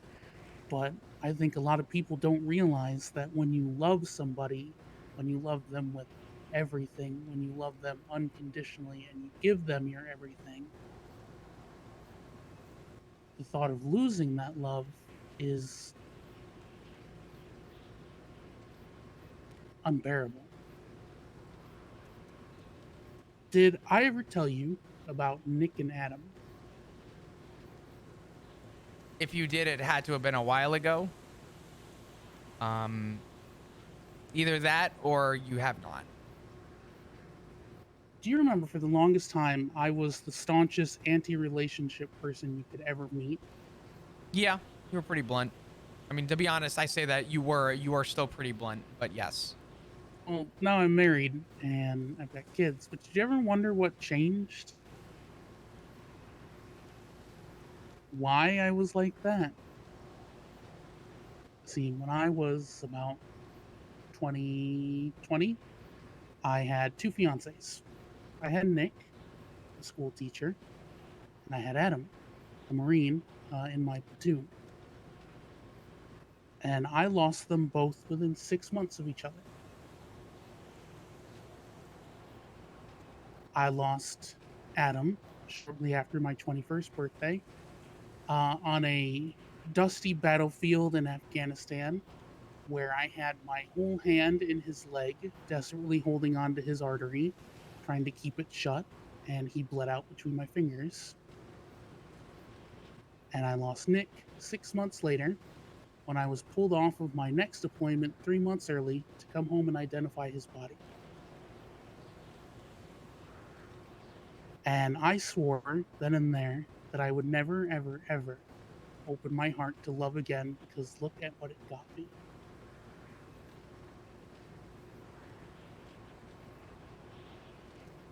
A fucking folded flag and a silver plaque. And a lifetime of trauma. And for the better part of 30 years, I did not let people get close at all. You, actually, were one of the very first. You and Siggy and Sebastian, and eventually Kiki and Veronica and the Tigers. And eventually Emily and Asher, my husband and wife.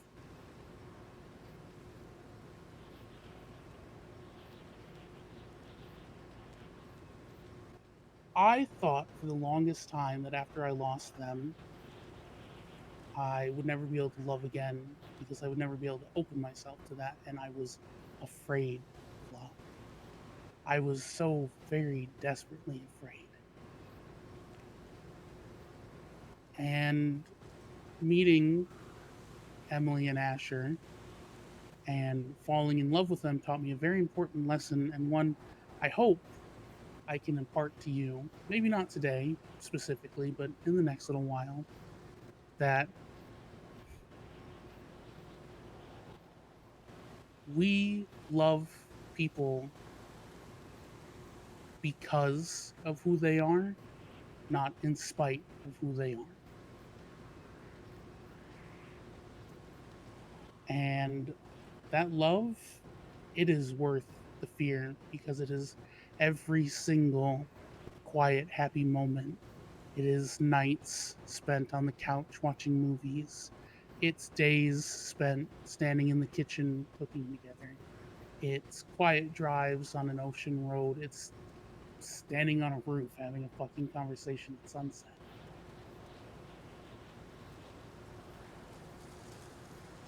You're not bad for being afraid, Flop. It just shows how much you love. And I've known this about you for a very long time. You love with everything that you are. And so you feel that fear with everything that you are. And that is both a blessing and a curse.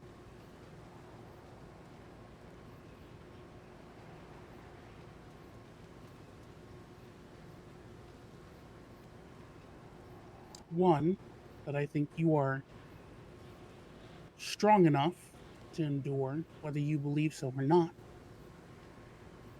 What you need, Flop, is support. What you need is time and to be understood. But what you also need is to not close yourself off.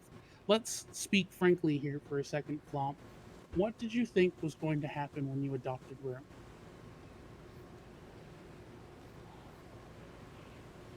Truthfully, Mm-hmm. uh,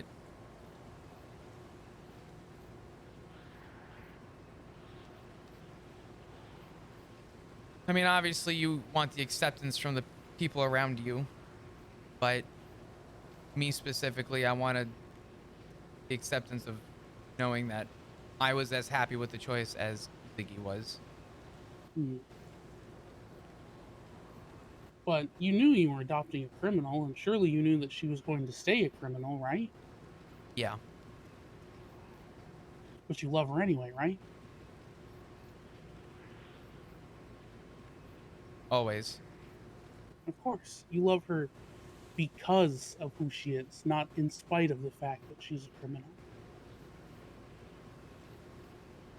Yes, it's terrifying that they're involved in a gang.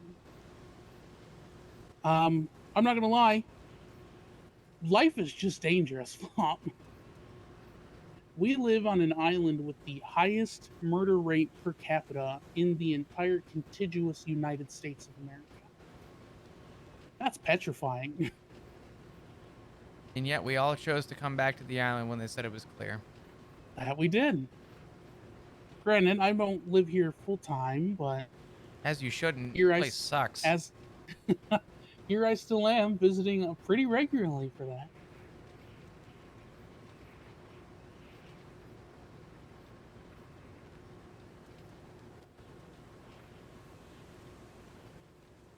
I hope you realize that I told Ziggy something this morning. I told him, I'm going to read you a little bit here, but a good way.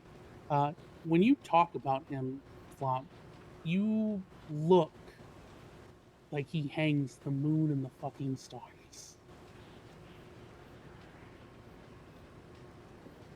And when you talk about Rue, you light up like she's the fucking sun, and you're a plant turning towards her. And when Ziggy talks about you, there's a kind of awe, a sensation of rapture almost. Because you chose him despite everything that he has gone through. And part of him, a big part of him, he's working on it, doesn't feel worthy of that.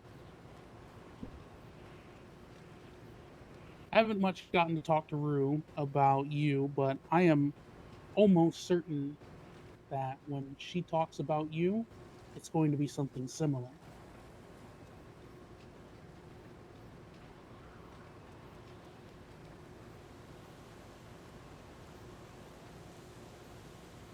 You guys have formed something that people spend their entire fucking lives chasing.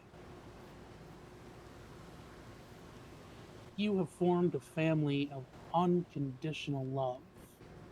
And personally, I think that's worth any amount of fear.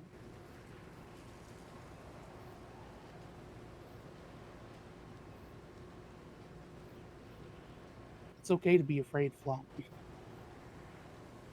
I'd be more concerned if you weren't.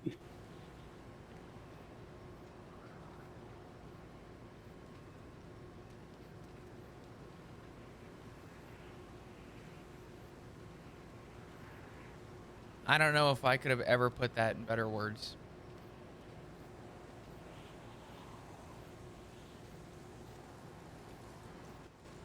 Like I said, I like to be a poetic bitch. No, you should do it more often. It's the last 10 minutes have been better than any amount of therapy that I've ever fucking received. Give me a minute. Hi, I'm Bush snitching. Bash. I'm snitching. What? I'm snitching. What are you snitching? Hank called me a champion. I'm very angry right now. What does that even mean? What do you mean? What does that mean? He called me a champion. Balto, what does it mean when someone's called a champion? Oh, she's calling him stupid. Holy fuck. Oh, wait, hold on. So, Hank's calling He you called stupid? me a champ. Yes.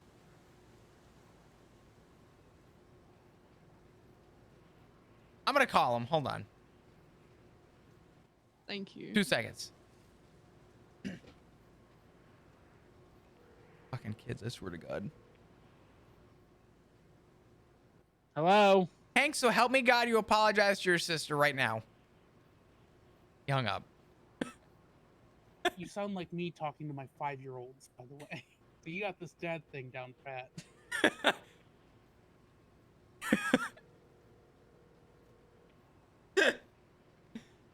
Hello, EMS. Hank? I don't want to hear from you right now. Well, just apologize to your sister, please. No, you know what? Hank, I'm sorry. I came off hot-headed. I need you to apologize to your sister. I need you guys to get along. I will be there soon. Me and Rue are getting along just fine. Okay. Well, it's not sounding that way, and I'm not there right now. So I need you guys to both be adults, and I need you to. It's you know what? It's me, you, and Ziggy are not getting along very well right now. So get off my phone. What? Thank I'm you. not. Wait. We're definitely gonna have to rescue your son from getting ocean dumped at some point in the next half hour. Hold on. Almost certainly. Listen. Don't kill him. Okay. He called me a champion. I'm letting him drive my car. Why are you letting him drive Also, your look at car? Twana. I saw Twatter. I saw. Oh. It was in the fucking water. Okay. Oh yeah, we'll bump it. Yeah. I think. Yeah, just like nudge it forward. Yeah. Listen, I need you guys to be adults, and I need you to work out your problems. Oh, I will be there soon. Oh, we almost put someone's tow truck in the ocean. All right. Enjoy. Bye. All right. Bye-bye. Pardon? No, Oh, no. wait, no, I was saying bye to the other person. Oh, okay. I need you guys to not kill each other. No one's getting ocean dumped. No one's getting buried in the fucking dirt. Okay. I need you both to just figure it the fuck out. I will be there soon. We'll do something as a family, but please, for the love of God. Bush bashing. You're bush bashing. That's great. The fact that he called you a champion is wrong, and I appreciate you telling me. But God damn it, all I'm saying.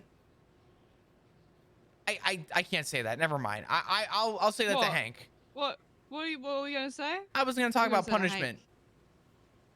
Ha! Sucked in, Hank. Being a dibby double works sometimes. Thank you. Also, snitches get stitches. I'll talk to you soon. Bye bye. Oh fuck. All right. Listen, Flomp. Timing on that couldn't have been any more impeccable. Yeah. Listen, Flomp. All I have ever wanted is for the people who are important in my life to be happy.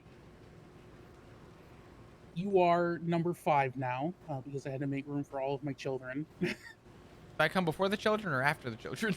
After my children. Sorry. Okay, fair. You're like mostly a child to me, but I consider you more of a brother. I can appreciate that. You come to make you feel better. You come after my spouses, my parents, my direct biological children, and my adopted children. So you're still pretty fucking high up there. I'll take that.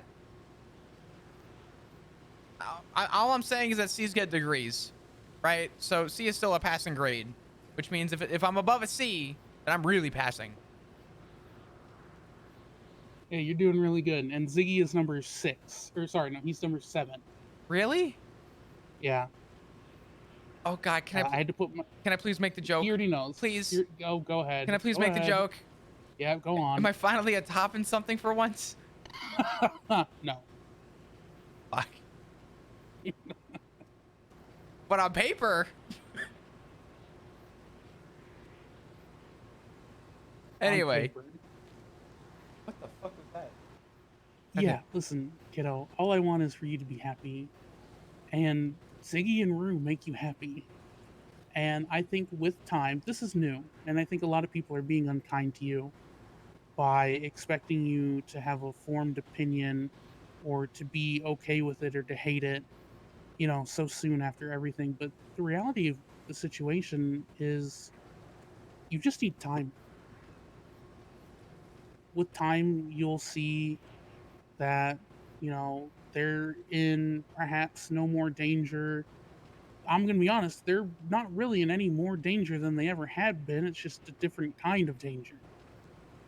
So crazy that you say that. That is verbatim the second time I've heard that today, and it's not wrong. Well, when I talked to Ziggy this morning, I described it as when I could see it from your perspective, because when Ziggy was when PD meets a gang in conflict, there's a kind of orchestration to it, a theatrical element. It's lions and hyenas, right? But when gangs go at each other, it's like painted dogs. There's a violence. It's different, but it's the same when you actually get down to it, you know? You're not wrong. You're not wrong. I spoke to somebody in the gang who I have always grown to be accustomed to. I just, at the time of me getting to know them, they were a little, I don't use the word pushy, to get to know me, to the point where it almost felt like it was like an artificial relation, and I told Hold him, on, let me guess. I'm gonna say either Shang or Finn. yeah. Shang's a fucker, but this was Finn. Finn told me the same thing today. Finn is so much more intelligent than people give him credit for. Yeah, no, I'm not even gonna comment on that because you're right. My conversation with Finn today was probably one of the more meaningful perspectives I've been given since everything has started. Finn's like me. He's about a decade and a half younger than me, but Finn has been in the fucking thick of it for pretty much as long as he's been in this city. His life. If anybody's gonna know his life, yeah. To put If simply, anybody's- I found out today that he had 4 days off that plane before he was scooped into the BBMC. I didn't know that number specifically, but I knew it was a pretty fucking quick thing. But yeah, it's if anybody's gonna know and have an idea of what you're going through, it's Finn. He's, like I said, he is so much smarter than he likes to portray. He likes to be underestimated, and good for him. Because I'm going to tell you the same thing I told Ziggy this morning. Being underestimated is how I got away with selling drugs out of the back of my ambulance for the better part of 6 months. Did you do that while we were riding together? Not while we were riding together, but you know, how did you think I got 2 houses, a warehouse, a business, several cars, and still had $3.6 million in the bank? Fuck. I'm in the wrong line of work. A lot of ecstasy. A lot of ecstasy, Flop. Jesus Christ. I sold ecstasy to cops while we were both on duty, which hilarious. Who'd you sell to? I can neither confirm nor deny. Fair enough. Touche. To kind of reel back for a sec. I have always been of the mindset. In fact, I'll give you this story because I think this really ties in to my character in general. Kale Soze was found for treason, and there was a big conversation about a lot of the morals of the PD and how we're viewed, and how Kale Soze has a lot of push and pull because people know him, and he's a respected name to some. Whole thing. A lot of people in the room were talking about how we approach criminals. And there was a big fight in the room. And I was in front of my sergeant. I was in front of another sergeant. I was in front of a lieutenant. And I was in front of the sheriff. With about 15 other people in this room. And I got on the podium and I said, "Can I ask a question?" And it was a very simple question because we were talking about how we approach criminals and why we are met with so much aggression. I said, "When did we stop learning how to talk to people?" And people got a little defensive. And I said, "Let me explain something to you. If you walk up to Irwin Dundee," and I'm using him as an example because everyone knows Irwin, so just bear with me. But I said, if you walk up to Irwin Dundee and you approach him as Irwin Dundee of the BBMC, criminal. I'll make it even more dramatic. You approach him as Prim BBMC. You know what Dundee's gonna do? I'll save you the trouble. He ain't gonna ask for your fucking name. He's looking at a cop. He's not looking at Flop Dugong. No, he's looking at cop. The difference is if you just approach him as Irwin fucking Dundee, you know his affiliation. He knows his affiliation. But if you start off with affiliated group and the type of mannerism the man has, he's gonna look at you and go, "Cop, shithead, where's my gun?" And people want to, and I asked, I said, and people want to know why we have a bad rap? If you approach people and like fucking human beings and stop putting titles on people, it's amazing how far you get. And this is unironically the third big conversation I've had today. My whole day's been conversations, and I'm not complaining. But the craziest shit to look at is to turn around and say, and this is fact, and I found out that something happened the other day that I was literally told if it was anyone else, they would have been shot for it. But I've told people 3 times now, you being number 3, that empathy has had my life saved more times than I care to admit. And it is no secret that people come up to me and say that I am the best cop, or that there's literally no one better than me. And my response to that is very simple. I'm not a great cop. I know the job. I'm not degrading myself for saying that. I know the job, I do it well, but I'm not the best cop. I'm no lieutenant. I'm no captain. I might be a sergeant, but by choice I'm not. But the real takeaway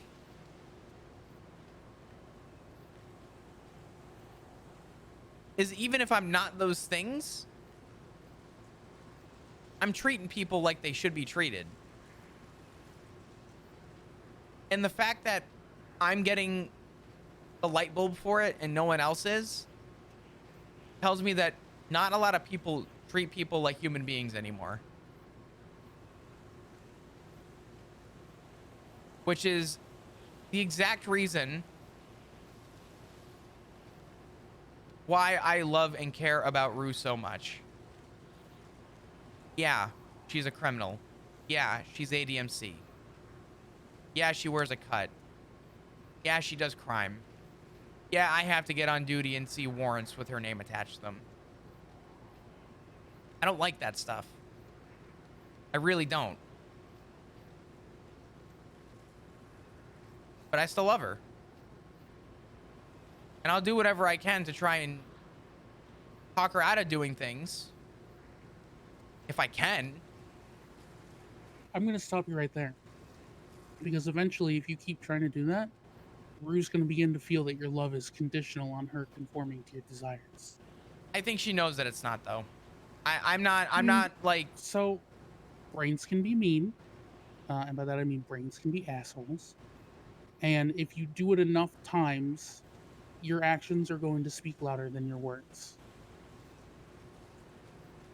The thing that I've expressed... Just something to be aware of. Yeah. To just you know, to finish my point, because I'm aware of that. I don't have conditions to how I feel. If I had conditions, Balto, I would have never taken Ruin. My condition to her was that she stays clean, and if she has urges with some of her addictions, to let me know so I can try and help her. That was my only ask, and my only ask outside of that was that I wanted to see her improve, and she did. And I told her that that is all I asked from her, is that she's trying her best. I'm not a conditional loving kind of person. I'm sorry. That's just not in my wheelhouse. You don't strike me as the type, but people can mean well and then fuck up. I've done it. I've done it twice at least that I can remember. Can I ask you a question? Sure. Is conditional love really love? No. And if people set conditions on their love, then they're not worth your love in return. And that is something I will think. My husband, my wife, took a look at a dying old man, a literally terminally ill old man who had closed his heart off for the better part of 30 years and said, I still love you. Human trafficking and treason and busted heart and degenerative brain disease and all. That's unconditional love. And you do the same thing when you look at Rue. You look at her and you say, I love you despite your criminality, your alcoholism, it's just part of who you are, and I love you anyway.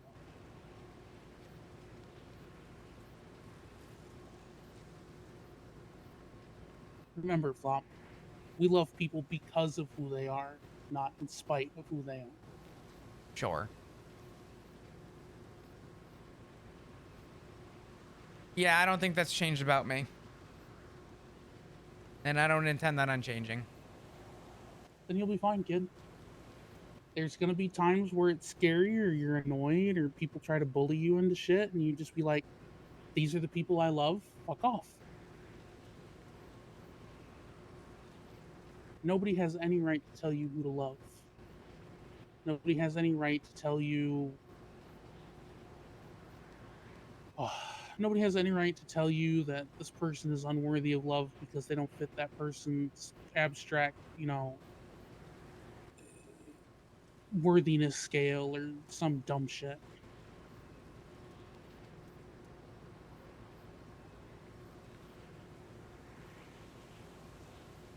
Yeah. I think, I know the other day I gave Rue permission to drive my car and I was reported used in a crime. And I remember people in the PD making comments. And I remember Richard even saying that, it's a bad look. And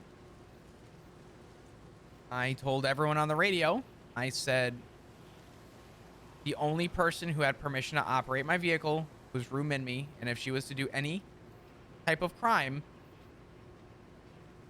in my car, she is to be apprehended and arrested.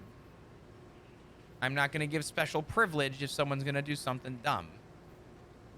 But the fact that a cop has a daughter that's a criminal, that's all people see. They don't see the other stuff.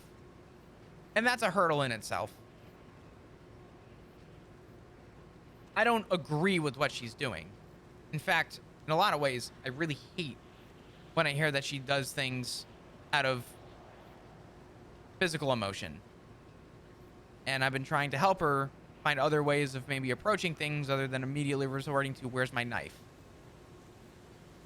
But differences aside, she's also not dumb. She's aware of my occupation and my surroundings. And on the occasions I've had to ask her, hey, pump the brakes a little bit, she's done it. Which falls under the just try your best. If you're doing your best and you tell me you're going to do your best, I can never be upset with you for trying as hard as you can.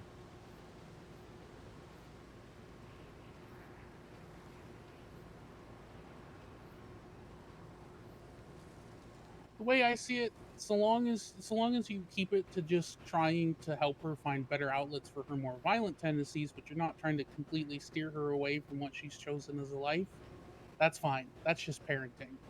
The second you start overstepping and trying to steer her towards a clean life or whatever, then we're getting into that conditional love again, buddy. Yeah, I'm not here looking to give people rehab. Don't worry about that. Yeah, listen, like I said, trying to help somebody just find better outlets for their violent tendencies. You do the same thing with Ziggy, right? You just try to help him find better stress outlets so he doesn't go for coke, right? That's fine. That's just being supportive. You're not trying to intrinsically change him as a person. You're trying to give him support. Now, if you were to go and, try to bully him out of being chaplain, first of all, I'd slap you upside the head.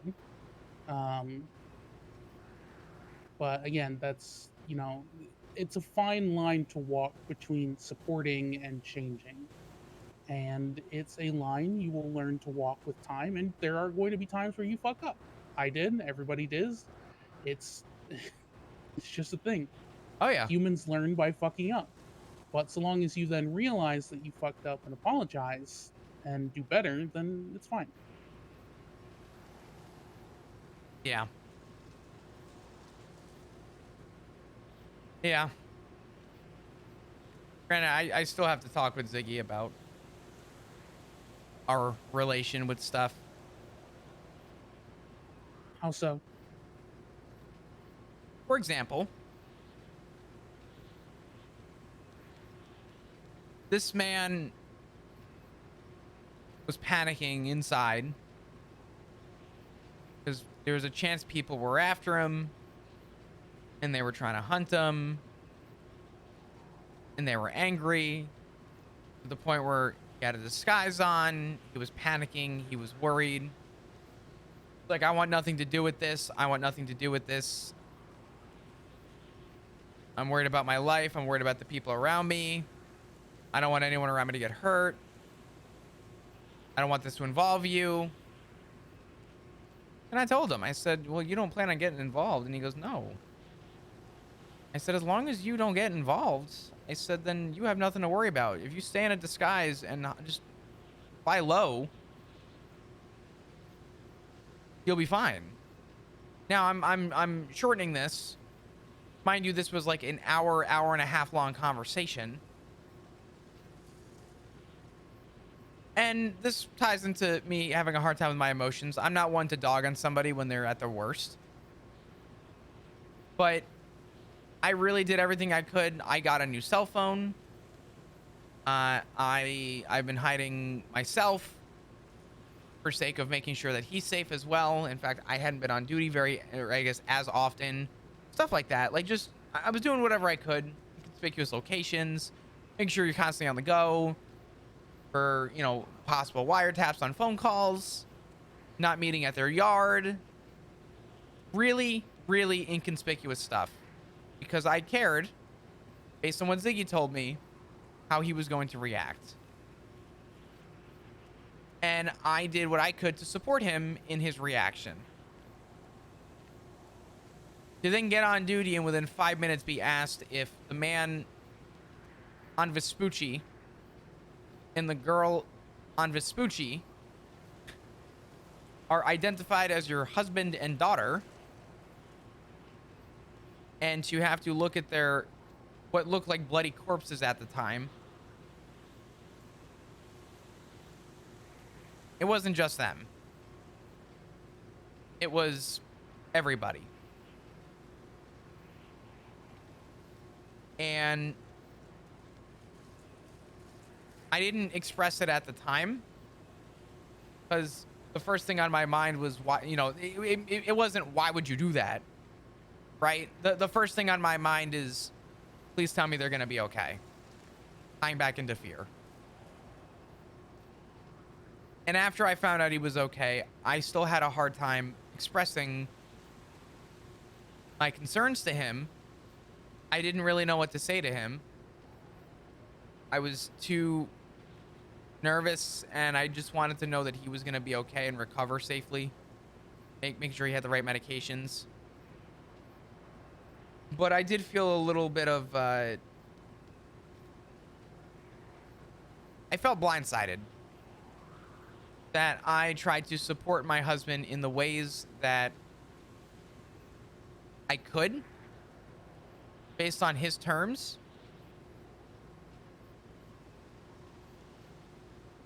And I told him that the only time I could see him getting involved is if it, for lack of a better term, came to his doorstep. Based on what I know about the altercation between the groups, the fact that they were found on Vespucci told me that they didn't wait for anything. They went after. So I do at some point want to talk to Ziggy about... It's one thing to, like, say, I'm not going to do something. But it's another to say I'm not going to do something and then immediately go and do it. Because I took the precautionary steps to support him. And I think I just need to tell him at some point, you know, hey, the other day you're in the hospital. I would have been a lot less blindsided. Not that I would have been okay with it, but I would have felt the inkling of better to know if you were going to be proactive. I would have had a different mindset going into it.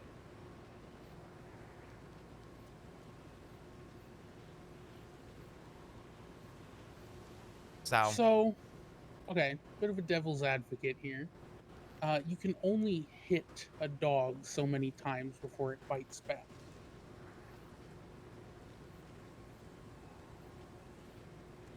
I'll rebut to that then. Do you think he was being hit? If he had his tail between his legs, hiding? Yeah. I mean, here's the thing. If you're constantly being hounded to the point where you're changing your phone, you can only go out in a disguise, you're being actively hunted, like, at some point, you just expect that person to just live like that? No. Nothing. Eventually, that dog's going to whirl around and give you an handful of teeth. And I gently argue that that's what happened.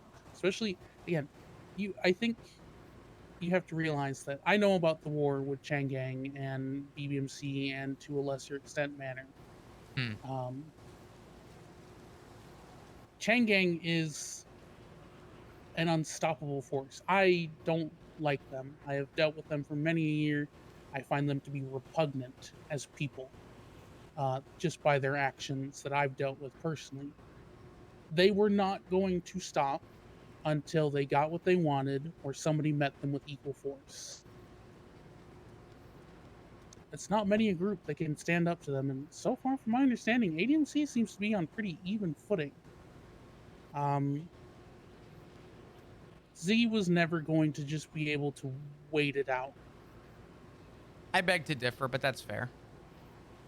Come on, Flop. You've been a cop for a long ass time and in this city longer than that. You know how long Chang Kang can go when they've got a bone they want to chew on. Sure. It doesn't change the fact that I think if Ziggy was to be more honest with me about the situation, we talked every day. I saw him. That, yeah, I was going to touch on that a bit. Yeah, the lying bit, sure, but I think at the same time, like he wasn't truthful with you, but at the same time, you have to realize that there was going to come a point where it was going to, do or die, so to speak. Especially once you came into being in danger, that was it. I don't think I was in danger, and I don't think Ziggy thought I was in danger. I think what he was implying was that. Hold on. Let me finish my point. Okay. I was not in direct danger. I did tell Ziggy though that if there's anything I know, if they won't get to you, don't be surprised if it trickles down. That's the way it always goes. Oh, we can't get to this guy. Let's go to the next in line. And I would almost guarantee you that regardless of if they got to that point or not, I was probably the next in line. Not hard to figure out. Pretty well known. I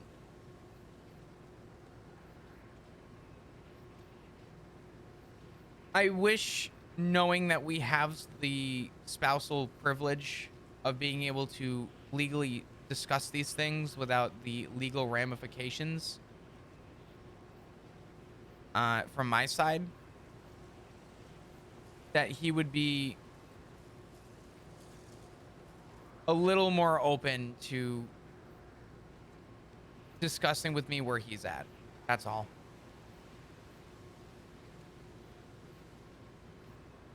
I mean, obviously I want the man safe, but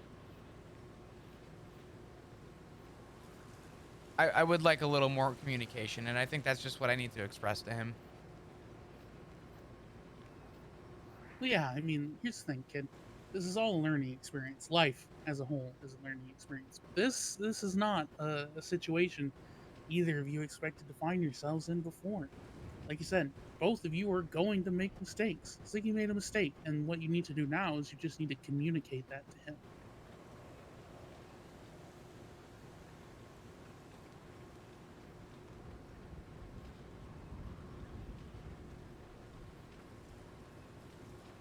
You're not wrong. What's my favorite command saying? You can't fix a problem you don't know exists. You can't expect him to do better in the future if you don't communicate it to him. Yeah, I mean, I'm not doubting that. I can't doubt that.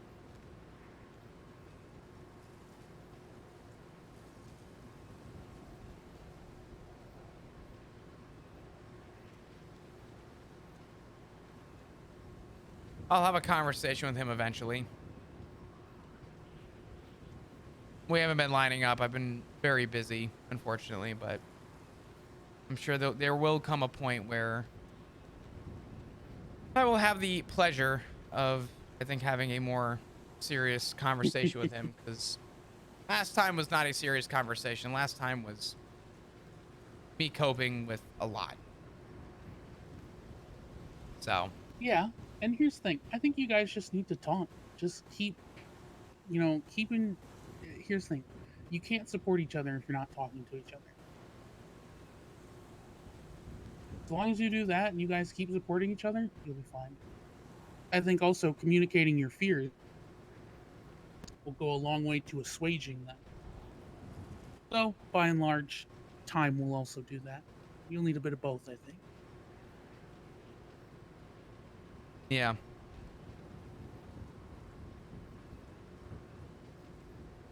I do appreciate this talk. Of course, kid. I told you, I'm only an email away. Or a Bolvar. He's around here somewhere. So because this is my work phone and I'm not giving anybody No texting, I know. No. Names for the most part. Most people don't even have like their proper names. Rue is Bushbash. Loki's name is just Blind. You are Crowfather. Finley is Cunt with a question mark. Your current best number, the one I called you at today, you're in my phone as Sockstad. And That's fucked Ziggy up. is called. But you had a dog named Sock. I know, but that's fucked up. Yeah, well, nobody is going to remember your dog except for me, considering I'm the one who adopted him to you, so I figured it was a good name. Oh, yeah. And then Ziggy is called gay and married only. I had to put a reminder to myself to call only that number, so I named him gay and married, and I just put call and only on. Jesus Christ.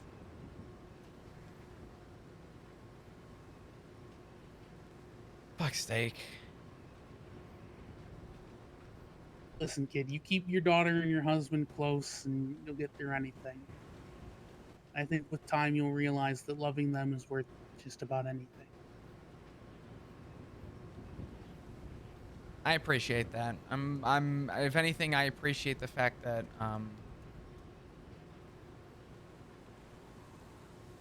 I began to question my feelings, and I was able to snap out of that and remind myself what really matters to me. And I think the reassurance from you almost verbatim, I would go on a limb and say is comforting. Like I said, kid, I just want you to be happy, and Rue and Ziggy make you happy, so. You have Rue's You can number? be married to a... not Rue's. Ask her before you give it to me, though. People can be weird about numbers, and I like to be respectful of that. Hold on. Don't worry. She's in Lemon List. God damn it. She's coming to Christmas with a lot of you, so I already told her she'll have a stocking and a cabin just for her. I'm okay with that. That's fine. Well, if you need her number, it is in Lemon List, but I'll make sure to grab it before I leave town. yeah, she's a good one. I think she's You worth. know, I dealt with her quite a bit, both as EMS and as, Neon Tiger's High Command. And it's like looking at a whole other woman. She's so vibrant and full of life now, and you guys did that. You and the club. She is so wildly different than what I remember. She's the fucking sun.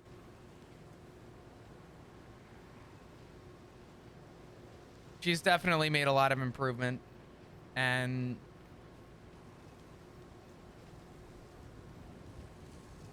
man, I remember how many times I picked her up drunk and stumbling on the side of the road, or the meetings we had with BBMC where she just seemed fucking miserable, and it's like she was a fucking tree wilting, and looking at her now, she's like a cherry blossom in full bloom. It's ridiculous how amazing she looks now.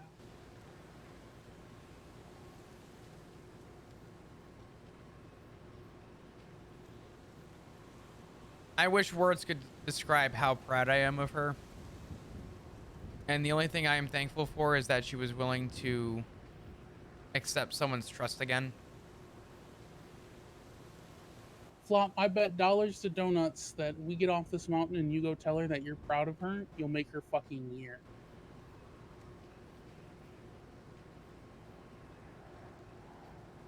I'll keep it in mind. Something, given Ziggy he tried to skirt as much as possible with everything, but given The fuck Rue's you gotta worry previous- about? Jesus Christ.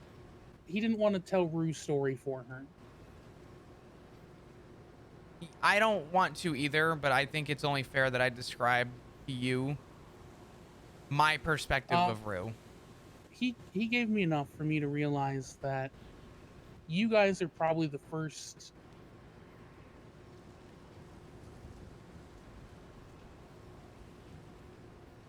I described earlier that Ziggy looked at you with awe, and you looked at him like he hung the moon and stars, and you looked at Rue like she was the sun. But I don't think you realize that even from just the briefest conversation I've had with her, I might not have a more flowery depiction, but she looks at you like a guardian dog looks at its sheep.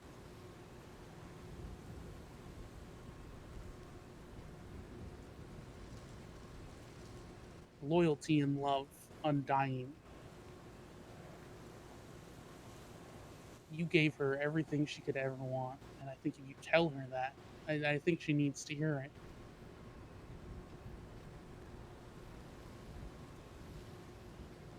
Would you believe me if I said if I bookmarked it and found a better opportunity? Not a better Yeah, I opportunity, mean- but a better time.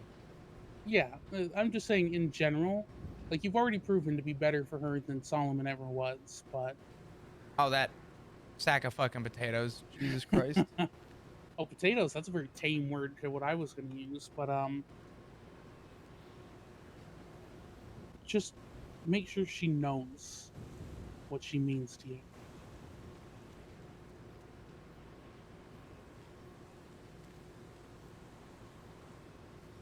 I promise I will. That's all I want for you, kid. Protect the people you love and be happy. As long as you do the damn same. My wife and I are working on it. We'll start trekking down this mountain. It's gonna take us 10 years. Yeah, I think I've used Dark. up my charisma points for the fucking month. It's all right. Your charisma was through the fucking roof, and it's all I could have asked for. Go home, watch some more movies with my daughter. I told my wife I wouldn't go goblin mode. Fuck. Oh.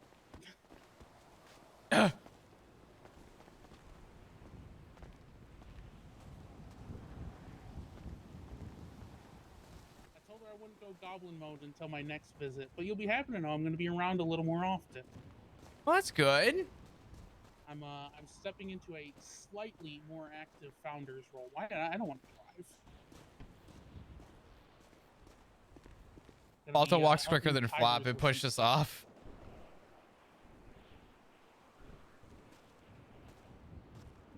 I don't know why I'm repairing this, because I know damn fucking well. As I'll wait till we're at the bottom. Uh-huh. All right, home, Jeeves.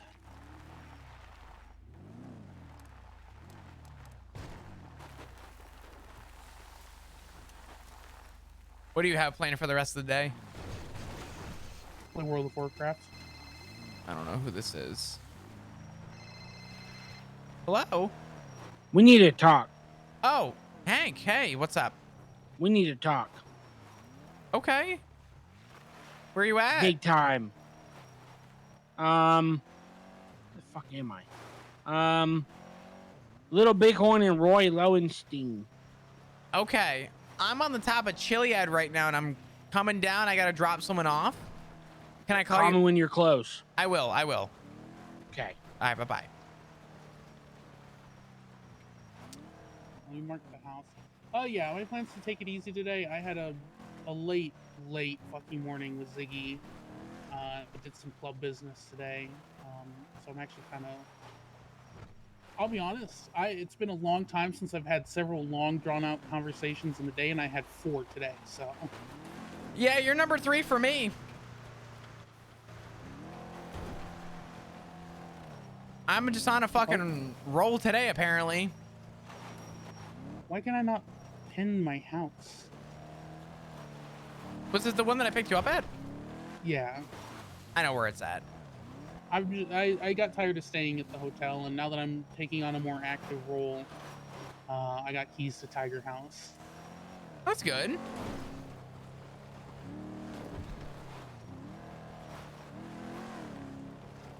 I'll probably take tomorrow off since I usually take.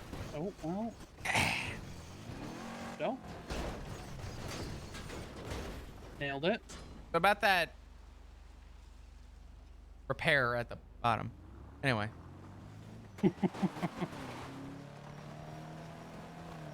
And then I'll be around.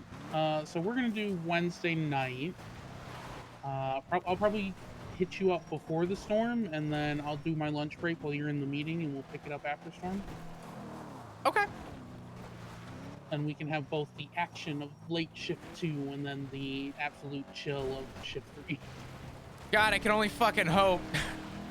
I'm hoping by Wednesday it'll be a little bit better. With yeah, everyone's at EU CopCon. Yeah. The obligations people have to the CopCon are a little bit of a damper, I'm not gonna lie. It's been like that for years, kid. Nothing's changed. Nothing's changed. Actually, Maxwell, he's at CopCon right now. Damn it. Idol's husband. Everybody at fucking CopCon, Jesus. I'm going next year. You can take this as my bill of sale right now. Next year. Okay. You got my word. I'm too sick to go this year still, but next year. Next year.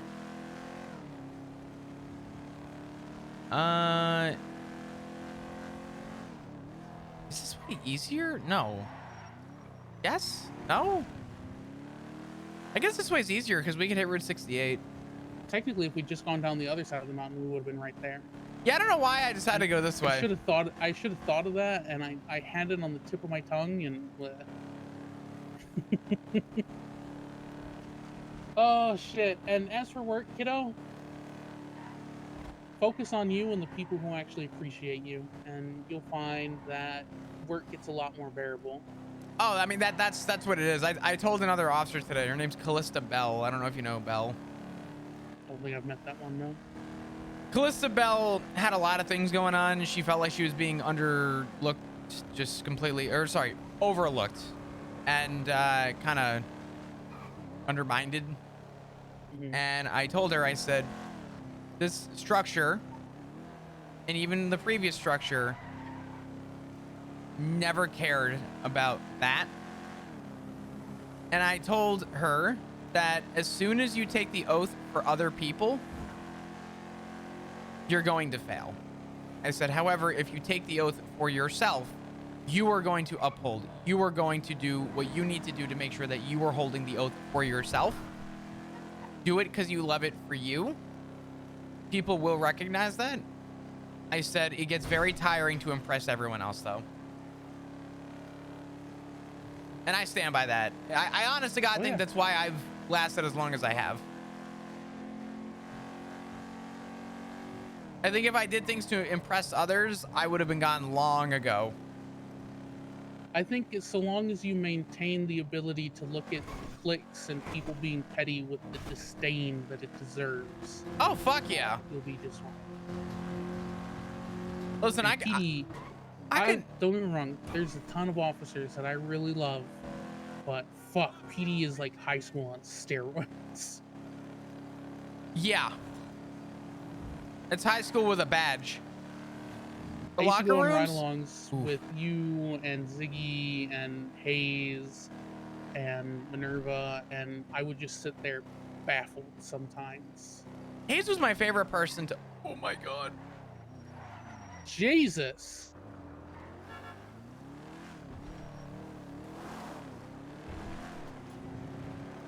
Don't mind me about Med God. Again. Jesus. What a horrible fucking spot around a blind turn. If there's a straight race going around, that man is going to get Oh, shot. that dude's dead. Yeah. He's done for. If the impact don't kill him, the gun will. I said Holy. so the racers are still blapping. Not in recent time, but if a tow truck driver was across the road like that and they were that emotionally put in that race, he's in a perfect spot to. It's game over, man. Yeah, meet lead. Fuck, I gotta get the stuff out for meatloaf tomorrow. Or do I want to do barbecue chicken breasts? I love meatloaf. Meatloaf gets such a bad rap. It really does, doesn't it? A good meatloaf is heavenly. And I'm not a big like chain food person, but if you ever get a chance to ever find yourself at a Cheddar's, their meatloaf is to die for. And I don't know why. Cheddar's in Colorado. Damn. And by Colorado, I mean Florida. Of course. All right, kid. Remember, I'm only a text, a call, or an email, or a crow away. I love you. Have a good day. Go Love you rescue too. your son Thank from you. the bottom of the ocean from where Rue inevitably throws it. Yeah, I need to go say that. That's who called me, was Hank, saying we need to talk. So I'm about to go deal with trauma number 4 for the day. Oh, man.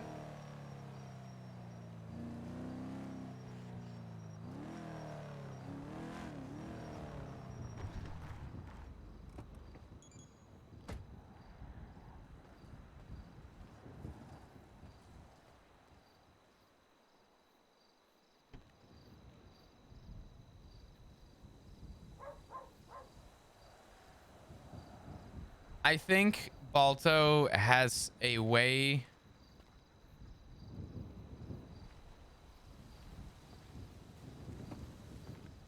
Balto has a way, and I will put it to you like this. Balto sort of solidified Flop's feelings because no one has had the. No one since 4.0 has been able to reassure Flop's feelings like Balto just did.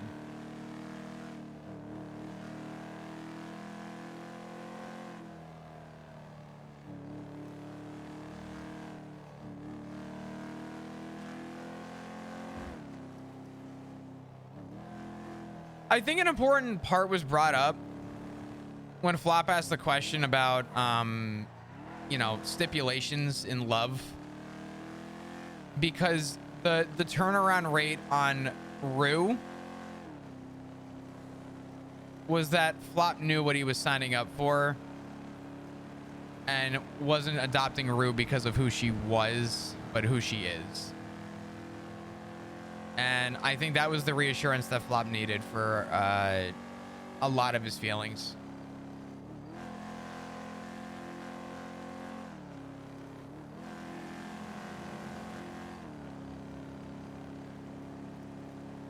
Balto will continue to be one of my favorite characters in NoPixel. Balto is that character that I think everybody wished they could have a conversation with.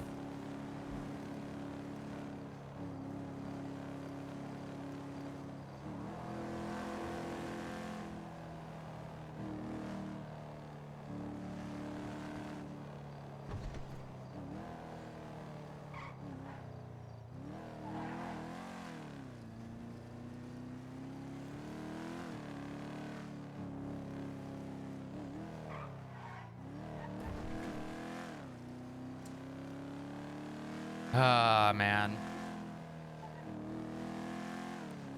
All right. Should we deal with...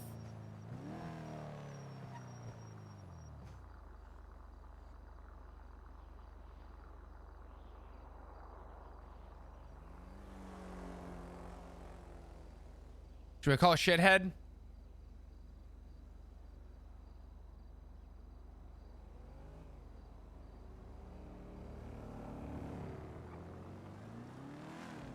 Hello, you miss. Hey, buddy. Whereabouts are you? I'm at the, what do you call this place? A Hyman? What are the roads around you? We're at the cock block, is what Rue told me to say. Flop. The cock block?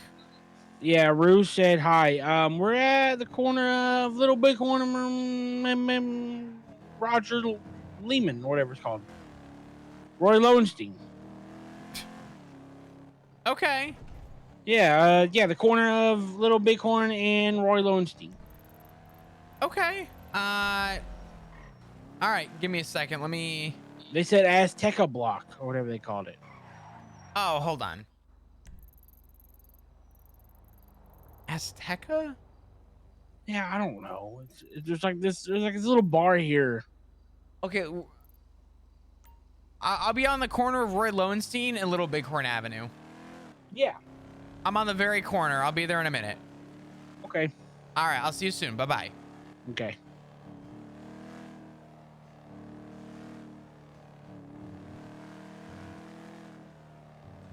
Oh, man.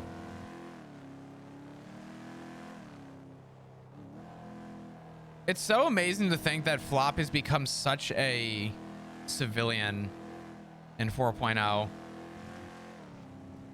Very, like, admirably.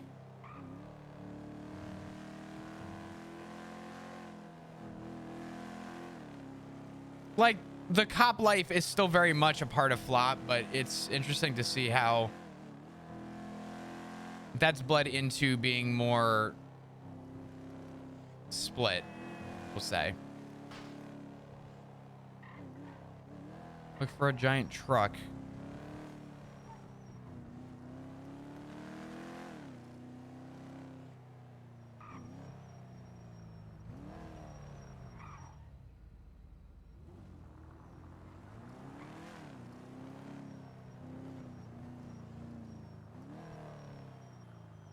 Look who it is.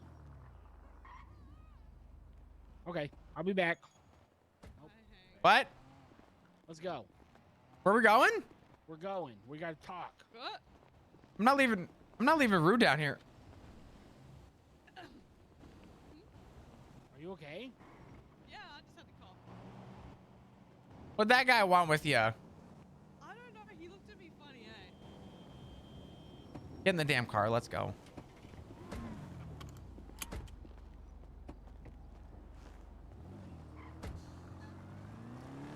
I'm hungry. Well, it's a good thing I brought food. Oh, thank you. Hank, I got you some food too. Thank God. And I got one meal for you each. Just make sure you split it. There you go. Well, she can have most of it. I've already ate. I just Thank need a you. drink. Ew, I'm not touching the chippies that have fucking snot on them. I'll take them. Damn. They were good. I don't like snot. Thank you. There you go. There's a drink for you. I already took one. Thank you. All right. So, since I've been gone, we ocean dumped our truck, went bush bashing, and we snitched on each other like 6 times. And Hank, now we need to talk, right? Yeah. All right, what's up?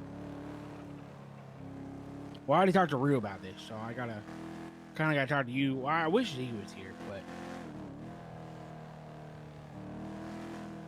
I gotta talk to you privately. Like, but without Rue? Privately. Yeah. How long is this gonna take? Yeah, not too long. A couple minutes. if Okay. I that. can smoke a cigarette. Okay. Yeah, that's fine. Let me, Okay. We'll go up here. I'm just out with Flop and Hank at the moment. Who's around? You good? Just Tally. She's just seeing where we're at. Gotcha. Give me a call. She's friendly. You are not dating Callie. I will beat you up if you date Callie. What? Okay, what the fuck? Hey. All right. Watch your step. It's a big drop. Hey, give me 1 second. Hey, Rue, real quick. Jackson. Tally's upset because she didn't get to say hi to you. Tell Tally I said hi, Flop said hi. and I hope she's doing amazing. All right, no, we'll swing by in a sec. All right, you're around for a bit. Well, don't cry, Tally. I'm about to club order you to not cry. Okay, Tally, okay, don't you fucking guilt trip me. We'll be there soon, okay? Yeah, please don't. All right, bye. Sorry. No, it's okay. Get rid of the drugs. What?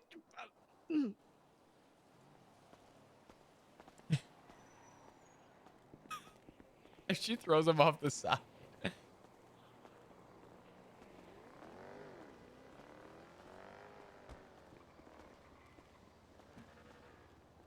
Sorry about that. What's up, buddy? Okay. First of all, what the fuck? What'd I do? It's not about what you did. It's about what everybody did. Okay, what did we do? For the last week, I've been trying to get in contact with all of you. Make sure everybody was okay.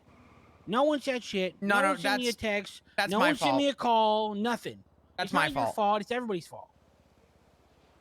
Hank, I'm sorry. I got a new phone. You can call it a work phone, but I've been using it kind of privately as well. I don't text on this phone, but I do use it for phone calls. And I haven't been texting on it because as a work phone, I don't want anyone to have a paper trail to anybody that I care about. And I never gave anyone this number. And I should have, but I couldn't do it over text. I would have had to have seen you to tell you that I got a new phone. Otherwise, I would have been leaving the paper trail by texting you, right? And that's on me. So I'm sorry about that. Yeah, but I mean, I'm sure you've probably seen them all in the last week, like in person, regardless if you texted or called or not. Who, you Nobody or... fucking told me anything. I don't know. When was the last time that you saw Ziggy? When he got out of the hospital after getting shot.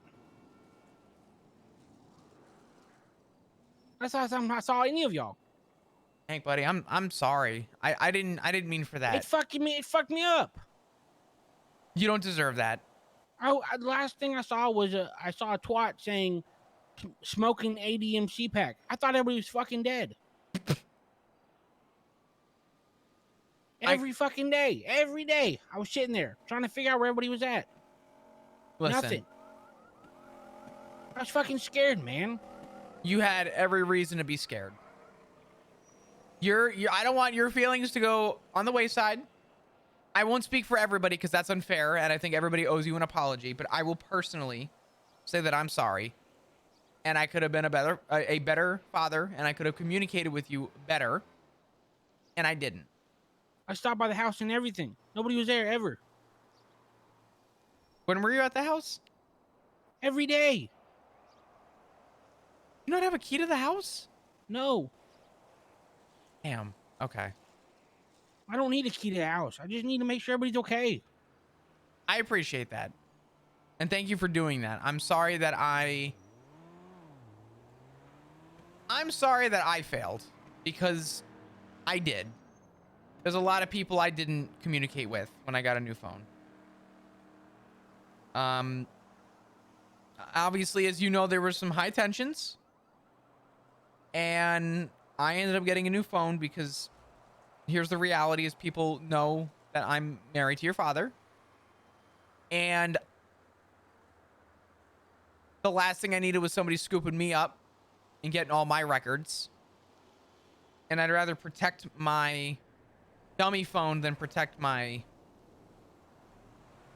not dummy phone. Does that make sense? Yeah. I mean, I get it, right? I totally understand everybody's got things going on. And I'm not like trying to step on anybody's toes. No, you're not. Listen, you're not good, stepping like, on toes. phone call saying, "Hey, everybody's alive and well, and you don't need to worry." Did you talk to Rue about that? I did. Okay. And what did Rue say? I mean, she was just saying they were busy and had all this stuff going on. I totally understand it. You know, they got their, with their whole club thing, they got, stuff going on. And No, but that's still not acceptable, right? I understand people are busy, but I think it's important that we let people know in the family when something's going on that we can communicate that, right? Which I was telling her, like, what the fuck is what's a family good for if I can't even like call anybody or they can't even call me? No, and say, hey, we're fine. I know. And you're right. Because that's not the point of I was going family. to everything, man. I was going to every hospital. I was driving everywhere I could. There's only one. Days on end. I was going everywhere. I was trying to search for you guys. And nothing. I couldn't even, like, I was asking people. Nothing. Do you have Ziggy's new number? No. I'm going to give it to you. You don't text from this number, but you can call him. Okay? I don't know if he's still using this number, but he ended up getting a new phone too, just to be safe with everything going on. You ready to write this down? Okay. It's going to be 420 512 6997. Okay. I will make sure I tell Ziggy that we respectfully messed up, and I want to make sure that Rue is keeping you in the loop with things as well. You shouldn't be out of the loop, and I'm sorry that you went around sick. That is not something that I ever want you to have to experience. If something happens, I want to make sure that you are informed. You at least accept my apology? What the fuck? I accept it. All right. But it's just still. I know. I'm going to do better. Killing myself over here. Hold on. Trying to figure out what's going on. Do you mind if I bring Rue over here? Mm-hmm. Rue! Fuck. No, she already heard it all. No, I know, but... I fell. Are you okay? Yeah, I'm okay. You can come on over. I'm exploring. Oh, can I? Yeah. I want to have a I'm on the conversation. way. All right. I'll...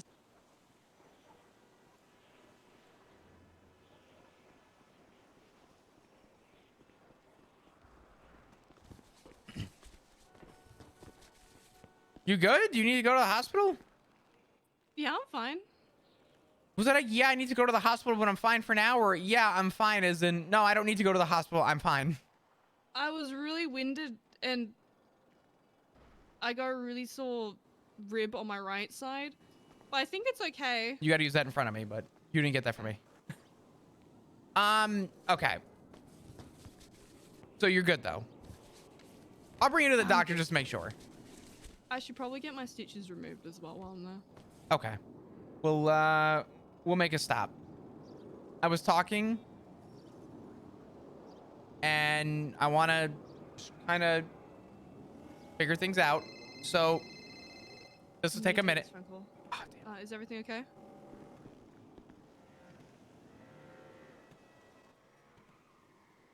Okay, you good? Alright. Alright, all good. Radio in if there's any issue. Alright. Chat soon, bye. Oh, sorry, I had to take that just in case it was really important. No, you're good. I was talking with Hank, and I know that I guess you and Hank already talked about the whole communication phone call thing. I want to make it a point and kind of just say it with everyone here, outside of Ziggy because he's not around. And I'll make sure that he's aware of it too. Making sure that we're keeping up to date, checking in on each other, phone calls, whatever it is. I gave my number to Hank, my new number, and I already admitted that it was my fault for not letting him know. And Ziggy also has a new number, and I don't know if that ever got passed down. It doesn't sound like it did. I made it clear that my phone's not for texting. This number's not for texting, I should say, but always willing to call. Just make sure that we're kind of keeping each other up to date. That's all. Yeah, I guess I kind of explained my point to him. Of why I hadn't reached out as such. No. Even just a call. Hey, I'm good. I got a lot going on right now, but I'm good.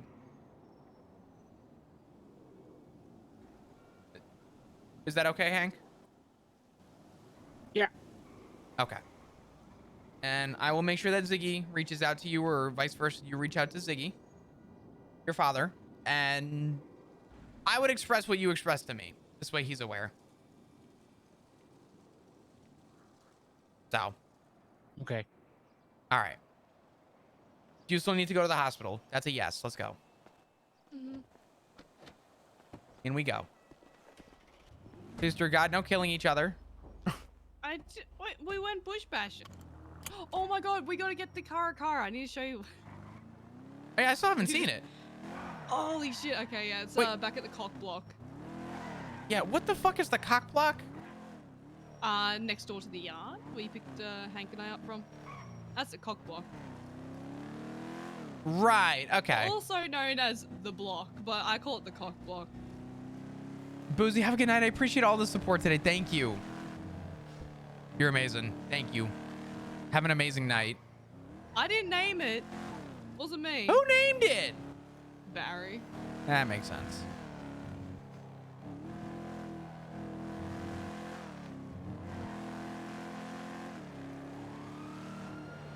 Oh my god, I thought I was getting pulled over. Jesus. I don't have a warrant. I went and checked already.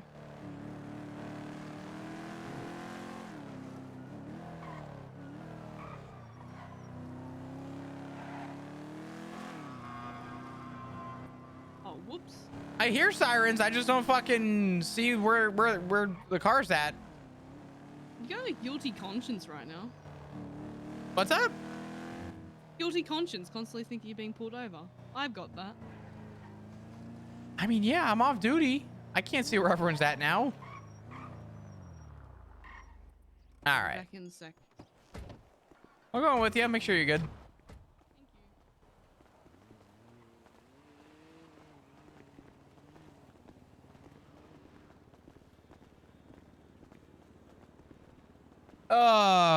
Chat, what do we think of all the roleplay going on today? It's a good one.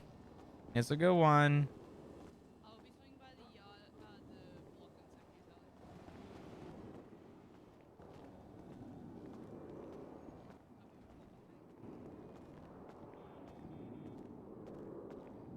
I'm sure it's got plenty of opportunity to go downhill.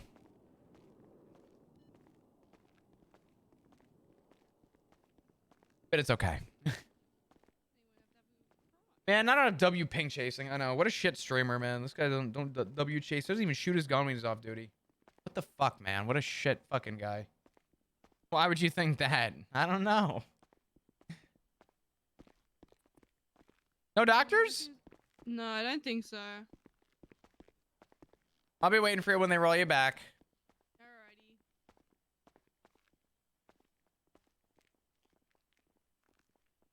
This is boring. Rob a bank.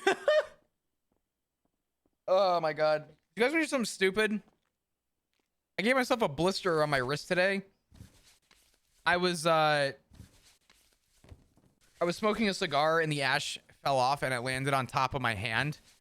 And I literally blistered the top of my fucking hand. It hurts. Dr. Skip said, fuck you. I'm not getting your stitches out. I mean, that don't surprise me. It's Dr. Skip. Ugh. Dr. Skip's why I had a shoddy job with my stitches in the first place.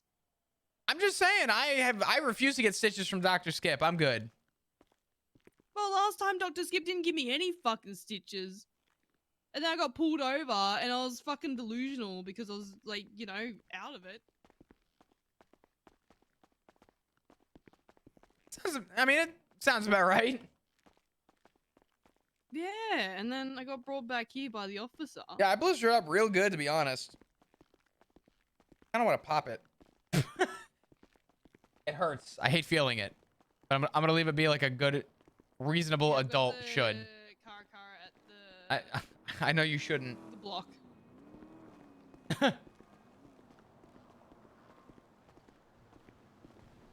I mean, I don't know. What? I'm missing doctors around these hours. Yeah. I don't know. You think that would hire me? They'd hire you for lethal injection. Yeah, I'll be pretty good at that. Yeah.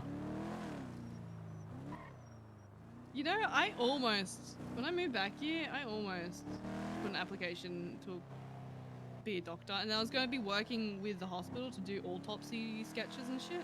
Hmm. I never got reached out to about that. And I actually reached out to be a criminal sketch artist. This was before I That would have been a cool had job. extended for ADMC. You would have I never been got hit up about it. You would have been a perfect sketch artist. Well, the thing is, I had a fucking portfolio I gave over, right? You know, I gave him the whole lot. I'm like, this is what I can do, this is what I could do. And I never got hit up about it, so. Fuckers. That ship has well and truly sailed, unfortunately.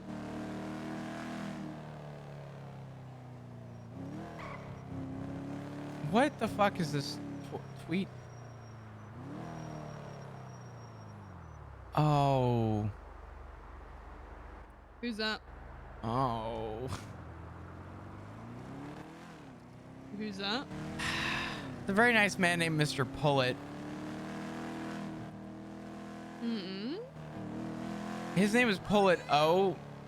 He had to speak to the government about getting a name change because his full name is Pullet Ovar. And he was applying for the police department. He's a really sweet guy. I like him. His parents must hate him.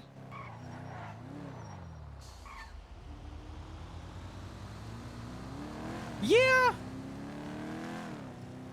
Maybe. Where do you guys need to go? Where do we want to go?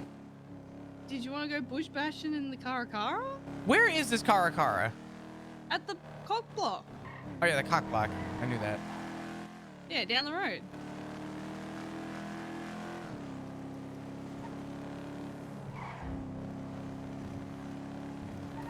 What are the odds I get pulled over? How much do you want to, like, extend the odds by? I don't know. Okay. Hang on. TBH, what are you doing?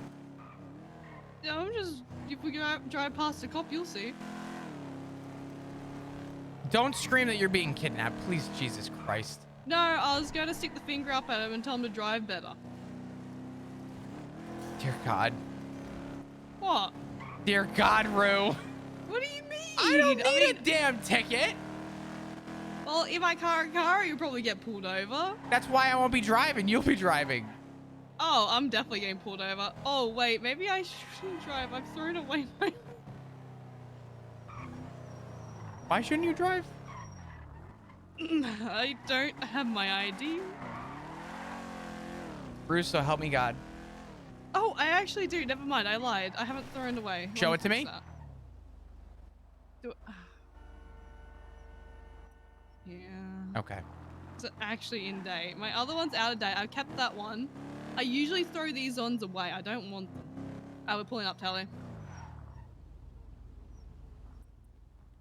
Alright. You can park around the corner here. Hello. How you doing? Am I hungry? I'll never say no to food. Okay. How's your day been? It's been wonderful. So. Oh yeah, if you want to reverse backwards and go to that little car park right there, you're welcome. I appreciate it. But I know how is. Wait, is this like where you guys are hanging out? Yeah, this whole area is ours. I thought it was just the yard. No, so we have the yard in this area. Nah. Well, perfect. At least I know my car's not getting fucking stolen.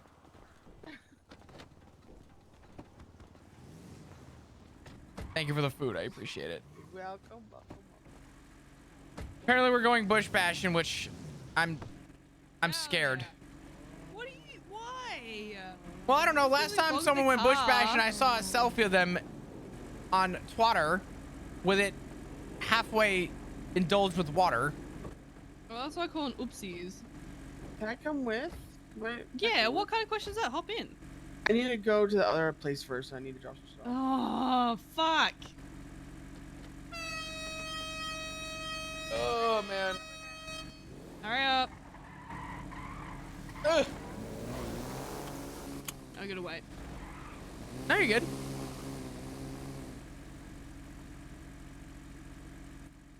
But yeah, this is great for bush bashing. I think it looks really good all blacked out with the blue pearl. I fucking love it with the blue pearl. The blue pearl is nice. No, it's good. I was gonna go like full club colors for it, but I'm like, oh, I really want the blue pearl. Other than that, it's got club colors on it. With the underglow and the headlights and shit. No, that's good. Hank, you good back there? Yeah. Everything okay? Yeah. You promise? Yeah. Hang on. I don't know why I would lie. I didn't hear you get out. I just happened to notice you hopped in the back. Yeah, I'm here to go bushwhacking or whatever. I gotcha. What the hell's going on?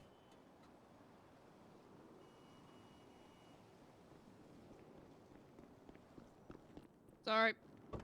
Everything good? Yeah. I just had to double check something. Oh my god. Helly. Dude, I'm so fucking tired today. Fucking what did you just say to me? Oh. I thought that's what you said, alright.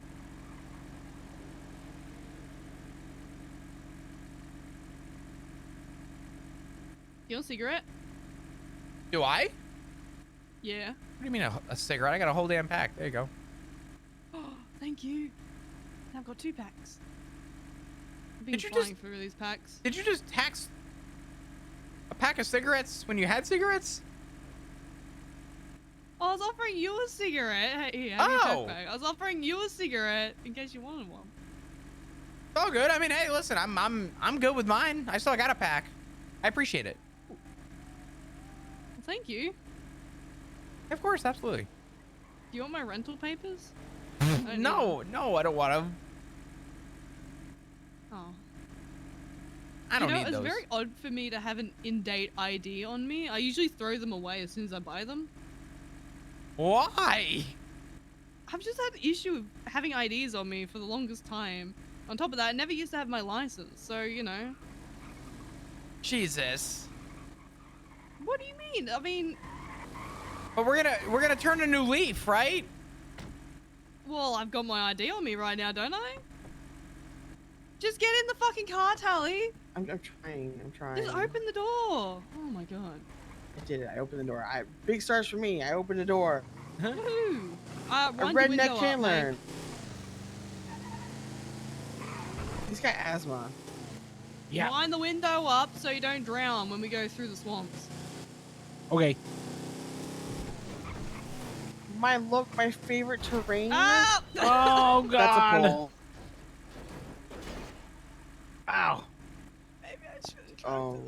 You want me to drive? I know how to Maybe drive. I the shouldn't have put the swamps. window up. Rue.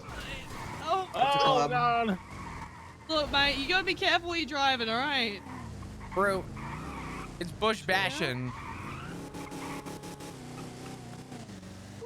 I tried. That was okay? that was not There's a pole that there, was not so a move the bush. pole. That was not a bush. Is Yeah, bush no, bashing I basically can drive muddy? fine. Move! Pardon? Oh my god. Is bush bashing muddy? Is that what that is? Nah, just going for the bush. We were going through the swamp, Yeah, so that's it's basically muddy. mud. It's Yeah, mud, okay. she'll be right. It's That's muddy. bush bashing. It's close enough. I love mud. I don't have any snacks, but I'm hungry. What do I eat? I don't want to eat a Mudding whole sounds ass like meal, rolling but around in mud I don't in the know. swimmers. But you What take you big call old these? fuck off cars and do it. Ah, I gotta get You a ever lift take kit it? on You this. ever take a Liberator and you can lift that bitch more and put a huge ass exhaust in the front of it and just go Drink water. about 10 feet deep mud. It's I've all been having a good. lot of water. Are you okay, Flop? Yeah, I'm Move, good. I'm good. I have right of way! Jesus! You don't have right of way. Yes, I did. They pulled out in front of me. Okay, well, yes, for that, but you still blew a I red had light. right of way. Oh, I didn't pay attention to that. I was too angry at the Group 6 truck. And a stop sign. Oh, whoops. And a red light. I didn't see that one either. That wasn't a red light. That was green. I double checked that one. No, What? She totally paused. One of them shakes. I just had a shake. Okay, Tally. Reference. Sorry. If this is a red light, you need to get out and press the walking button real quick so the light That's changes. not how that for you. works, though. That'll Go, make it press more it, press red. it, go, That'll go, make it Tally, more run, red. Buddy, run. how you doing? Go! That's gotta make it more red. Wait, though. get in the car, get in the car. It's green. Go, go, go, go, go, go, go. Get in the car, get in the car, in the car, in the car. Tally, in the car. Well, stop It's moving. red. It's red. You can make it red on red. It's legal. Fuck me. You know what? Fuck this. I'm repairing my car while it's red. It seems very unsafe. No, this Fine. is fine. This is fine. It's You still know, red. you know, Let me know. It's green. It's green. It's green. In the car. In the car. In the car. Get out of the driver's seat, Tally. Oops. Tally! Tally is about to go red again. Oh my god. Well, Oh he my is god. right. Amber, it's fine. He is right though. You can turn right on red though. It says I specifically forget that, about that. And that's Can't a red go light. through yep, can't go through the intersection on red though. Yeah. Look, we waited for You two can, red so- lights there. I should have gone to go for a red free card there. The I legislation guess you states. can if you got a big truck. Well, the legislation in the city states that it's 90 on the highway and you can stop and go as long as you yield for oncoming traffic at a red light. It is a stop and go state. So That's true. It is a stop and go. So yeah. Red lights are basically stop signs at this point. I don't like stop signs. They're a bit too forward and aggressive. I'm gonna grab something out of the Like, I glove don't wanna box. stop. Ow, you fuck! Why did you stop in front of me, you Jesus. idiot? Ah. All right, well, let me know if we die. Give me like Guess I 2 gotta seconds. I just repair want to kit. see if I have anything in the fridge. I have to go shopping. This car is definitely going to get sucked in the swamps. No, don't you fucking dare, Tally. I'm gonna kick you out of this car if you say that again. You're walking back. I have walked further though. Well, I tried to walk from Polito to the city, but that didn't go too well, and Judas found me after I got mauled by a cat, so that was pretty traumatic. I guess you went this direction. Yeah, I did. Yeah, there's a lot of mountain kitties around here. Yeah, I found that out the hard way. Yeah. Big I news. didn't realize there was one. I gotta go behind me. shopping. Oh, well, I that's have a unfortunate. whole I'm ass trying to meal I could run. heat up real quick, but I don't want to eat a whole meal. Got a good gash on my arm from it. I'll say eat like half the meal, I guess. I don't know. I'll Hey, look, live. the swamps. My second home. Hit it. Huh. Dun, I'm dun. gonna get a quick repair kit on this. So I've I ran into a few things. There's a few of them. Yeah, all the meal What else preps has I have are like anything? high calorie though. I don't know. Yeah. Okay, good. I'm trying to do like a calorie deficit thing, and I don't want to eat and then go lay in bed. You know what I mean?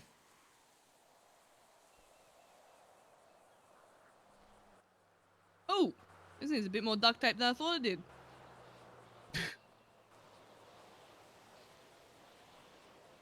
Nah, just go. Schvoyadels. Oh god, No, I would love a don't really spit on Schvoyadel. things. What? I don't want to heat love up a spit on Schvoyadel things. though. Yeah, obviously. No. Oh, she's feel well like- and truly fucked. Huh? Jesus Christ. Yeah, there's like a pipe out of shape here. Let me just quickly bend that real quick. There we go. My god. I mean, I guess you're a bush bashing. Yeah. Anything light to eat? Into a Not really, hole. no. Not unless I have like Watch out for the crocodile. dino nuggets, I guess. Hold on. I do have Mind the dino windows nuggets. up. Too deep, too deep, too deep, Perfect. too No, it's fine. Don't worry. Yeah, she'll be right. deep. Here. Ah, it's fine as long as it doesn't run in front of the car.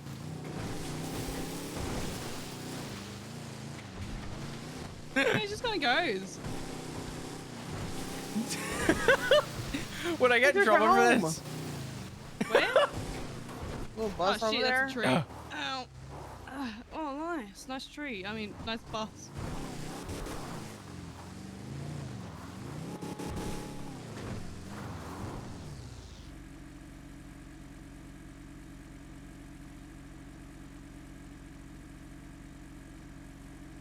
Can we fish here? I don't know. Yeah. I was talking shit on Twitter. I'm Fishable. sorry. Oh, I love you that winning? video. Guy said cops in Sandy, so I tweeted him back and said water is wet. Fair. No fucking shit. There's cops on the island? That's crazy. Wow. Shit. Imagine. Send it. I Send think it. I think we can do this one again. All right. Oh no. Oh no. Oh, no. Yeah, to the we right, can. to the right. We yeah, can. Yeah. Yeah. This is great. Fish in the swamps. I would be like a pig and shit. Now we might just live it. Oh, I don't have momentum. Oh, I'm good. Yeah, I was gonna say. Thank God it's I was like, shallow. oh, the momentum's gone. Did you want to have a crack at a flop? Hell no, I don't trust through all of it. Jesus. What do you mean? Yes. No, you're doing great. You're fine. I'll just you're What? You're doing great. What do you mean? You should have a crack at it. Come on. It's a lot of fun. It is. I think we can get through here. Oh. Jesus. Yeah, we're fine. See? Woo.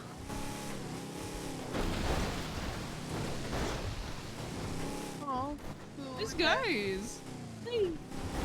Now we'll go up this mountainside. now we're doing rock climbing. Let's go. Send it. I just kind of fucked. I gotta get you a harness, I think. Yeah, I probably need one. I reckon I could make it across if I like send it from up here. And then Absolutely, widest- I can. Yeah, Say yeah, no, yeah. Sally, Go, let's go, go, Oh, go, shit. go. Oh, I crap. think I run up. Hang on. Go back. Yeah, go Yeah, back hang down on, the let me road and then reverse. curve in. This was the best thing Flab ever bought, Rue. Back that shit up. That was a bad idea. Hang on. Heck, you go back there. You don't got it. You don't got it. Yeah. Hank? Yeah. You're fine. I'm fine. You sound like you're holding back a shit. You Yeah. good? The seatbelt is really wrapped around my neck. Yo, yeah. Oh, I thought that was a good climb. That was actually a good Did you climb. just say, oh, hell yeah, to a seatbelt being around someone's neck? Yep. What? Hank, is your seatbelt around your neck? It was, but I'm fine now. That is a bad idea. I didn't mean to. Just hold on. Oh shit. Oh. Oh no, oh no, we don't got it, we don't got it, we don't got it. We don't got it, we don't got it. What momentum? Oh, yeah, we live in a fucking tree. Ow. Yeah, Fine. flop on Is the that car. This part? Yeah, this part. We didn't make it. Oh no. But Oh, no. man. Ah! You fishing?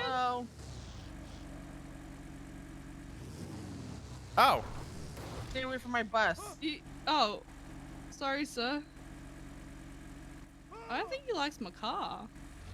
I think car. Americans are scared of the bush bashing. Well, you don't. definitely You not. should have a crack. Because we don't Flop, call you it go. bush bashing. Go. I don't. This is a bad idea. You got it. It's fine. It's totally fine. it's Just have some fine. confidence.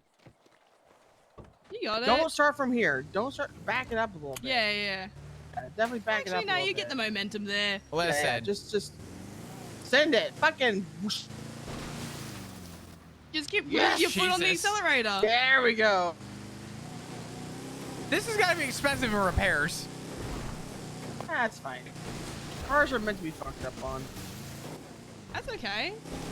There you go. What else am I There meant you to go. do with this? There we apart go. from not go bush bashing. Exactly. Woo! Now he's getting it.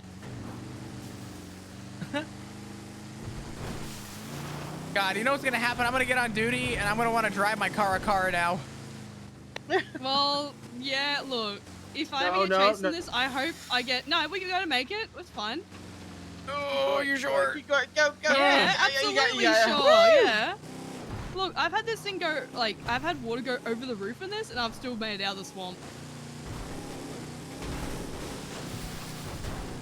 Oh god. Woo! Tree. Yeah, we're good. Landed it. I feel like I may have to buy Ziggy a car now too, and me a car, so we could just. Oh my god. We could go off-roading. We could go bush bashing. Oh my god, that'd be so good. Hank, I may have to buy you a car too. What? I said, would you like a car at some point? Oh god.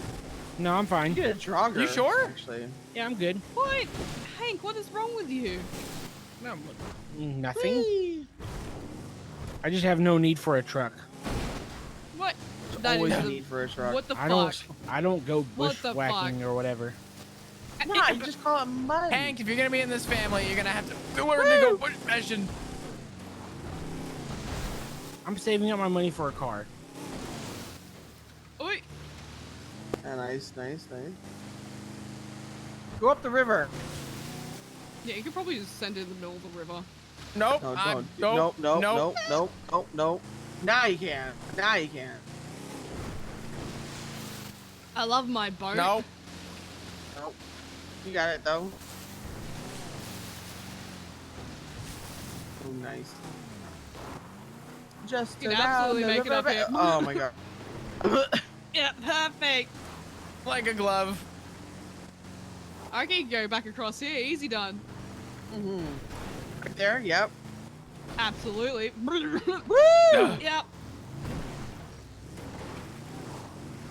You're messing up the interior. You should get a squatty actually. Instead of a car, you should get a squatty. A what? Squatty? It's like a winky but bigger. Is that like the attachment you put on top of a sheetrock pail to poop in? Turn it into a toilet? No, that's the squatty potty. No, the squatty is like a military. Oh.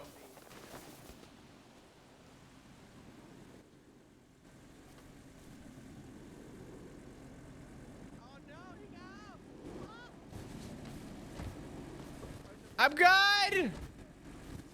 The fuck did I hit? A tree, obviously. My ass a tree! What the fuck?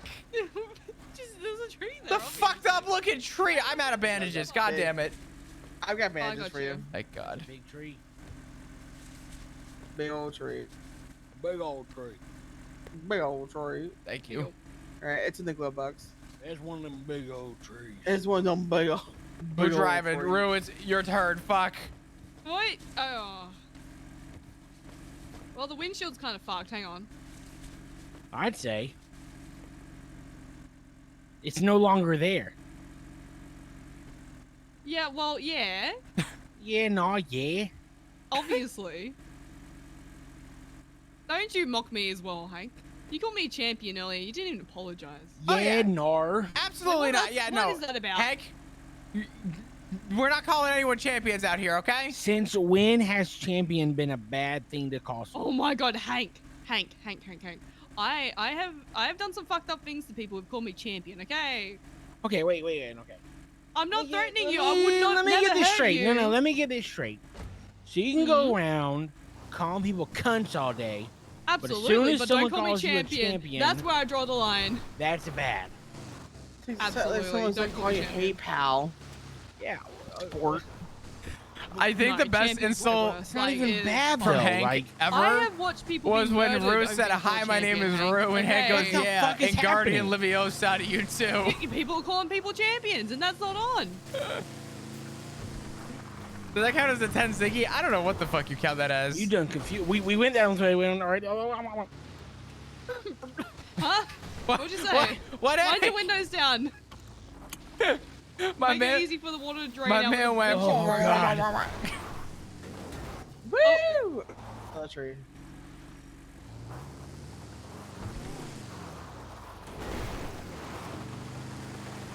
Anyways, I just think that's honestly really weird. If I can't call somebody a champion, what's the point? I'd rather you turn around and like not call me champion. Like you can turn around and be like, "Oi, Roo, you being a fuckwit, you being a cunt today." You can say any of that, but as soon as you call champion, that's where I draw the line, Hank. So what if I called you like The golden? line has been- Like, Rue, you're golden. Yeah, that's fine. That's nice. That's nice. What the fuck? This means the same thing. No, it doesn't. To be fair. Hold on. Oh my We god. went down this way. We went down this way. Keep going. Keep going. Keep going. You got it. You got it. You got it. You got it. You got it. You got it. Yes! Okay, we got Even stuck there last longer. time. We almost. Yeah, that's because you were in the car, Hank. Oh, okay. Woo! I'm not in What? the car now. You're right. My bad. What? Yeah, you're in the Bro! back seat now. Jesus Christ! Apologize. Sorry, Hank. You can drive then, I guess. The fuck? Why did I get picked to drive? What do you mean? All right, let's drive. Here we go. I'm driving. All right, yeah, it's cool. It's cool. You got this. Said it, Hank. Oh, you know I got this. You know what? Because I'm a champion. Don't call yourself a champion. What the fuck? No, To I'm be a fair, champion. champion isn't that bad of a word here. That's what I'm Don't you saying. dare, Tally! I It's am about to not. make you walk It's back. just not. Don't. It's just not, Tally. though. Tally. I feel like being You called want a to go down champ that is road? worse. Are you fucking We're serious? You wanna drowning. Go down that road right now. We're drowning. I mean, I don't. There's. think it's a bad word. I think champ is like. What's the pretty over under? derogatory, but I'm not We are champion. drowning. Hey, I just have an opinion. I'm not saying it's right. I'm just saying it's an I opinion. don't appreciate your opinion right now on this car. You know what the good thing Easy. is, though, Rue? This is America, and I'm allowed to on the have a door. fucking opinion. I don't have my flag on me though. Damn it. I got you covered. Thank you, thank you, America. I respect your opinion that champ is a horrible. I agree with that opinion. I'm a champion. Oh god, I love this. I champion's love worse this. than You said it. champ. Fucking send it. I feel like I Send gotta. it. Funny. You know, people go away for boot camp. Yeah. I feel like I gotta fly to Australia for like 6 months, just so I can get through Australia boot camp. Just don't say you're Australia boot rooting for camp. the team. Oh, not I yet. Well, I yeah. learned that. I learned No. that the hard way. I know that cunt is a form of endearment. I know that. Depends. If you call him a dog cunt or something. If you call anyone a dog, not good. Yeah, I call people dogs and they piss me off. I'm like, well, Yeah. you fucking dog cunt. Yeah, that if you say a dog cunt, that means you're basically trash. You're basically a champ. My favorite insult out of everybody is probably Richard, who calls people a plonker. Woo! Jesus. That's for British. Yeah, it's very British, but it's one of my favorite insults because he goes, "You fucking plonker," and I'm like, "What did you just say?" It's great. He calls people plonkers. Yeah, the only time I ever heard that was "what a girl wants." I'm like, that's an amazing word. Woo! Oh. I love how Hank is doing the exact thing that I would do. He's basically just doing the kick flips off the mountain. Send it. Woo! Have you heard the term drongo? Oh! Yeah. Hear what? Drongo. The what? The No. fuck you just say? Drongo. Bless you. No, drongo. Like, you know, it means you're a fucking idiot. Calls on the drongo and they're like, oh. Mountain. Oh, God. Oh. You know what I've learned about this car, Kara? It's fun. Oh god! Go, Oh go, god! go, go, No! go, No! go. No! No! Keep going! Keep going! Holy Wow. shit. Yeah! Wow, that again, was- again. Woo! I think I'd survive in Australia. Oh yeah, it's actually really fun there. Great food. Ow. I was literally about to say, is it? I'm like, wait. Well, hold on a minute. What kind of food is in Australia? Seafood and lamb. Oh yeah, we love our fucking prawns, barramundi, Great curry. flooded. Great curry. Really good Indian what food. curry? Ah. Well, yeah. Well, okay. Well, the area I was in is probably different from where you're from. 'Cause Well, I hold was on. in Melbourne. Wait, Melbourne? Yeah, I was in Yeah, Springvale, oh, so I yeah. was more Let's talk Asian about that area. for a minute. Why is it Melbourne and not Melbourne? Melbourne? Okay. Melbourne. Wait, why the fuck would you call it Melbourne? Like, that's just way 'Cause it's longer to say, O-U-R. alright? No. Hey, hear me out, alright? We shorten everything, alright? Yeah, it's Wait, spelled hold like on. Melbourne. I Hold said on. Melbourne. Because it's quicker to say. Melbourne. So if you Melbourne. say like "Holy shit, it's Jason Bourne," you say "Oh my god, holy shit, it's Jason It's Jason Bunn." Bunn. Jason Bourne? Oh fuck! Jason Bourne? I hate it here. Oh, it's just automatically shortening words, you know? Yeah. Yeah, Macca's is another one. Macca's? Yeah, I love Macca's. Fucking don't- hell. They don't have a dollar menu. We don't have a Also- dollar menu either, though. What the also, fuck? Our dollar their menu is Wendy's- expensive. Their Wendy's is only an ice cream shop. Like they don't have Oh. food. Is it good? I don't know. I didn't go, but I heard there was just an ice cream shop. I'm like, that's fucking wild. If that's the only thing you're selling, I hope you do it great. I mean, they do have good shakes. I mean, Winnie's here has good shakes, isn't it? Yeah, I mean, the Frosties are good. No, I don't understand snooker though. What the fuck that is? A what? If you're upset with It's like 8-ball. Oh, it's like fucking pool, but not pool. There's like a red ball, and like everything else is not the same thing. There's no stripes or solids. It's great. I'm lying. Also, if you're upset with the spelling of Melbourne and how it's pronounced, try Canberra. Canberra. It's spelled like Canberra, but you just say Canberra. Just reminds me of cheese. I don't know how Australia continues to just delete syllables out of your vocabulary. I mean, I say useless at fitna talking. and fixin'. Exactly. I mean, Southerners do it all the time. Y'all. I do. Yeah, You we're know what? I fitting hate to say it. We're actually fitting up. Oh my God, See, Hank. woo!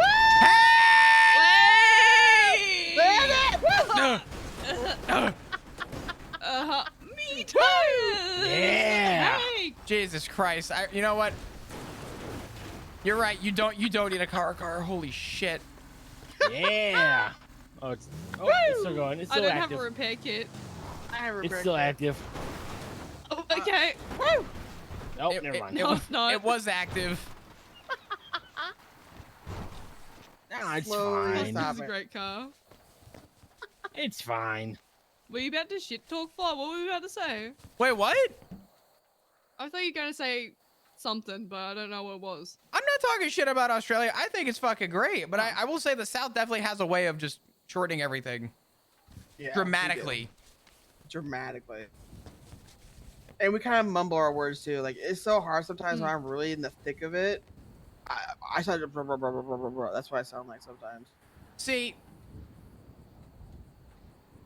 I grew up in Florida, but I feel like I grew up in New York. Huh? Yeah. Now, feel like the South now, I'm still learning. Mm-hmm. The worst insult I ever had, my first restaurant I went to when I moved before moving to Los Santos, I sat at a restaurant and I ordered an unsweet iced tea. Okay, motherfucker. Where did you order that? And the waitress looked at me and said, Round "You two. a Yankee?" Yep. Yep. Yep. Yep. Yeah. Yeah, you messed First up. of all, the Couldn't fact order that she even has unsweet tea in her restaurant is Don't wild. judge me and my goddamn sweet tea. No, I'm it's saying that unsweet tea. that's not you. Unsweet. I'm saying like, I'm just saying the fact that she has that option in her restaurant is fucking wild. Listen, I like my unsweet tea. I think sweet tea gets to be a little bit too much. I can agree. Sometimes it do just be tasting like strip syrup. Not gonna lie, but you know, rather That than shit just kind of ass though. Okay, first of all, that shit kind of ass. Also, fried okra. What the fuck were y'all thinking? Jesus Christ. Okay, whoa. Have you had just whoa, natural whoa. okra? That's just slimy as hell. You have to fry that shit. Yeah, and why are you frying something that should never have been consumed in the first place? Because it's delicious. No, It's good absolutely. when it's fried. What the fuck? Do you have collard greens? At least have that. That Collard shit's greens, good. all right. Collard greens, hella good. If they're done You right, get they're a little good. bit of turkey neck on it. The greens that are imagine- collared. okay. There you go. Kind of. Oh, we're going for it. No. Oh God, fucking Hank. sick. Hank. Hank. Oh my God. Sick. Let it drop. Woo! Did you just say what did you just say? I said it was sick. I don't know. I love every bit of that. What do you put on your grits though?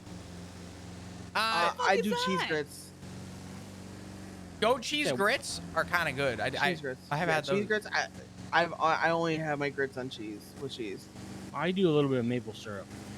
Okay, you're Ooh. disgusting. No, You're wait a actually minute. disgusting. Excuse me? That sounds amazing. Wait a minute. So No, the debate is either you do sugar or basically his like version of that is maple syrup Yeah, but or maple butter. Okay, but have you had like plain grits, they kind of taste buttery and like. Yeah, that's why I when I have like cream of wheat, I'll do more sugary. But like if it's grits, it's cheese. And, yeah. I mean, I prefer the same. Oh my god. Woo! Oh yes. Oh. We're fine.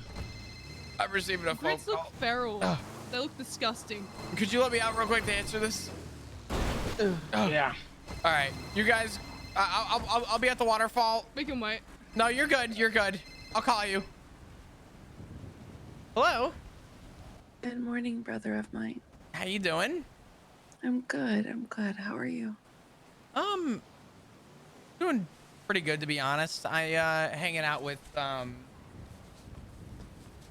with Rue and Hank right now, talking about why fried okra is disgusting. What? Fried okra is not good. Fried okra is a staple of the South, Flop. What do you mean? That's not in a fried ball. It's not as slimy when it's fried. What do you mean? But if it's that damn slimy before you fry it, we should stop frying the damn stuff. Disgusting. Have you ever had pickled okra? Now that's where it's at. We need to move on and digress from this conversation. We are not going to find middle ground on this. Ain't no way you're gonna cut me off on cursed foods. Is the Flop South Dugong. is the first place I've ever been to where they just sell pickled chicken's feet in a jar. Okay. Okay, well that's y'all kind of will weird. consume Yeah. anything. I don't fuck with chicken's feet. That's weird. Or pig's feet for that matter. There's pickled pig's feet too. It's disturbing. Yeah, I've seen that too. It looks like a thumb in a vat of acid. It looks disgusting. Anyway. Yeah. How have you been? I'm okay. I actually got some sleep for the first time since Sean was admitted. Yeah, I saw the note. I tried getting information about what happened. What actually happened? I'm not sure who was involved. I know they got arrested, but he was riding with Crystal and they got gunned down and it led to a big shootout. Dad was on duty and he was able to clutch it up, and so they all got caught, but I don't know what group it was. Richard's good at that. If there's anyone who should have been running dispatch to begin with, holy shit, that's a man there that actually... Well, according to Crystal, she was fangirling because it was a coordinated effort by both of her fathers. That's sweet. Matt in the field and then Richard on dispatch. So, well, good for them. That's good. Yeah. So, how are you? Honestly. Honestly, better now than I probably was 6 hours ago. I had a couple conversations with some people and I'm feeling pretty good. Oh? So I guess you must be conversationed out. Would you like to talk? I think we're overdue for a brother-sister conversation. Yeah, it's fine. Do you want to come pick me up? I can. It's gonna take me a hot second. Where are you at? You know where Two Hoots Falls is? I do. It's one of my favorite places. Perfect. I am at Two Hoots Falls. I stepped out of a truck so I could answer the call because there were a lot of people in the car, in the truck. Mm-hmm. So. Okay. Yeah, actually, is Ziggy's car still here? I have no idea. Let me check and see, because if I have to drive in mine, it's going to take me a minute, but let me see. It is here. Hell yeah. All right. All right. I'll come get you. Sounds I'll be there good. in a second. Yep. Bye-bye. Bye.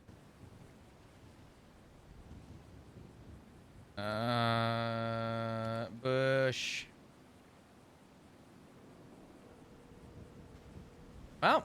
Hey. Hey, I just had Etta call me. She wanted to have a conversation. So I'm gonna have her. Ooh. What's up? You okay? Yeah, everything's good. She just wants to talk. She said she thinks we're overdue to have a conversation. I haven't talked to Ed in a while, Mhm. so I'm gonna have her pick me up at Two Hoots. Mhm. What's that? Jeez. It's the Two Hoots Falls. It's where Hank just sent it off the side of the hill next to the. Oh, yeah, yeah. I'm gonna try and dive off a platform. Oh, please be careful. Okay. I think I see Hank. Oh God. Oh, where are you? Are you nearby? I'm by the big monster truck. I just saw. Deliberate? Oh yeah, I'm right by the rock edge here. I'm about to try and dive in the water. Oh God, that's shallow. Don't. Oh, I It's see not that you. shallow. It's shallow. Trust me. From here it'd be fine, right? I don't recommend it. Listen, you do you, but I don't recommend it. It's right there though. Look at it. The water looks okay. I'm a good swimmer. It's not about that. It's the depth. It's the. I think it'll be okay. I think. I'm gonna hang I up. dove off the one higher. All right. Oh, hang on. Hank. God damn it. My turn. Oh my God.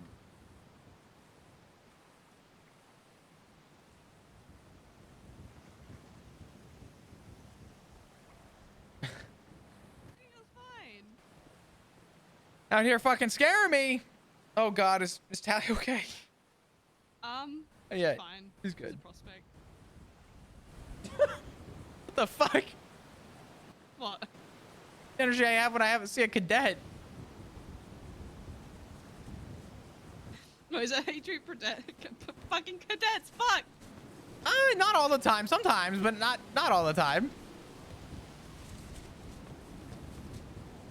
The way I explain to cadets is I tell them very put simply, your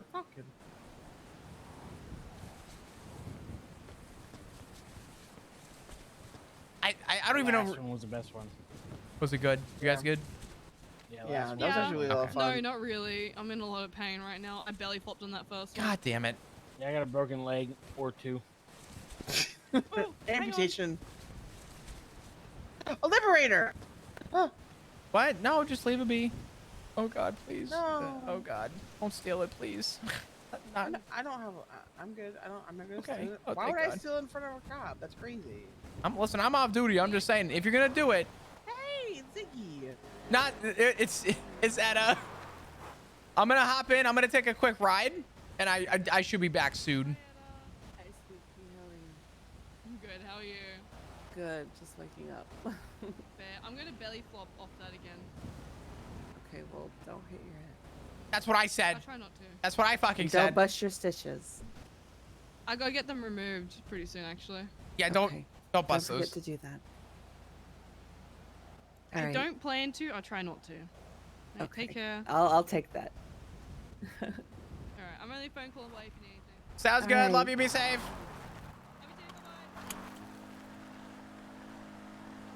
Hello. Hello. How you doing? You know, I'm okay. I'm better now that he's awake and, you know, just kind of. Oh, Sean. Yeah. I didn't know if he was still like in the. I saw that note. I didn't know if that was like a. He went in last night or if that was a recent No, he's thing. been in since Thursday. Okay. Yeah. I didn't know if he. Okay.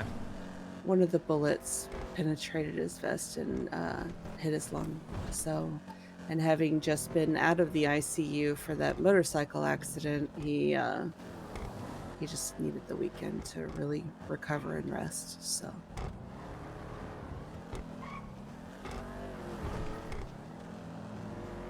Well, keep me updated. Let me know how he continues to do. I saw him the other day, and he seemed like he was in good spirits. I had no idea. Yeah, no, it's okay. Yeah, it's I don't know. Senseless violence. So Gang member doesn't want the consequences of their actions, so they try and take the lives of people just trying to do their jobs and keep the peace. So I'm curious to know what gang you're it very is. familiar. I don't remember any names being mentioned, so I honestly don't know who it was. If it's one of the various wars that happens around shift 3, I hate to say it, one of them happens to preside in Polito. I don't think it was any of them. Okay. I do know that it was not the ADMC. Dad Okay. told me that much because that was my first thought was, is Sean okay? And my second thought was, please don't let it be them. Yeah. So, you know, because then, oh my God, what we've been fearing has just happened, you know? Sure. But, and I guess that's kind of why I want, well, I mean, you and I are overdue for a conversation anyways. We've been trying to do this for... I haven't even gone on duty How today. long? I've been around, but I Really? just, yeah, it's just been conversation after conversation. And when I Oh, was on boy. duty, it was just me giving another officer reassurance that she needs to stop trying to impress command and work for her and do what she enjoys, because command has been overlooking this person, so. Yeah, it Which does sucks. happen. Yeah. We can go wherever. Okay. Yeah, so I was tempted to go back to the house, but I think I'm gonna... Rue stepped outside and first was apparently somewhere outside.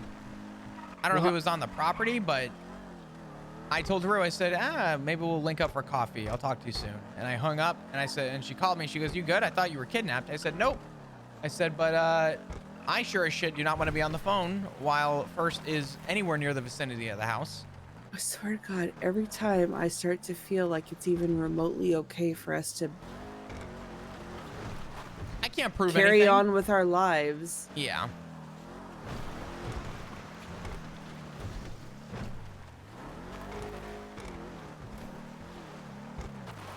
Well, hopefully nobody's getting any sex toy deliveries, so... Oh, Jesus Christ. I forgot you were here for that. You mind if I step out and have a cigarette? No, go ahead. Do you need food or anything? I got a lot of it, so. I'm actually good. I still have the food I got when I was with Dad earlier, so... Oh, good. Yeah. I don't know. I just...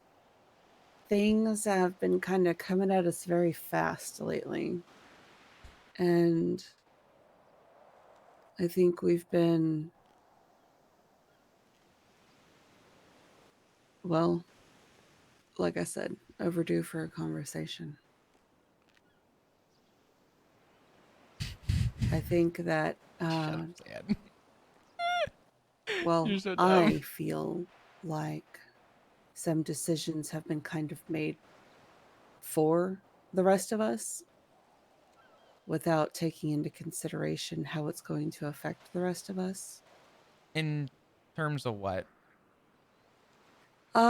Well, specifically, Ziggy. The whole, you know, moving in Rue without consulting, you know, myself or Sean.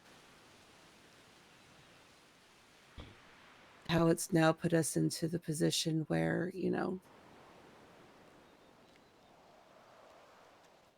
certain conversations need to be had, like the one that we had about the warrants and the possibility of shootouts and things like that. But I don't know. Can I ask a question? Yeah, of course. You can ask me anything, baby. I'm not asking in any form of a defense way. I'm getting super genuine. Yeah. Is there any reason why this is coming up now? Because I recall the conversation of, does anyone have anything opposing to Rue staying at the house? Well, it was a temporary situation. It was expressed to us that it was temporary when everything was happening to her because, you know, everything was horrible. Now, don't get me wrong. You know, Sean and I, we have no problems with it. It's just that, Fuck's sake. You know,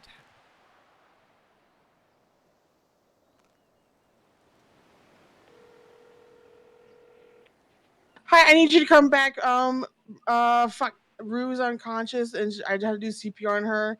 I called for an ambulance, but I don't have keys to the truck. And your other one's, oh my god, she's also bleeding from the head. And Is the other EMS one on the is way? also. They haven't said anything. I asked, but they haven't said anything. We're right by where the Liberator is, at the end of the waterfall. I got the water out of her mouth, and she's breathing shallowly, but she was unconscious. And she's still unconscious. I am nowhere near there right now. Shit. EMS hasn't responded. They haven't responded.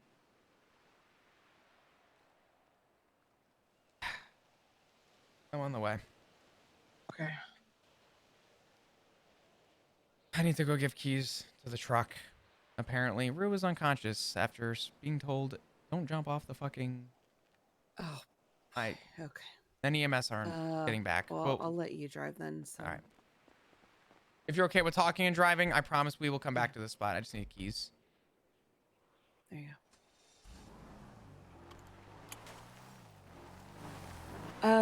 Did anything happen? No, I mean, needless to say, you know, Sean and I had that talk with Ziggy and Rue, right? And but the thing is like I said, I don't know if it's because Sean has been laying in a hospital bed for the last few days that it's kind of, I don't know, becoming more of a thing. I wanted to talk to you to get how you're feeling about all of this. Because I can't help but go back to that family meeting where Ziggy promised us that he had a completely benign role in the club. That, you know, he was basically going to be a civilian in a cut. And now it's very much not that anymore. And now we have Rue, who was never that. I'm aware. I will agree with you that I do feel like Ziggy matched a 180 because I do remember that conversation and I'm not happy with that. So I want to make that clear. Yeah. With Rue, I didn't agree to adopt Rue for who she's around or what she does. I adopted her for who she is. I'll tell you what, let's pause this for a second before I show up to her fucking unconscious. Hello, I figured out I have keys. Yeah. What? Is she okay? No, she's great. She's breathing, but Okay. Did EMS say that they were on the way at all or no? no, they had to self-transport. Okay. I'll follow you over. Make sure you at least get in. Is Hank okay? Jesus Christ. Hank is down over.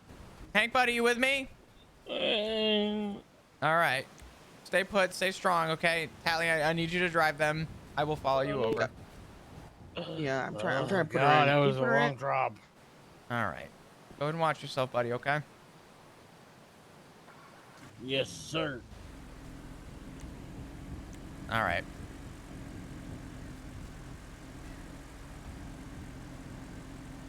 Bro, if you could hear me, just stay with me. She can't. She's unconscious. She All has a right. huge ass gas. You start going. Yep. I'll meet you. Okay. Never said she was bright. She's a thrill seeker. Yeah. The thing though. Oh, you good? Fastest way is this way. Yeah, I'm just making sure Yeah. this is the fastest way. You're good. It's okay. Let's focus on Rue first. No, it's okay. She's She's okay. She's breathing. Nothing's blocking her airways. That's good. Sucks that they're driving a car that does 80 on a good day. Mm. But I adopted Rue because of who she is. Hold on. Go faster. I was gonna say, go as fast as you can. I will. If anyone tries to stop you, I'll take the fall. Yeah, that's my vehicles don't even go the speed limit. Well, I'm hoping that's downhill momentum. Yeah, it will help. Yeah. Yeah. There we go. Yeah, my whole thing with Rue, right, is I sort of knew what I was getting into. Yeah. And I mean,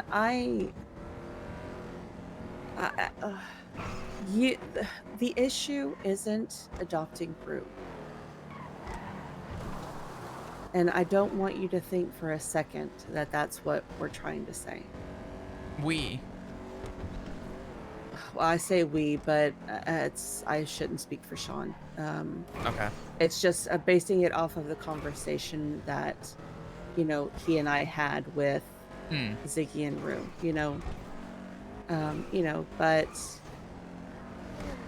I mean, I can't help but think about my fear is that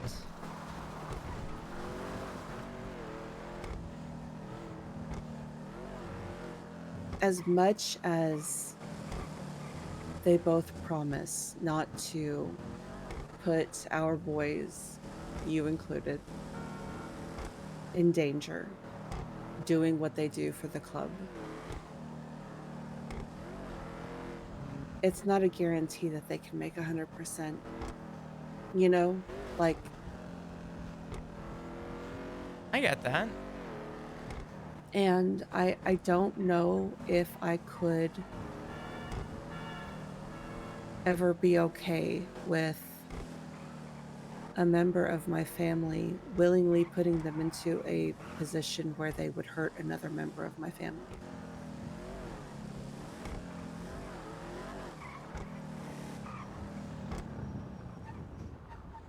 I don't want to cut the response, so let me run inside and make sure that they get you're the fine. medical Make that they sure need. she's fine, please. Yeah. Get Rue. I'd love to. I having a hard time grabbing her. All right. Out you Grabbing come. someone. I I got Hank. Rue. Okay. Oh my God, Irish.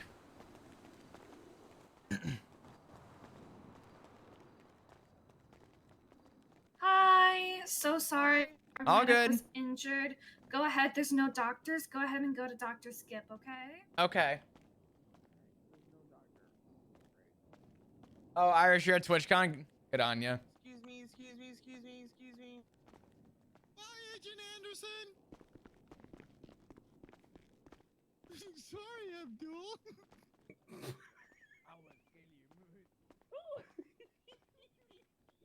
Rue, if you can hear me, we're gonna get you all the medical that you need, okay?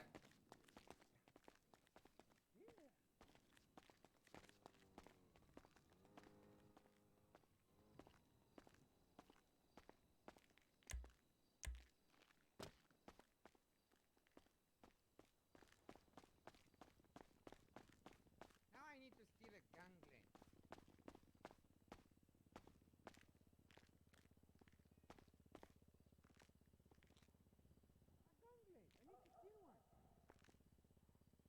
Hey, buddy, you good? Yeah. All right.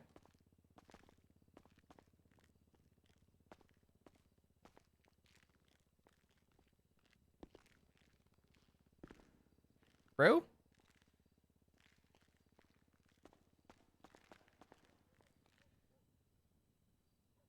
Hello. Rue? Mm, You okay? yeah. You took a little tumble off a waterfall. You hit your head? Better question, is your head hurting? Yeah. Okay. You probably have a concussion. Allie, could you do me a favor? Mm-hmm. I need you to make sure that you're driving. I don't want Rue driving. Okay, no problem. Why not? Yeah, don't do that again, Rue. I had to jump in and I messed up. I don't want you driving right now until you start feeling better. Why? Because you hit your head. Really hard. You get a big old gash, and you almost drowned. It's not permanent. It's just for a little bit. Ah, fuck. Yeah, don't touch it. It hurts. Let's probably get you a helmet, actually. Probably. Probably. You're gonna be okay though. Just stick with Tally. Hang out with her for a little bit.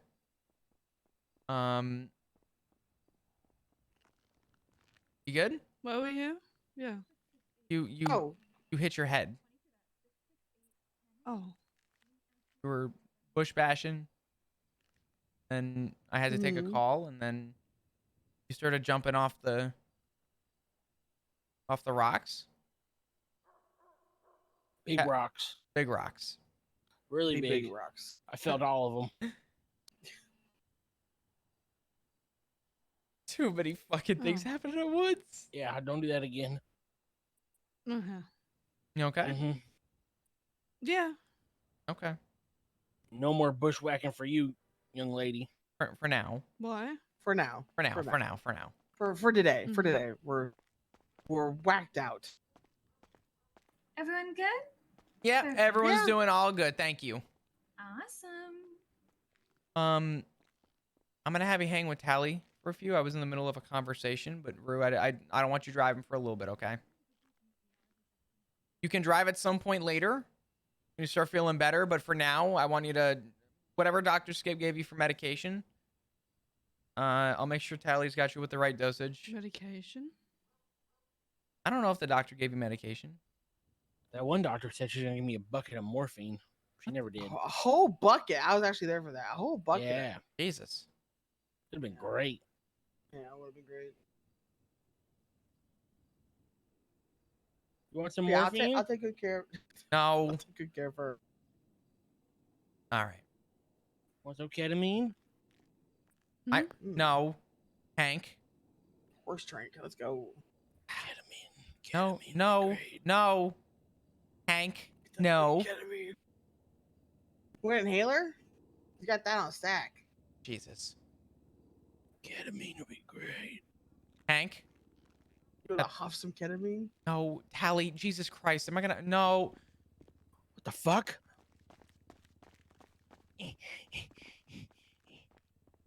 Rue. I need you to do me a favor. Mm. I need you to stick with Tally. Where'd you go? Okay. Hi. Hey. Hi. Tally, could you keep an eye on Rue? Yep. And I will be back in probably about I found her. 10 or 15 minutes. Yeah, we found her. Okay, no problem. Okay. Rue, I need you to listen to Go. Tally. She's a good one. To make sure that you're okay, all right? Yeah. I'll be So back in for about 10 the- minutes. Yeah. I'm just wrapping up a conversation. If you need anything, you give me a call, okay? Okay. Okay. All right. Hank, I'm leaving you with the responsibility to just behave, okay? Of course. All right. Beehive. I'll be back in 10 Do minutes. you know where you are, Rue? Oh my god.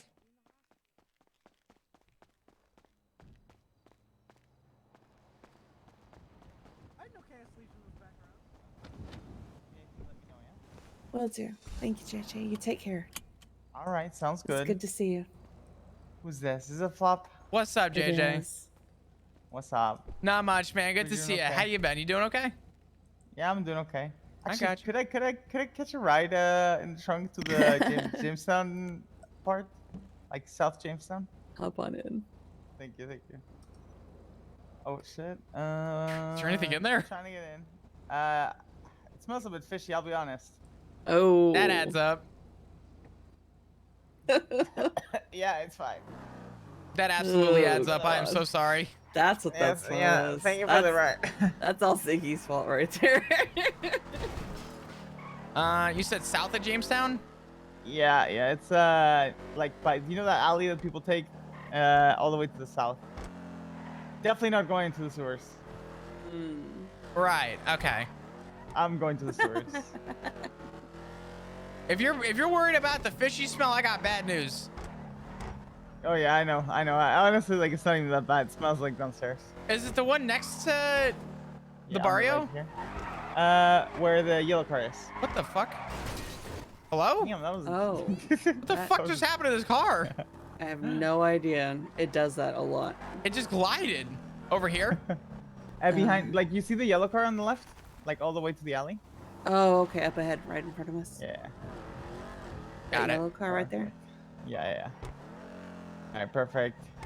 All right. Thank you guys. Not a You're problem. welcome. You take care, JJ. All right? All right, you gotta clean the trunk. You might need detailing soon. Maybe. Okay.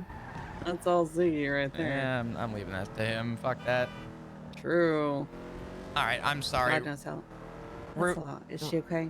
She hit her head. She's a little delirious. I told Tally to not let her drive and to keep a close eye on her, and that I'd be back in about 10 minutes. Oh, okay. So, Hank's okay. I told him to keep an eye on Rue as well. But It's good. I forget where we left off. I'm sorry. I don't know. I feel like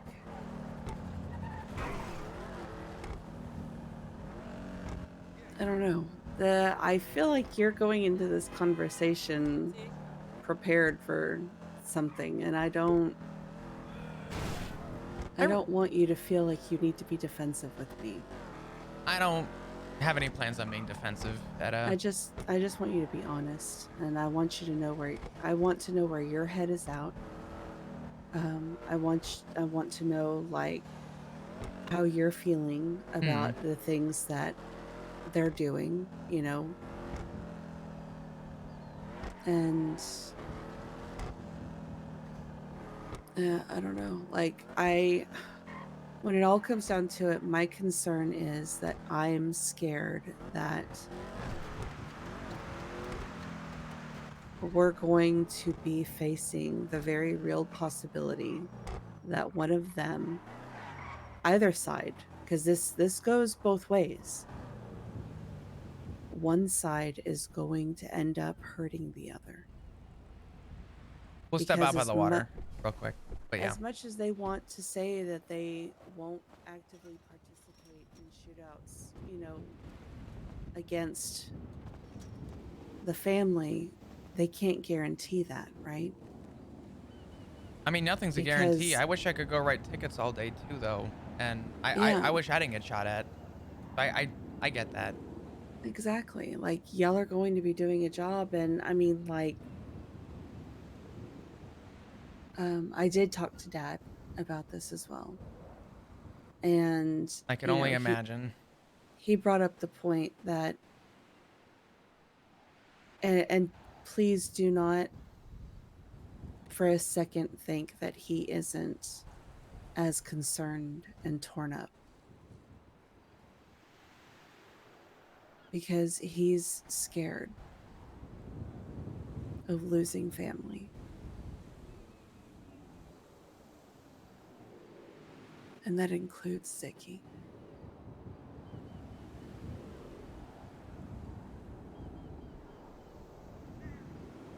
You know, Cody's death still hangs very heavy on their hearts. And the fact that Ziggy is now in a position where he could either be the one to put your life or Matt's or Sean's in danger, or the fact that he can set himself up to be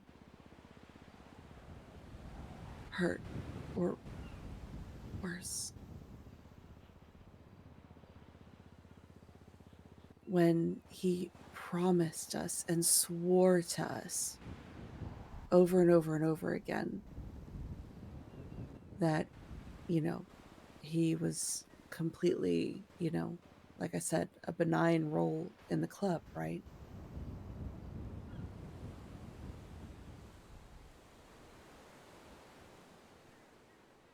But he said, if the police rush the yard late at night, how easy is it going to be, if at all, for them to be able to differentiate who's who in that split-second decision? And on top of that, even if they choose not to shoot, do they honestly think that Barry or Finn, Ed, won't turn around and put a bullet in them for not doing what they should for the club?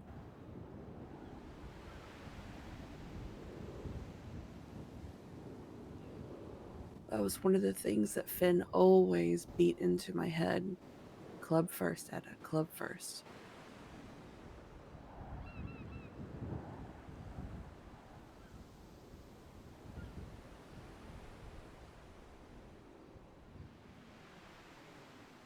And I'm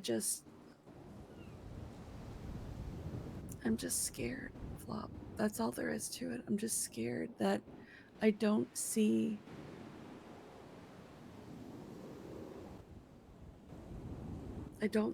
a way for everybody to get what they want without somebody bending and compromising who they are.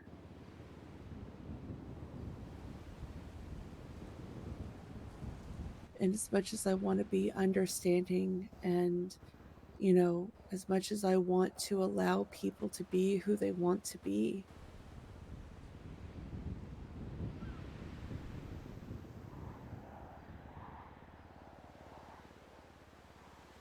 at the end of the day, there are certain things that I can't overlook or I can't condone and still be able to look myself in the face.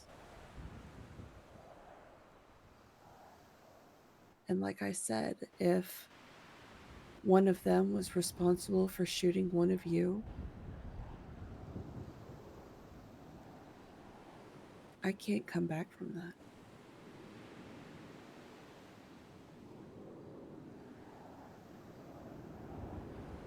I mean, I literally, not to the same degree, but I had someone I considered my very best friend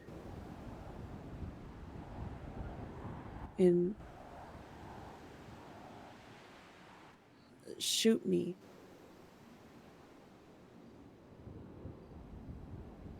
And despite all of their apologies and begging me for forgiveness, there was no coming back from that.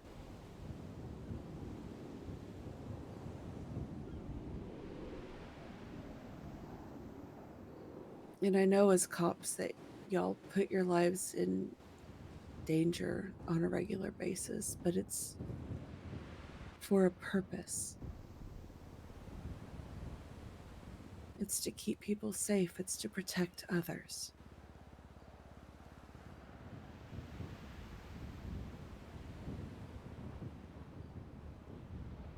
Whereas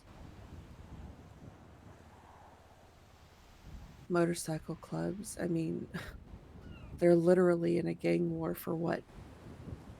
Because some people have some convoluted notion that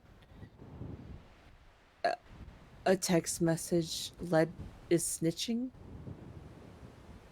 So pride, they're literally shooting each other over pride.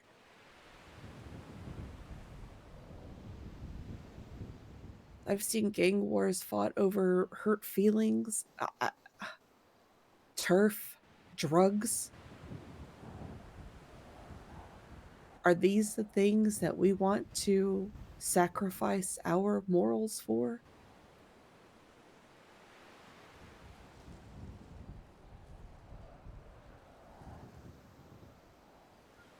There's a reason why I walked away from Hydra back in the day.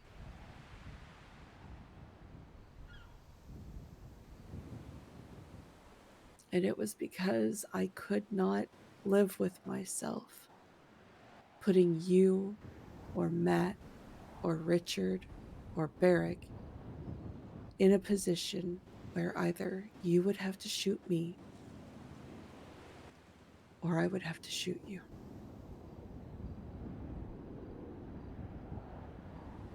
Because I love you all way too much than any loyalty that I felt to them. Because they were good to me. You know, they took me in, they taught me so much.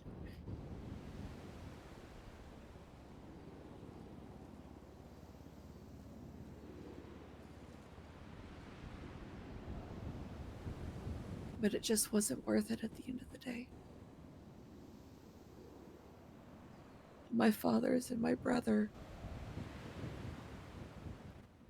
were far more important.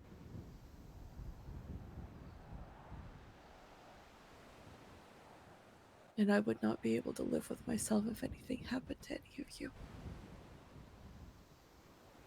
So I walked away from it all.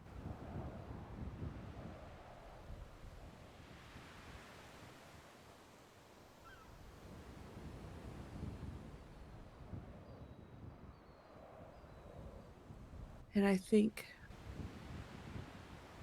and you'll have to forgive me, I feel like having that perspective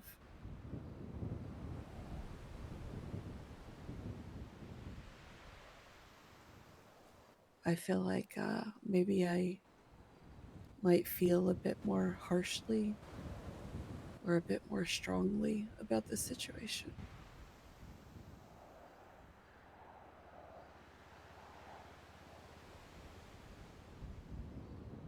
But sitting there watching Sean in that hospital bed,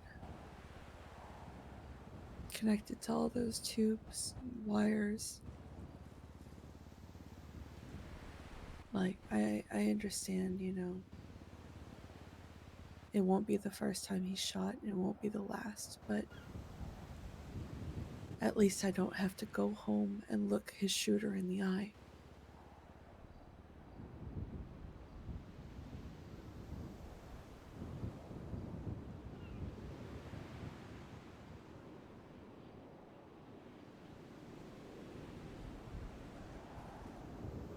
I feel that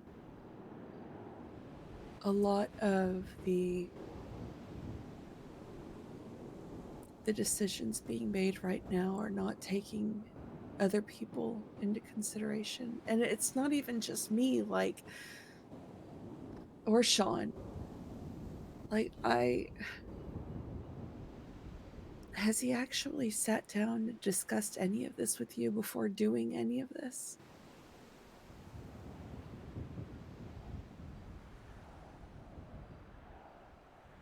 We have had our discussions, but not specifically pertaining to the things that he's doing.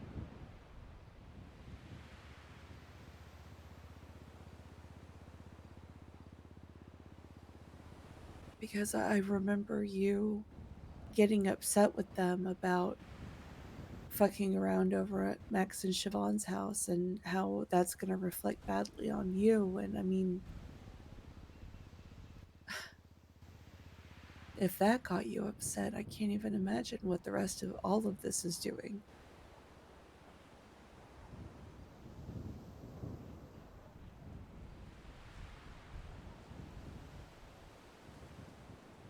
I just don't want, I don't know. I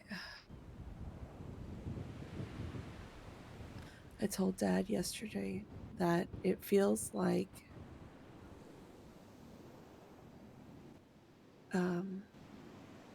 our attempt to understand and accept Rue, given her very active role in the club, maybe kind of gave Ziggy some unspoken green light to do the same.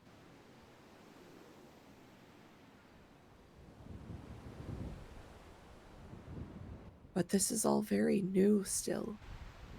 And we're trying very hard to navigate. And when I say we, I'm speaking for Sean and I, even though he's a lot better at, this than I am.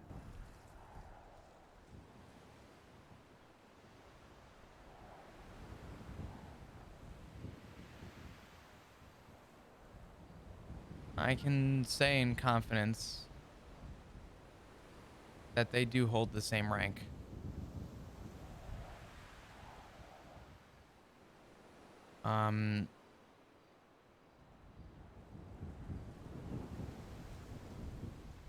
I've had a lot of time, not enough, but I've had a lot of time to reflect on everything to the best of my ability.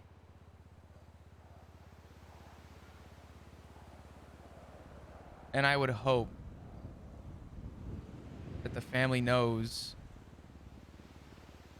occupationally if my morals were to falter, I would have been gone long ago. Do you feel that you're being forced to compromise too much of yourself?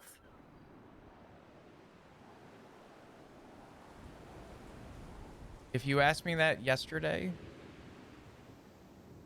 I probably would have said yes. Why?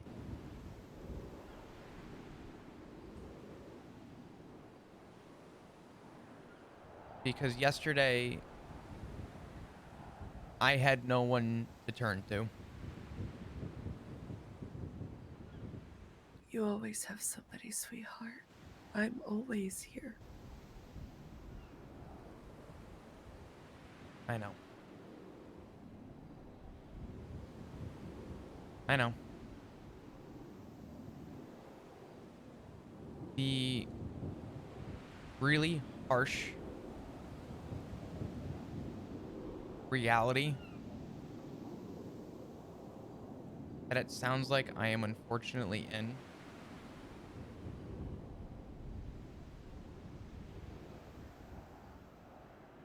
is making the choice that would please everybody.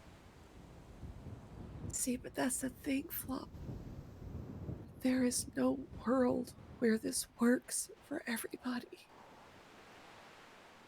I get that. And that's why I'm so lost and I'm heartbroken, because there is no way that this works for everybody.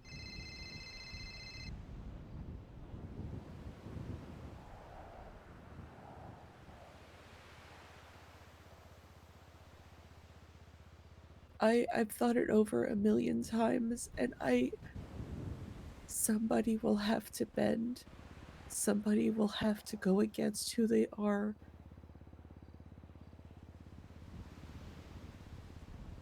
And we should have never been put in this position in the first place.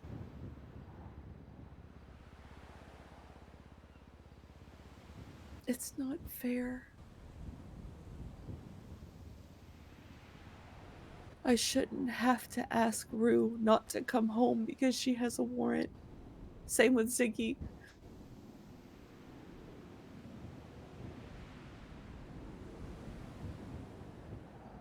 I was kind of hoping that Rue would, take a more, less active role after, y'all adopted her. Because, like you said, getting to know her, I've gotten to see that side of her that is kind and caring and fiercely protective and beautifully artistic, you know? But she's also capable of some really horrible things. I was out fishing with her and Ziggy the other day, and she was jokingly just nonchalantly talking about killing somebody, offering to snap their neck like it was nothing.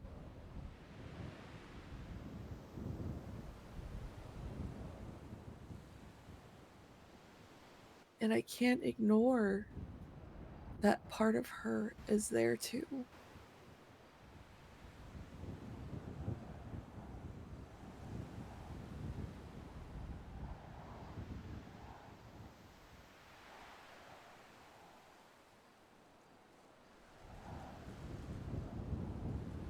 I love them both, Ziggy and Rue both. And it breaks my heart to feel this way, but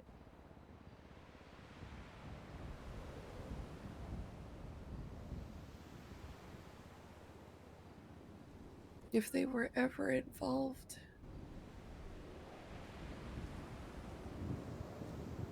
and responsible for shooting any of you,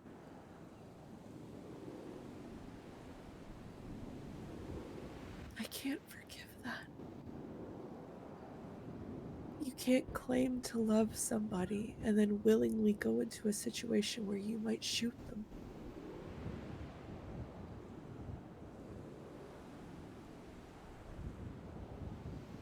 All of you are doing your job. They're not. They can do a million other things in the club. If Ziggy had adhered to what he promised, we wouldn't be in this position.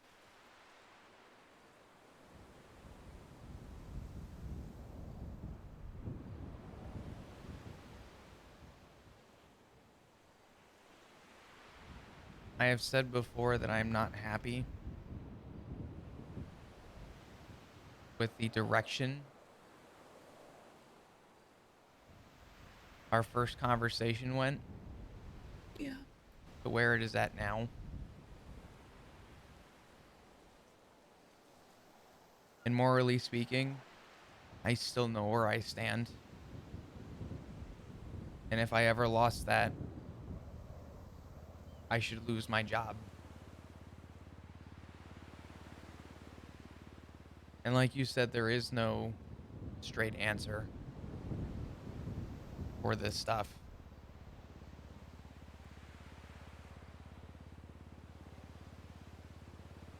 I have made a very conscious choice, knowing that I've seen the drastic improvement in Rue, Yeah. which was part of the adoption. And I've come to learn that I think there's some conversating I need to do with Ziggy.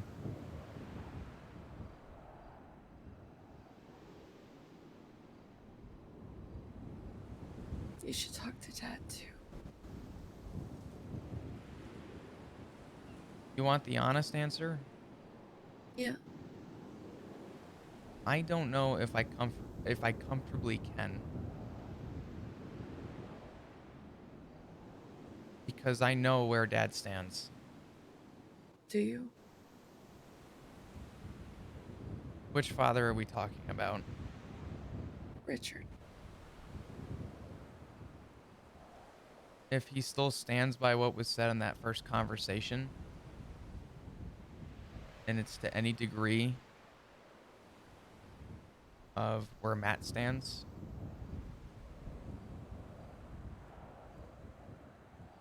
Where does Matt stand? Have you talked to him?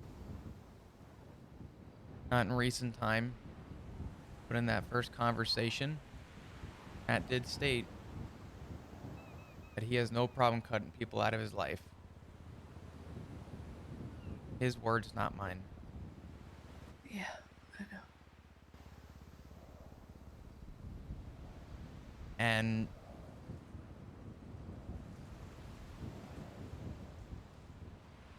the only way I will find something that works for maybe most people and not everybody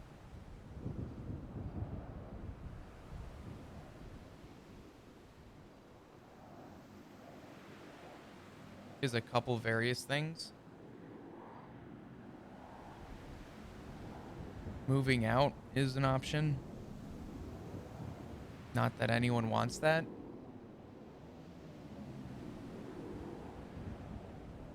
But without a doubt, and with all my heart,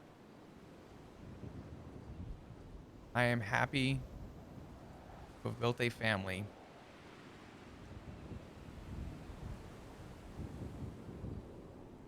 And I will love them unconditionally.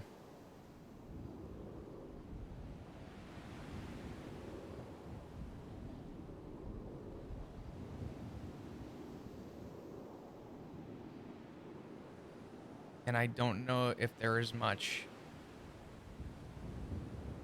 that would change me from that opinion. I did not marry Ziggy just to marry him. I married that man because I love him. We did not adopt Rue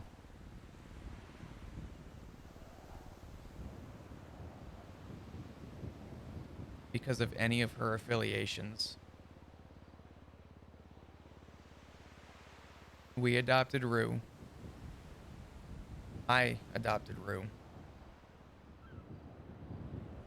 because I love her.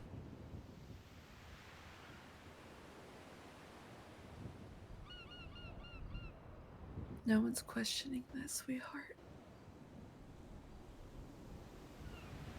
No one might be questioning it.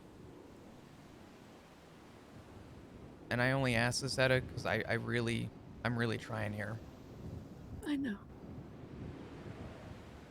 But what is the other answer?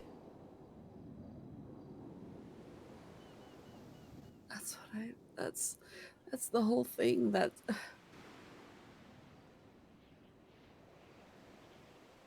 There's no way that this works without somebody giving something up.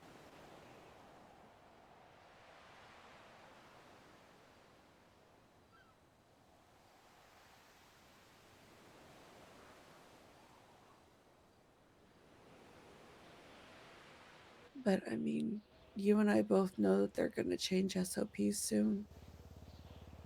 And you're going to have to dodge them when they have a warrant.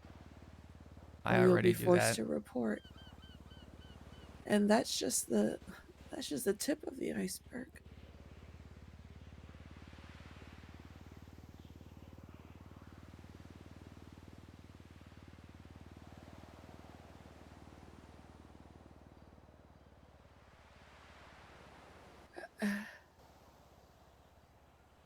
And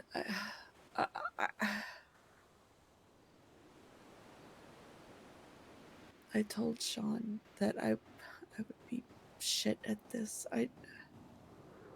No, you're expressing everything that I think you need to. But the thing is, Flop, is that I'm scared. I'm scared of somebody getting hurt.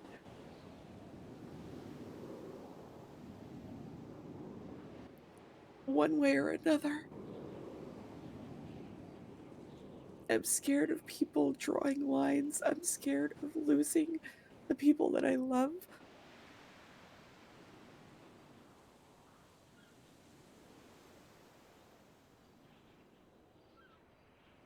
I turned a blind eye, hoping that it would work itself out, that in some way, some world, we could make this work.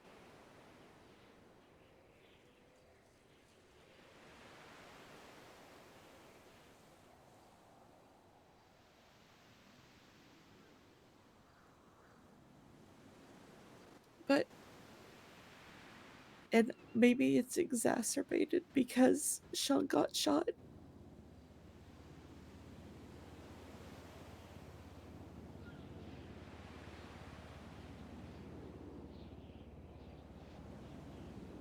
But I can't live in a world where I come home from the hospital from either you or Matt or Sean getting shot and having to look the people in the face who did it and say, "Hey, how's it going? How was your day?"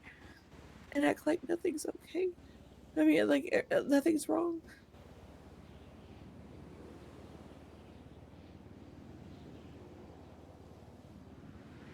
It doesn't make sense.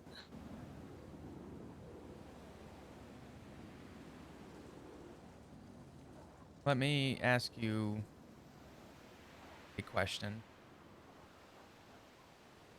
Yeah.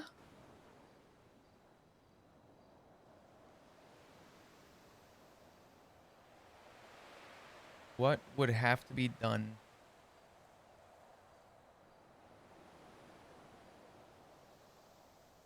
that would find a reasonable and acceptable middle ground in all of this?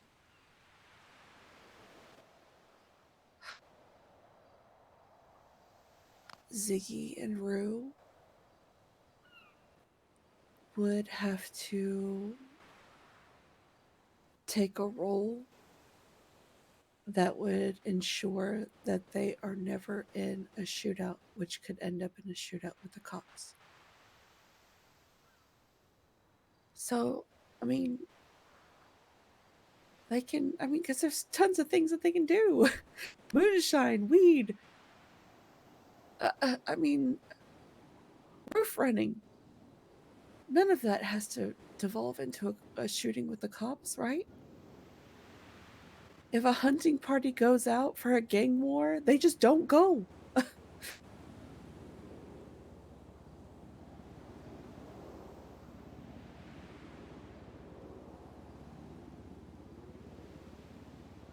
That was another thing, too. That after all of his fretting and worrying about CG wanting to kidnap him, and then he ran face first right at them with a gun. It's like, are you crazy?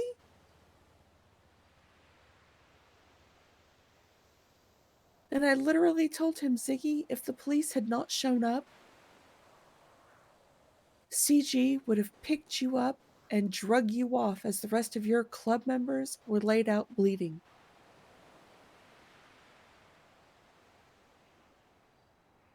And then what would have happened? What would they have done to you? Where would we be now? Did you even stop to think about that before you were like, woo, yeah, let me go join in this shootout?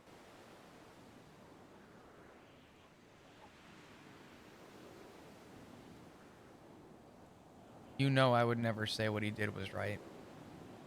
I know, I don't think he thought of it. He did not think of it in that respect. All he thought of was going on the offensive and going after them. But in doing so, he put himself right in harm's way. So I know that it may sound like a whole Ziggy and Rue bad, and it's not what I mean for it to come across like. It's I love them both, and I want them to be safe too. I don't want them getting into shootouts, because just as easily as I'm concerned that they could be responsible for shooting all of you, you could shoot them.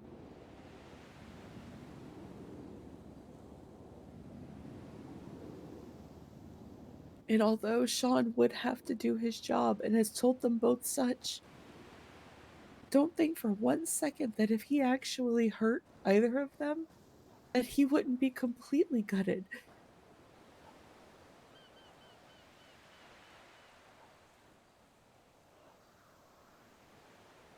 My issue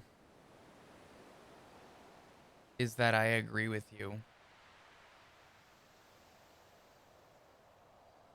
And the reason that it is my issue is because there is, I don't think, any world where either one of them could be put in a position like that. They are blooded in. But there are plenty of members of the club that don't participate in shootouts. They don't have to be one of them. And they also have the very real, reasoning and justification of doing so. But I also know that the club is club first. That was something that Finn has always beat into my head about the MC lifestyle. They're a 1% gang. They don't give a shit about cops.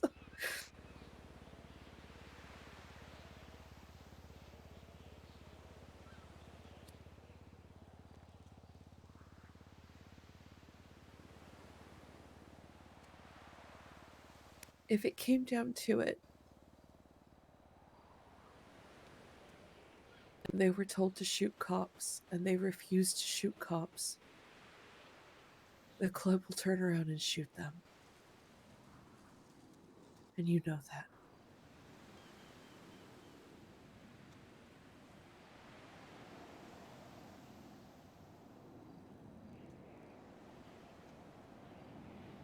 They might make an exception for you, but they won't do it for Dad. They won't do it for Sean.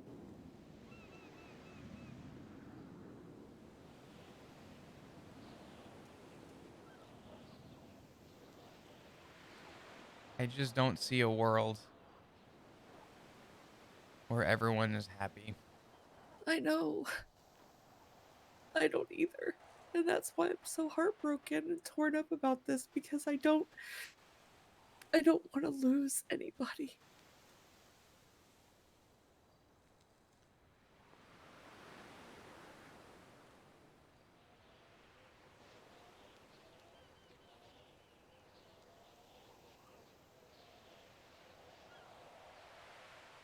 I actually had a nightmare.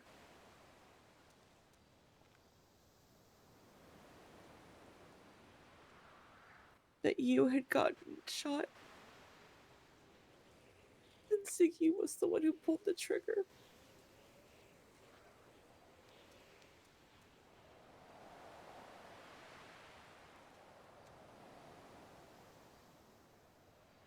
A nightmare I never want to experience.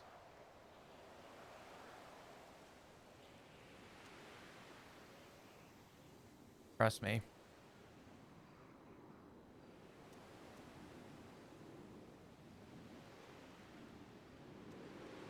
My problem that I'm currently facing is I feel sandwiched. I know, and that's why I've been wanting to talk to you, because I've been so worried about you. Because this puts you in a heartbreakingly impossible situation. And I don't ever want you to feel like you have to choose. But this all started when Ziggy made the choice to join a motorcycle gang.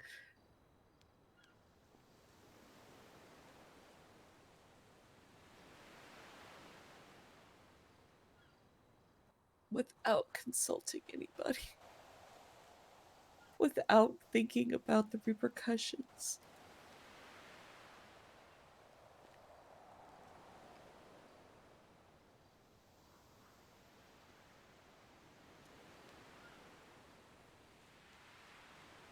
But like I said, if he was still just the therapist for the club, it wouldn't be that big a deal. Yeah, it might be a little uncomfortable here and there, nothing we couldn't, figure our way through, but now he's taking a more active role, and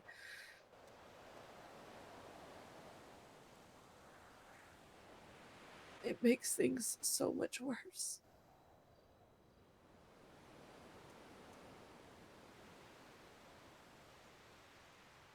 And now with Rue in the mix,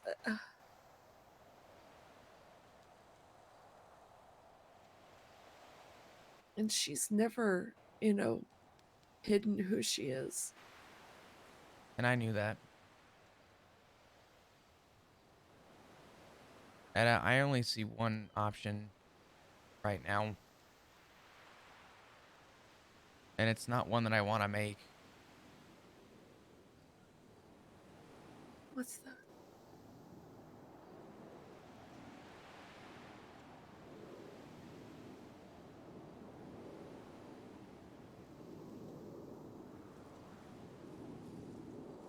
I think the three of us should move out.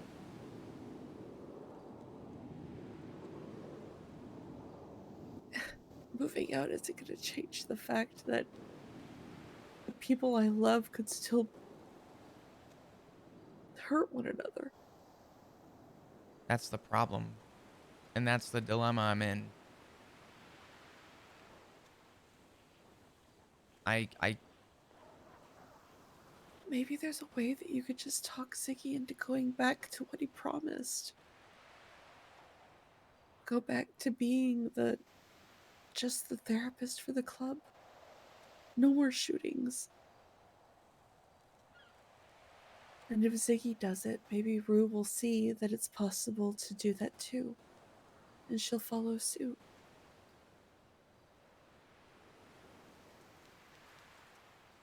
just don't see that being a reality. And I'm not happy about that. Genuinely, I'm not even for a second happy about that.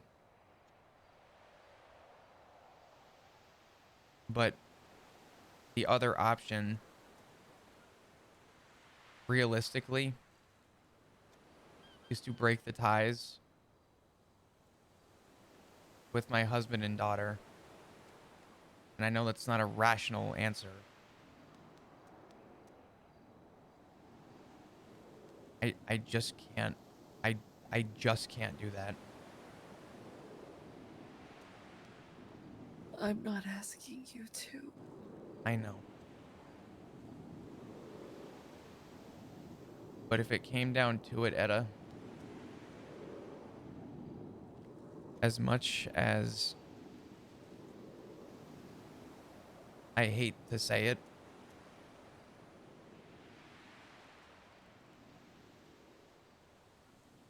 it has to be my family. I'm your family, Fluff. I know. Matt and Richard are your family too. And I'm aware of that. But if people can't find the acceptance or a way to figure out how to handle Rue and Ziggy, you know I'm still talking to them. You know that is a constant battle. But if no one can be satisfied, what other choice do I have to make? Why do we have to make all the concessions?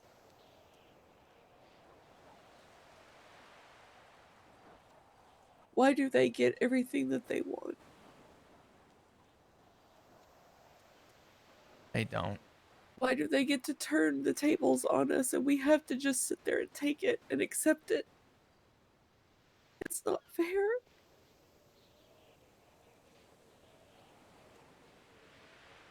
We've been trying. I've been trying. I even defended Ziggy to Dad. And then he turned around and completely went back on everything he promised.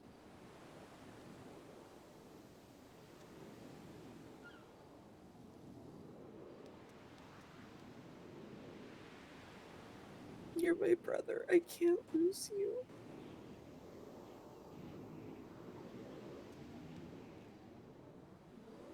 I don't want to lose any of you.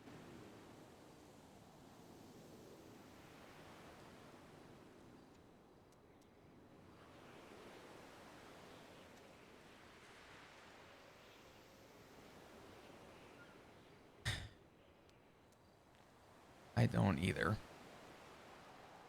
And Dad is terrified.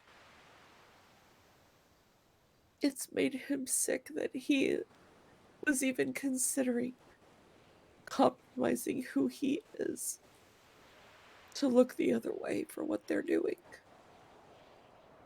But he did it because he loves you, because he loves Ziggy, because he's starting to love Rue.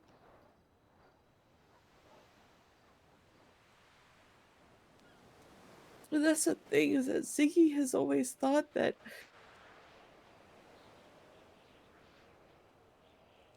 Richard doesn't see him as a son, but it is because Richard sees him as a son that he's so upset about this.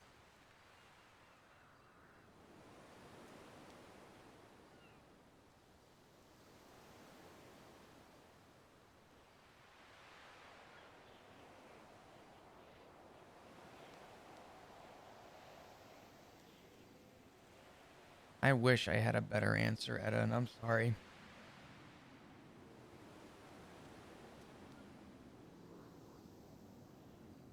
I'm not trying to lose anybody. No one is.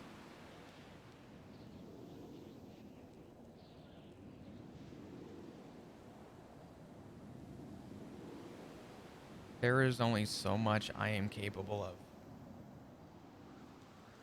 And I am doing everything in my power without trying to come off as a control freak.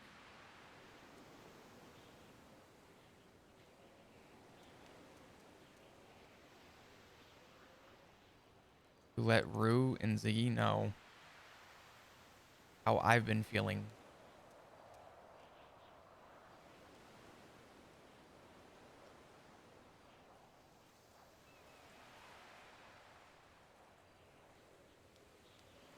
I don't see a middle ground where everyone is happy.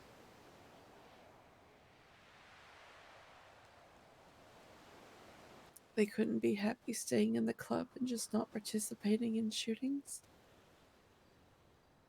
We are not in that club. We know what's told to us. There are only 2 people under that roof who really know what happens. And it is unfortunately neither of us.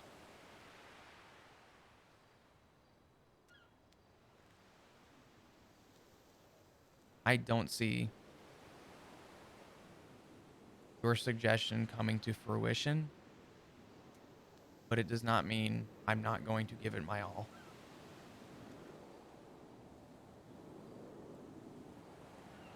The shitty, really shitty, unfortunate reality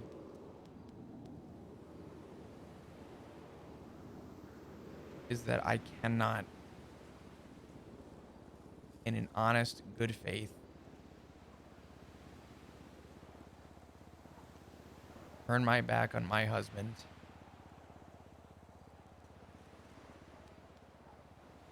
God forbid lose Rue in the process. I can't do it. I have such strong morals to the job I have the pleasure of doing. And there are people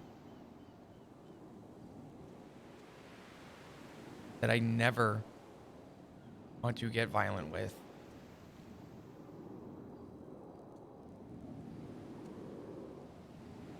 Those 2 being involved in anything that I am involved in kills me. It really does. And I have been working to better myself, to have a better answer and a better approach.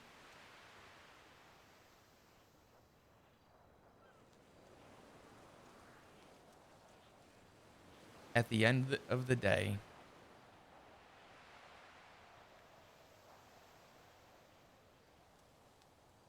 I still love them.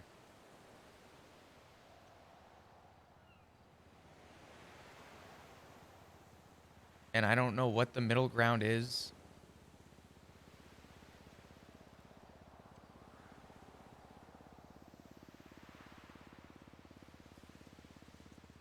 But people will not be happy 100%.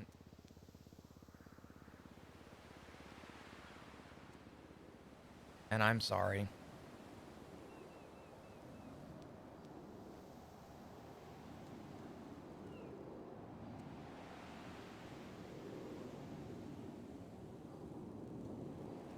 And I love you so much for even wanting to talk to me about this. I know this is hard for you, as much as it is hard for me. And in a lot of ways, I am coming to the same conclusions that I'm assuming just about everyone is.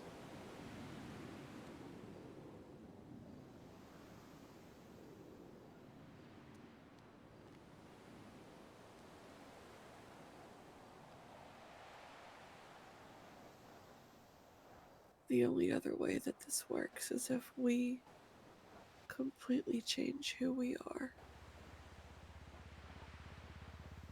No one's And asking you to openly change, though. accept them too.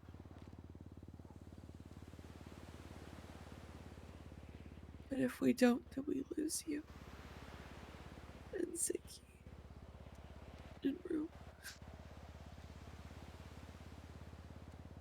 Because they choose the club over us.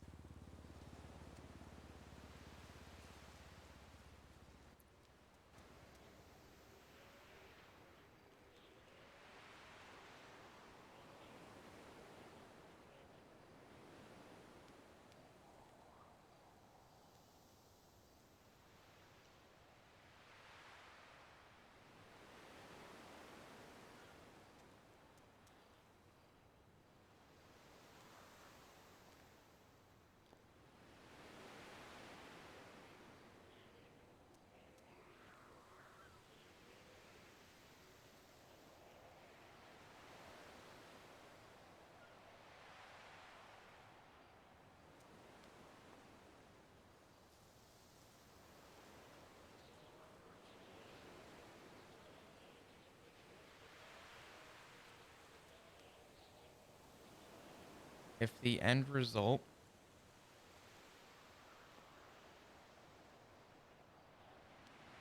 is you losing me,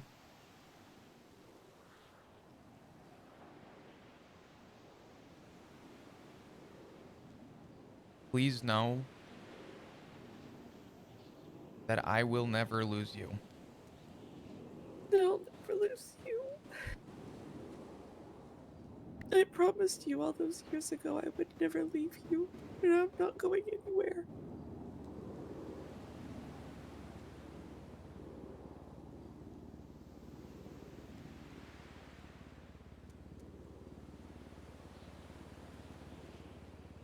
I don't want it to come to this. It doesn't have to be this.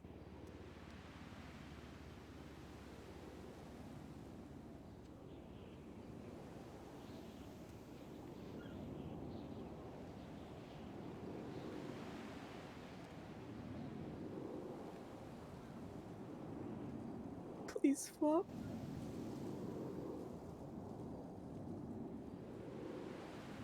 What am I supposed to do? Don't leave me.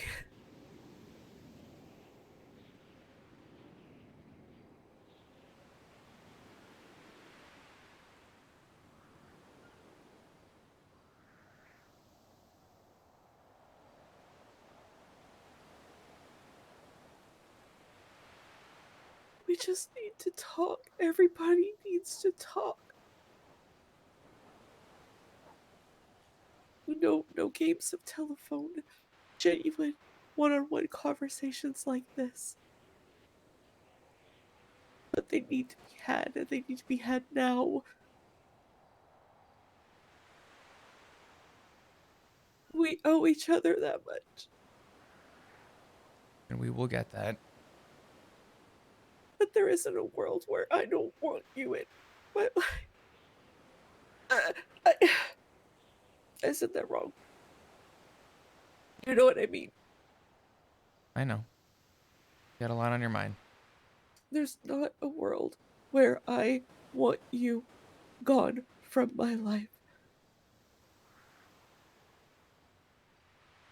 And I won't.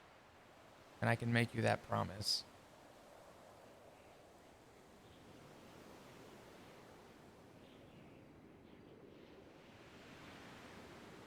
I don't want Ziggy and Rue gone from it either.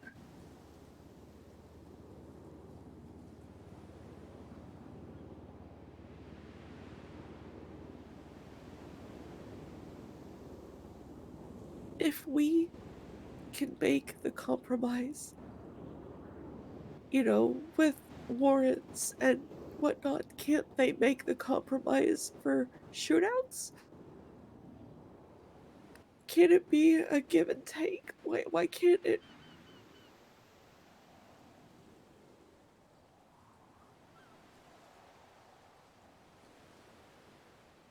It's a very big ask. I don't think it is.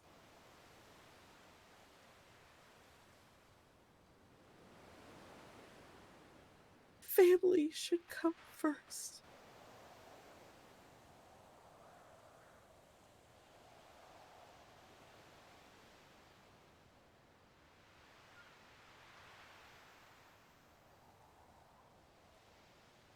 We were here first.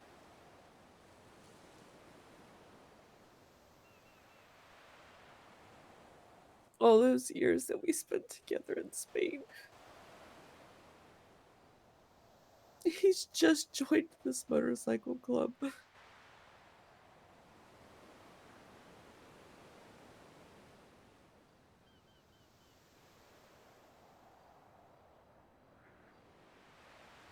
Please just promise me before any decisions are made you will talk to Dad, please.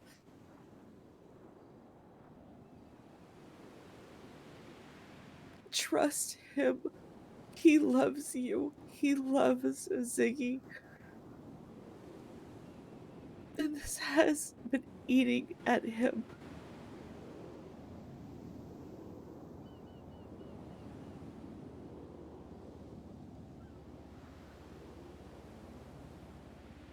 I know you think that he's going to be a stern, it's my way or the highway kind of thing, but just hear him out at least. Please, for me.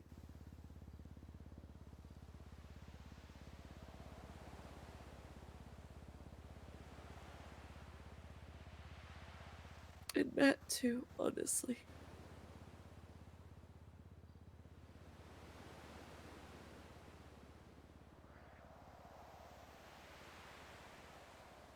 As long as I can make it happen, I will. Thank you. These conversations are long overdue, but they are desperately needed.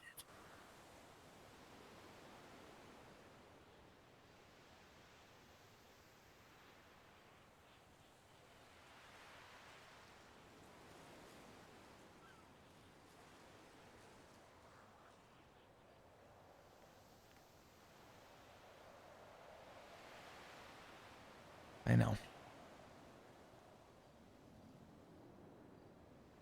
I know.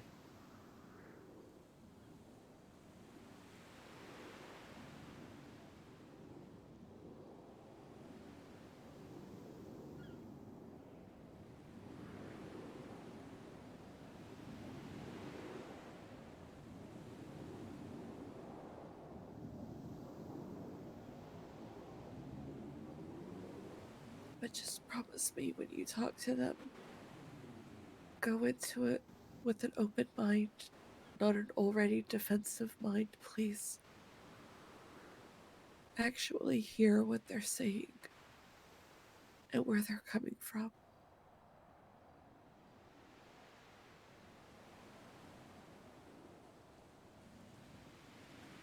Can I ask you a question? You can ask me anything. If I do that, do you think they will come with an open mind?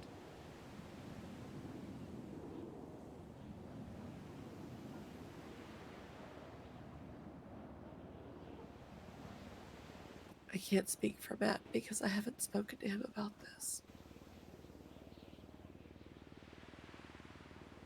I don't even But know if he knows that Rue exists in he this knows. family. Dad told him. Has he spoken with Rue? No. That's what I'm saying. There's a lot of conversations that need to be had, and they need to be had right now.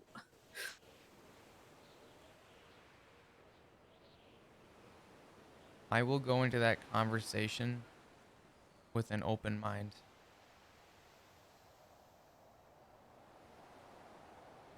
I need them to know who Rue is.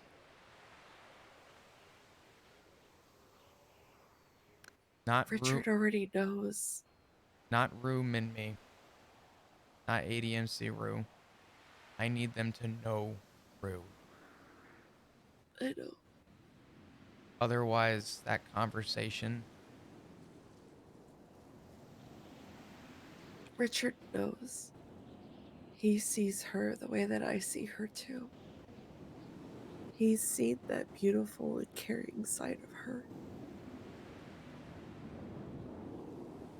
But even though we see that beautiful side, we can't ignore the other side.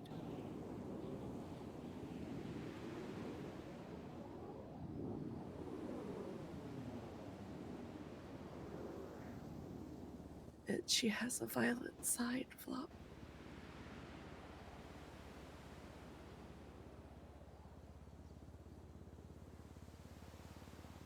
That's why maybe, if they could just find a role that just keeps them away from shooting. Something where they're still a part of the club, but it's not violent. Then everybody wins. We don't ever have to worry about them getting involved with hurting one of you. They're still able to participate in the club that they love and support.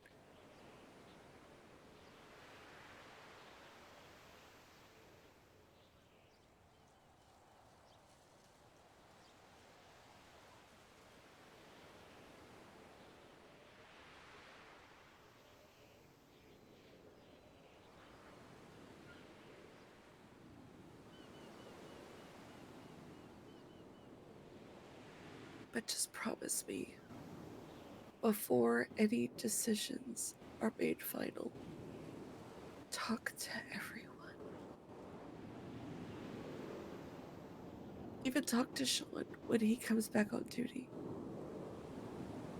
Like I said, he's a lot better at this than I am. And he knows how I feel.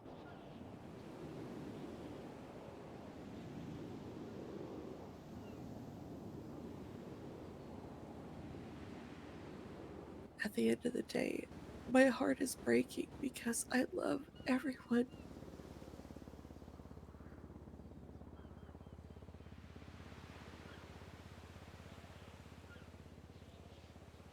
But it's not right that I should be worried that one day I'm going to get a call to find out that a member of my family has hurt another member.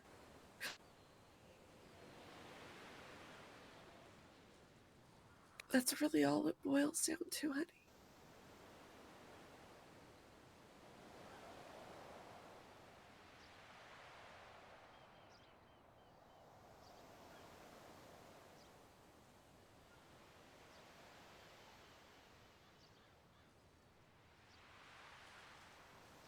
I won't make any empty promises, but I will promise you that I will talk to them, probably individually, but they will both have a conversation. Before anything is made, I'll make sure they're both in the same room. I don't need a defense from one side or the other.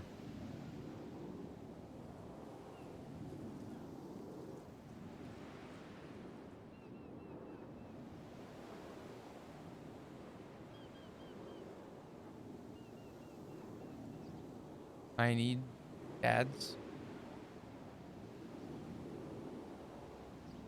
who have a very open mind when that conversation happens. It needs to.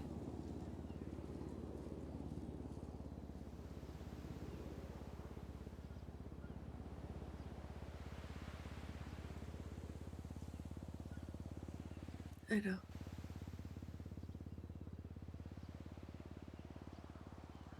Just be honest.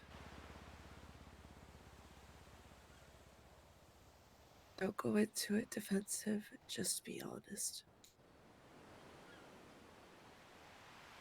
Just like you were honest with me.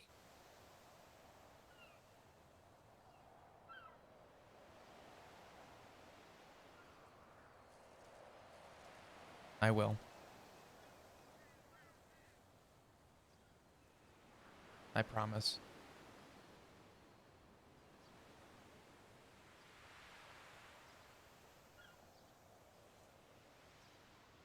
At the end of the day, I don't want to lose anybody. That's why this is an issue. I don't want to lose anybody.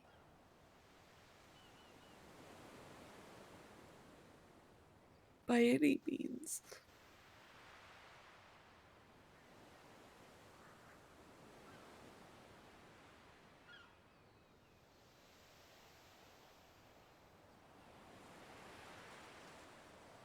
I don't either.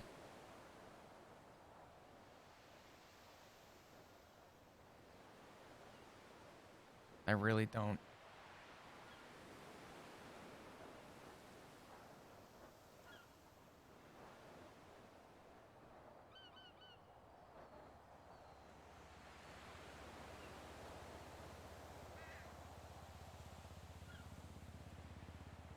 But you and I,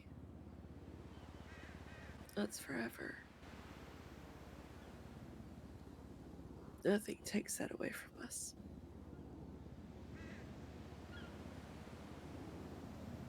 You have my absolute word on that. I would never let that go.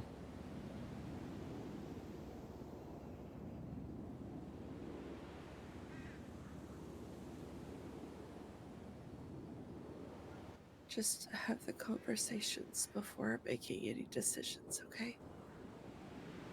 I promise.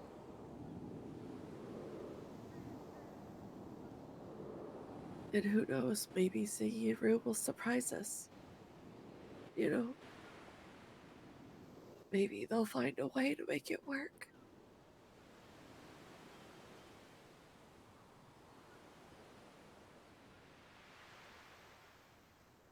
It's worth a shot. It's really all I have.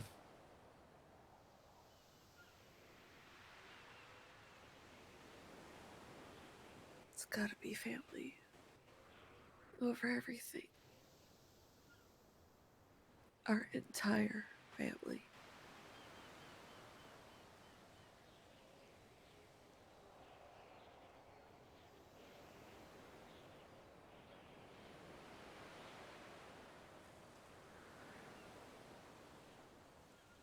I'm sorry that you're stuck in the middle. I'm doing the best that I can.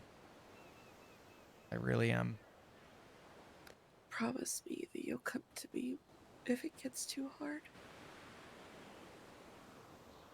I promise.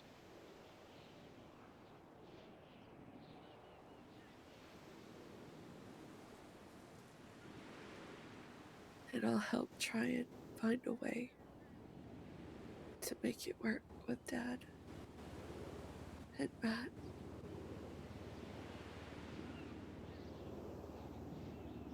You work on Ziggy and Rue.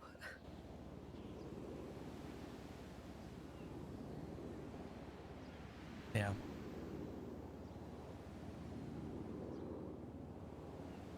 Absolutely.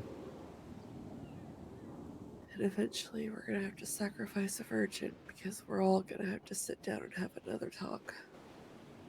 All of us together. Yeah. There's going to be a lot of conversating these next few days, possibly weeks, but Yeah. They definitely need to happen sooner rather than later.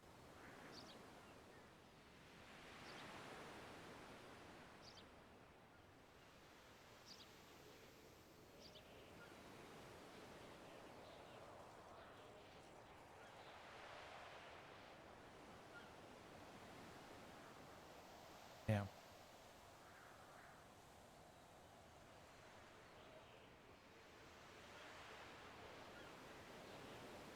I'm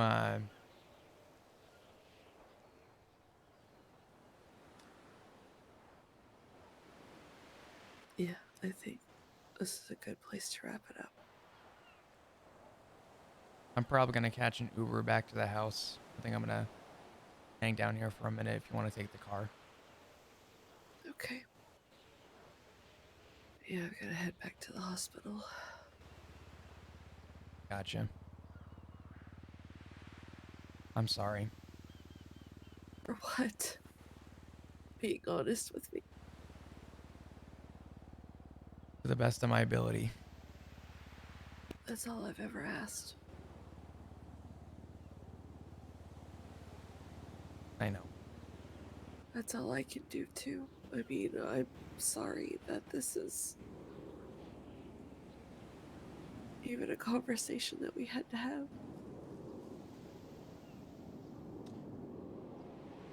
It'll probably be one of many. Just know that if you ever need anything, you call.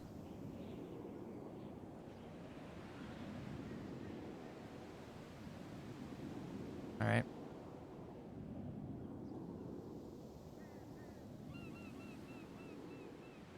Yeah.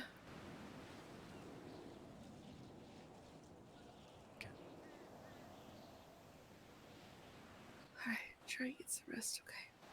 I'll do my best. You drive safe. Just be careful at the hospital. Yeah. I'll park the car and then take an Uber back to the hospital, so. Okay. Well, I will talk to you soon. Okay, please be careful out here by yourself. I will. I promise. Okay. All right. I love you.